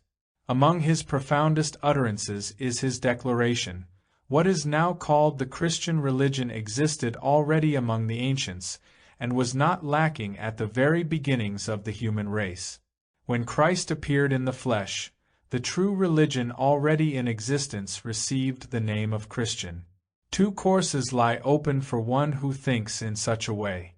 One would be to assume that the soul, by unfolding the powers that lead it to a knowledge of one's true self, could attain, by extension, to a knowledge of Christ and all that it means. That would have been an enriching of mystery knowledge through Christ. But it is the other path that Augustine actually took, and which made him the great exemplar to many who came after him. It amounts to this. At a certain stage of development one arrests the forces of the soul and adopts instead the idea of the Christ event contained in the written documents and oral tradition of the Church. The first way Augustine rejected because he felt it sprang from the vanity of the soul, whereas the second was correspondingly full of humility. To those who wish to follow the first course, he said, you may find peace in the truth, but for this humility is needed, which does not suit your proud neck. Augustine and the Church. But it filled him with boundless inner joy to think that since the appearance of Christ in the flesh, every soul can have an experience of spiritual reality. Every soul must seek to the very limits of its endeavor, and then in order to touch the very heights it must entrust itself to faith in what the texts and traditions of the Christian ecclesia have to tell of Christ and his revelation. As he put it, What bliss, what abiding enjoyment of supreme and true good is offered to us, what serenity, what a breath of eternity! How shall I describe it? It has been expressed, as far as it could be, by those great incomparable souls who we admit have beheld and still behold. We reach a point at which we acknowledge how true is what we have been commanded to believe, and how well and beneficently we have been brought up by our Mother the Church, and of what benefit was the milk given by the Apostle Paul to the little ones. This is not the place to explore what might be made of the other path of developing a mode of thinking from the knowledge of the mysteries enriched by the event of Christ. In pre-Christian times, the search for the spiritual foundations of life led inevitably to the path represented by the mysteries. Augustine, however, can direct even those who do not find it within themselves to follow such a path to strive with all their human powers for knowledge, and beyond that faith, belief, will conduct them into those higher regions of spiritual truth. Note, it was but one step further to assert that by its nature the human soul could only attain to a certain degree of knowledge by its own unaided powers, and that thereafter further progress was dependent upon faith, on belief in the written and oral tradition of Christianity. This direction in spiritual life was taken when natural knowledge was assigned a specific domain that the human soul was declared to be unable to transcend. Everything beyond that domain, it was said, was an object of faith, and the representatives of this direction of thought demanded a trust in what rested upon the foundations of the written and oral tradition. This is the viewpoint expressed in his writings in the most manifold ways by the greatest teacher known to the Church, Thomas Aquinas. His works express the view that human knowledge is simply unable to progress beyond the point reached by Augustine, knowledge of self and a certainty of the divine. As to the nature of God and his relationship to the world, that is inaccessible to human cognitive powers. It forms the content of revealed religion, and as such is exalted above all knowledge.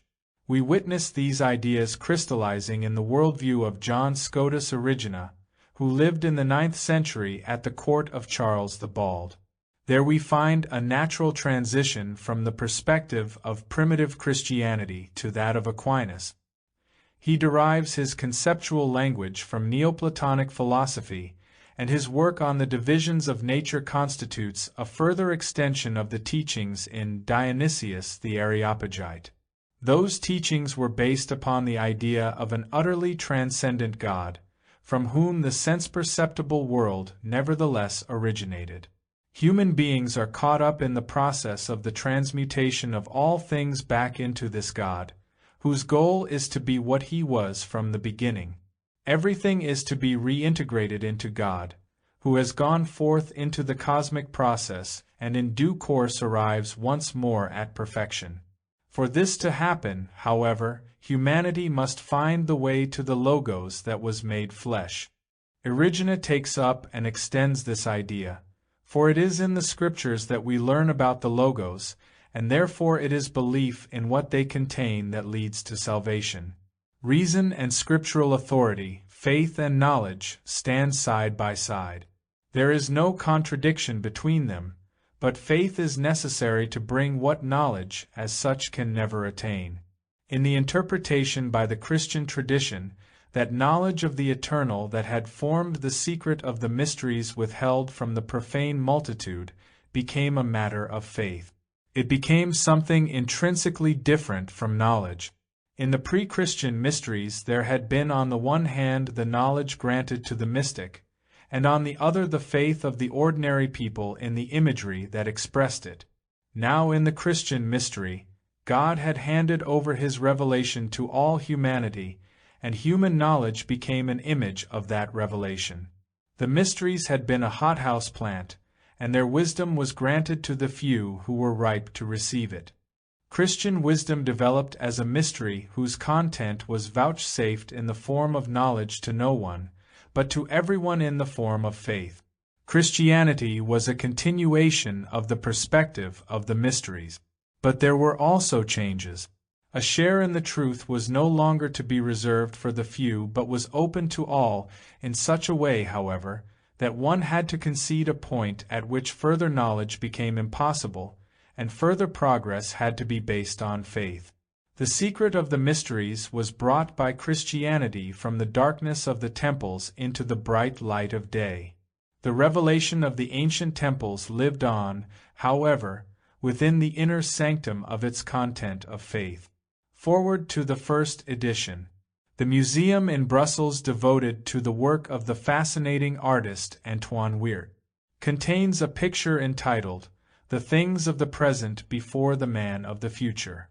It depicts a giant, holding for his wife and his child to see certain tiny things, cannons, scepters, emblems of honor, triumphal arches, the banners belonging to different factions, all such as we know today. These important products of our culture seem tiny to the future world's way of thinking, and to a civilization that is an intellectual giant in comparison with ours. We need not dwell on the prophetic intention of this picture, but to an observer of the course of intellectual life who stands before it, it conjures up another idea. For may not our modern philosophies of life and the world seem equally small to the scrutiny of future thought?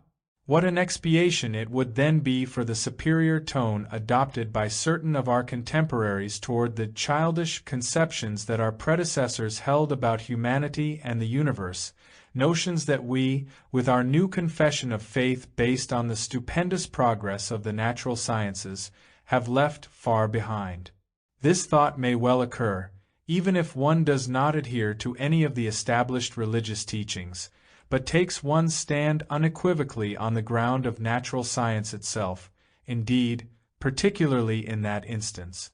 There is a profound satisfaction to be gained from viewing the sequence of living beings from microscopic creatures to Homo sapiens, and considering the relatedness of all life from the perspective of the evolutionary process.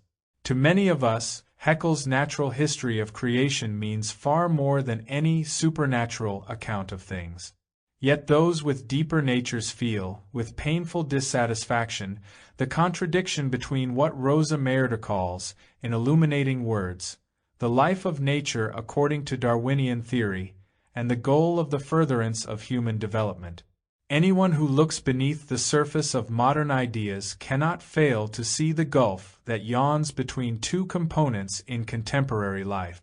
The head of modern humanity can only be satisfied by the naturalism of scientific thinking, but the heart is still steeped in the feelings that religious training and a tradition that has remained vital over thousands of years have implanted there. No reconciliation seems possible between intellect and feeling. Science, says Rosa Maerder in her essay, appeals to rational insight. Religion sets the goal of committing oneself through faith to the indefinable.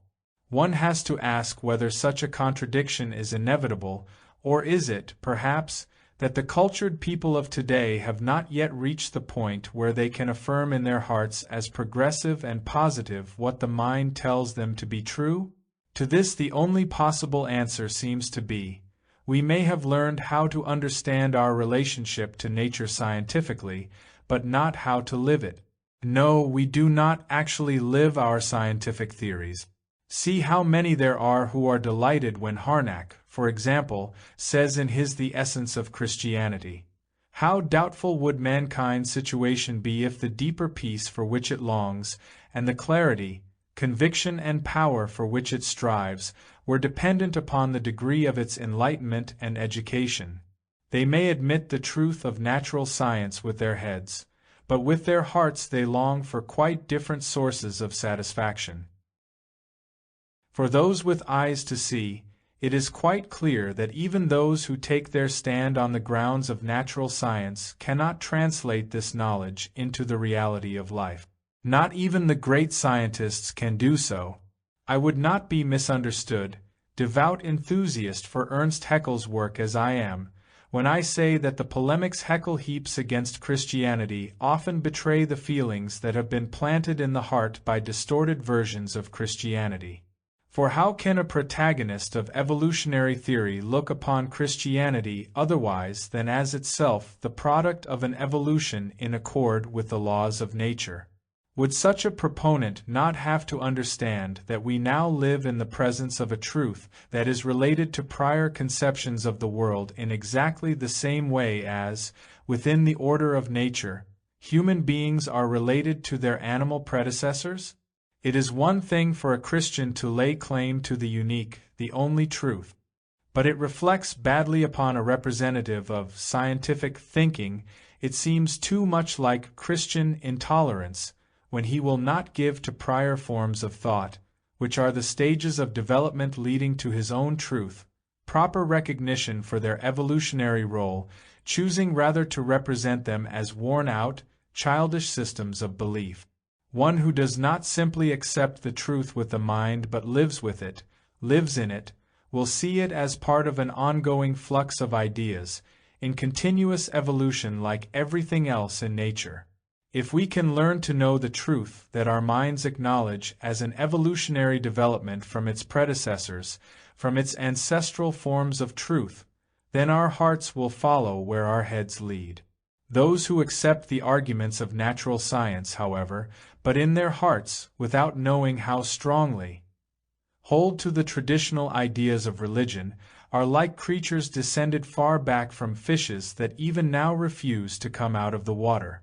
Such is the approach I have adopted in tracing one aspect of the emergence of Christianity in this book. There is not a sentence of it that will not jar upon the crude materialism of many of our scientific thinkers, but equally none that I do not believe could be justified before a natural science that really understands its own nature. Forward to the second edition. The title Christianity as Mystical Fact was one I gave to this work 8 years ago, when I gathered together the content of lectures given in. It was meant to indicate the special approach adopted in the book. Its theme is not just the mystical side of Christianity in a historical presentation. It was meant to show how Christianity came into being from the standpoint of a mystical awareness. Behind this lay the idea that spiritual happenings were factors in its emergence, which could only be observed from such a point of view. It is for the book itself to demonstrate that by mystical, I intend nothing in the way of vague intuition rather than strict scientific argument. In many circles, mysticism is understood to be just that, and therefore to be distinguished from the concerns of all genuine science. But in this book I use the term to mean a presentation of spiritual reality, a reality only accessible to a knowledge drawn from the sources of spiritual life itself. Anyone who denies the possibility of such knowledge in principle will find its contents hard to relate to. A reader who accepts that mysticism may coexist with the clarity of the natural sciences, however, may admit that the mystical aspect of Christianity has to be mystically described. The point of the book was thus not only its subject matter, but even more the kind of approach to knowledge on which it was based. Hostility towards such an approach, on the grounds that it is inimical to the scientific spirit, is widespread today. And the same must be said of those who come to investigate the nature of Christianity as believers as of those who will hear only of what they call real scientific knowledge. I have based my work, however, on the idea that the achievements of modern science lead over into a genuine mystical viewpoint. To deny such a possibility, from this point of view, is actually a contradiction of the scientific attitude that underlies those achievements. The epistemological conclusions, claimed by so many to be the only ones grounded in the facts of science, are in reality quite unable to explain the scope of that natural science itself. This book will not be rejected, then, by those who see that mysticism may properly be combined with an appreciation of our up-to-date understanding of nature. The mystical knowledge described here will lead me to show, in this book, how the creative power at work in Christianity was preparing the grounds for its own appearance in the pre-Christian mystery cults. The pre-Christian mysticism of these cults was the soil in which the seed of Christianity was able to grow and become independent, enabling us to understand Christianity in its own right, while tracing it back to the pre-Christian mystical experience from which it evolved. Any other standpoint will overlook the truth, and all too easily reduce Christianity to a mere development within pre-Christian mystery religion. This is a common error nowadays, when the content of Christianity is compared with pre-Christian mysteries in the belief that Christianity is no more than a continuation of what went before it. In the pages that follow, I emphasize that Christianity presupposes earlier mysticism as a seed presupposes a place to grow. The study of Christian origins will serve to bring out, rather than to obscure, the unique nature of Christianity. It is a deep source of satisfaction to me that this view of the essence of Christianity has been embraced by a writer whose works on the spiritual life of humanity have profoundly enriched our culture, Edward Shore, author of The Great Initiate. He was so far in agreement as to undertake a translation into French under the title Le Mystère chrétien et les mystères antiques. As a sign of the longing for the kind of approach to Christianity this book contains, it may be mentioned that the first edition was translated into a number of other European languages besides French. While preparing this second edition, I have found little to alter in essentials. Some passages from the first edition of 8 years ago have been expanded. Sometimes I have been able to add greater detail or to clarify what was then said. It is a source of regret to me that, owing to pressure of work, so long a period has elapsed between the first edition being no longer available and the appearance of this one. Points of view. The impact of natural science on the way people think today has been pervasive and profound. More and more it has become impossible to discuss the spiritual needs or the soul's inner life without taking into account the scientific context. True, many people find spiritual satisfaction quite undisturbed by the influence of science. But those who are in touch with the pulse of their time cannot do so. Our heads are filled, with increasing rapidity, by the ideas stemming from our knowledge of nature, and our hearts are drawn unwillingly after, often in despondency and dismay. What concerns us is not just the numbers of people who succumb to the power that lies in scientific ways of thinking, but the fact itself. That is what convinces the observer that here we have something that cannot be ignored if we are to form a modern conception of the world. Many of the byproducts of such thinking admittedly require us to reject its assumptions. Nevertheless, it is clearly not enough just to reject them, given that many people are attracted to them, indeed, drawn to them as by a magic power. Nor is the situation altered simply because some individuals realize that science has actually left behind the shallow stage of seeing everything in terms of force and bits of matter, left it behind long ago. More significant are the voices boldly declaring that it is from science that a new religious system of belief must be constructed. Shallow and superficial as these notions appear to anyone with a grounding in the deeper spiritual concerns of humanity, they must be registered as the real center of contemporary interest and are in all probability destined to become still more prominent in the immediate future. Then we must consider the other group, whose hearts have not kept pace with their heads. These have accepted the scientific outlook as inevitable. The weight of evidence seems decisive. But the religious needs of their souls remain unsatisfied, and the vista that opens before them appears too dreary. What then? Is the soul of humanity to rise, aspiring to the pinnacles of beauty, truth, and goodness, while in each individual case it turns out to be only a bubble, rising from the material brain and ending in nothingness? Such is the nightmare feeling that affects many people, and the ideas of science seem oppressive to them also because of the huge weight of authority behind them. People contrive to remain blind for as long as possible to the contradiction within their own soul. In fact, they console themselves by saying that such matters are inscrutable.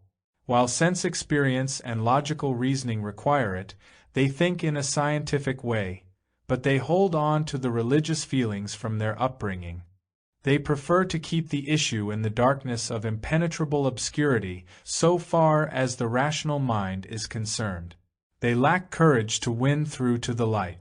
The dominant role of science in contemporary culture, then, is past doubt. It must therefore be when we come to speak of spiritual matters. Beyond doubt, too, is the fact that as an immediate solution to spiritual needs, science is shallow and simplistic. Despair would be unavoidable if its way were the right one. Would it not be insupportable if we had to think along the lines of these sentences from a pamphlet by R.G. Ingersoll? Thought is a form of force. We walk and we think by means of the same form of force. Man's organism transforms certain forces in thought force, which is sustained by the intake of what we call food and turned into what we call thoughts. What wonderful chemistry that can produce the divine tragedy of Hamlet by means of digestion. Of course, not everyone accepts what is put forward by the proponents of these ideas. But that is not the point, which is that countless people are compelled by the attitude of science to think in this way about the world around them, even if they will not admit it to themselves. The modern prophets of science try to thrust upon us a dreary prospect, dreariest of all for those who have realized that the results of natural science show that in its own terms it is unassailable. They recognize that however much the details may be challenged, however many books are written or researches compiled about the struggle for existence and its random nature, about the decisive character of natural selection or its irrelevance, the direction in which science is moving will find, within limits, ever-increasing acceptance.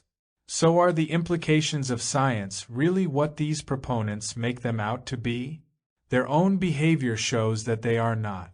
For in their own work they do not follow the path shown by the pioneers in other fields. Would Darwin and Haeckel have made their great discoveries in evolution if they had spent their time, not out observing life and the structure of living organisms, but incarcerated in the laboratory experimenting on specimens of tissue?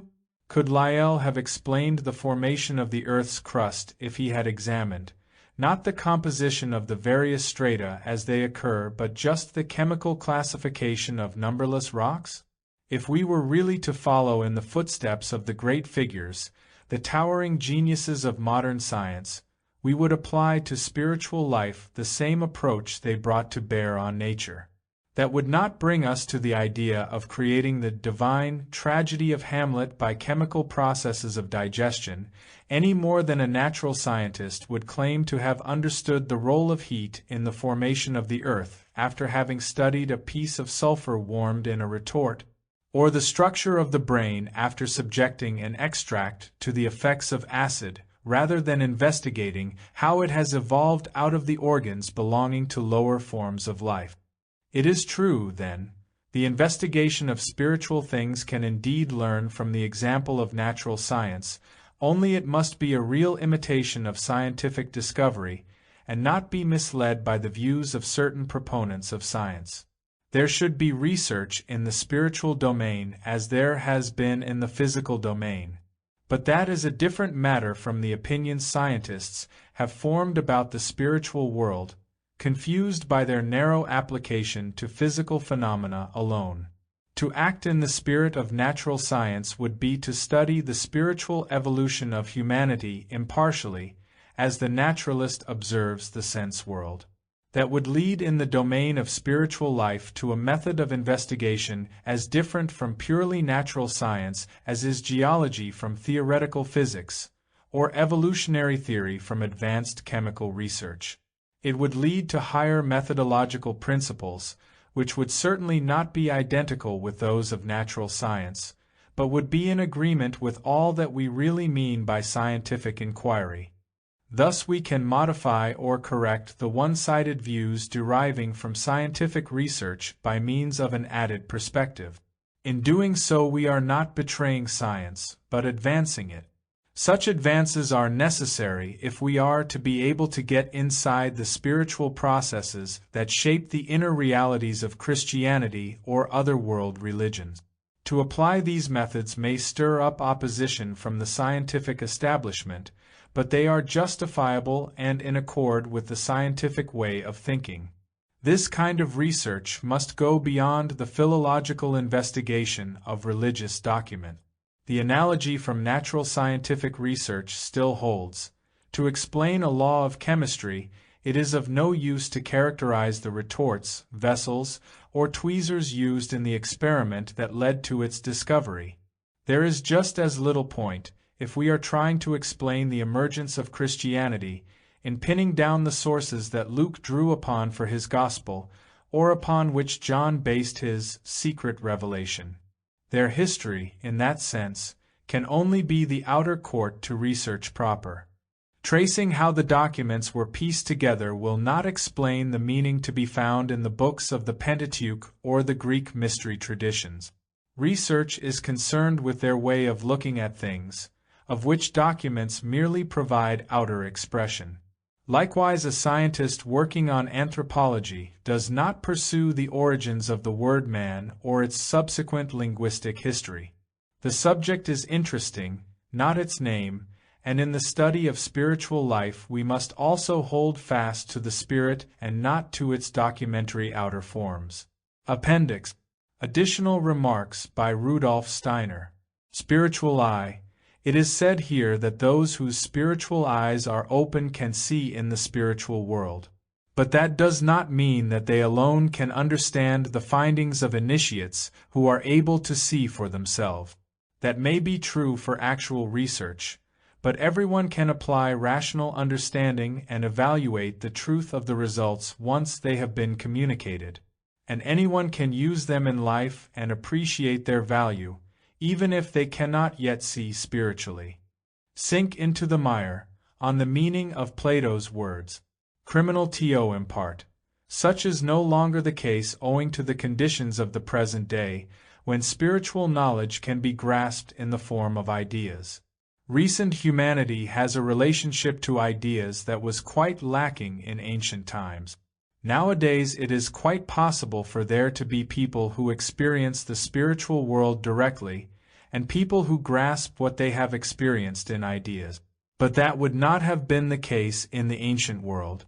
What is said about the impossibility of communicating the teachings of the mysteries really refers to the kind of experience the initiate has, which certainly cannot be shared by those who have not undergone preparation.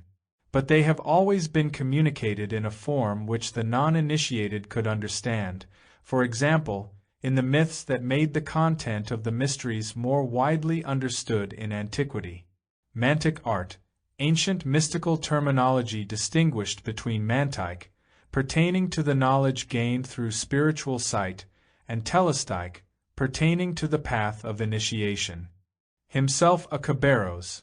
The kaberoi of the ancient mysteries are beings with a consciousness far transcending that of humanity today. Schelling means that through initiation individuals could gain a consciousness of a higher nature than their own present one. 7 is a sacred symbol. Its significance is further explained in Mayan Outline of Occult Science. Apocalyptic symbols. The explanations given here are necessarily brief and could naturally be greatly extended, but that lies outside the scope of this book. Ingersoll. These assertions from R.G. Ingersoll's Modern Twilight of the Gods are not quoted on the assumption that everyone would agree with them. Many would deny them, yet their ideas about the human being and nature would lead to the same conclusion if logically followed through. Theoretical statements of belief are one thing, and the real beliefs implicit in a way of thinking quite another. Someone may despise and ridicule Ingersoll's words, but if they deny a spiritual basis to the manifestations of nature and explain everything in terms of externals, they will logically come to an equally materialistic position. Struggle for existence. The realities behind the familiar formulae, the struggle for existence, natural selection, and so on are clear manifestations of the Spirit in nature for those who are able to discern it. The views that modern science bases on them, however, do not lead in that direction. The spiritual implications of the facts are the reason for science's ever-increasing audience. The views based on them by science, however, should not be treated as though they follow from the facts themselves, although the temptation to fall into that mistake is immeasurably great today. Sources that Luke drew upon. From such remarks it should not be inferred that I undervalue purely historical research, which is not at all the case. Historical research has its rightful place, but it should not be intolerant of the spiritual approach and its perspective. In this book I have not labored to document everything. With good will, however, it will be clear to anyone that established historical truth is nowhere contradicted by what is said here. Any thorough, balanced judgment must admit that. It is quite different in the case of someone for whom the latest fashionable theory is what we now know, and for whom the statements in this book are scientifically untenable and without foundation.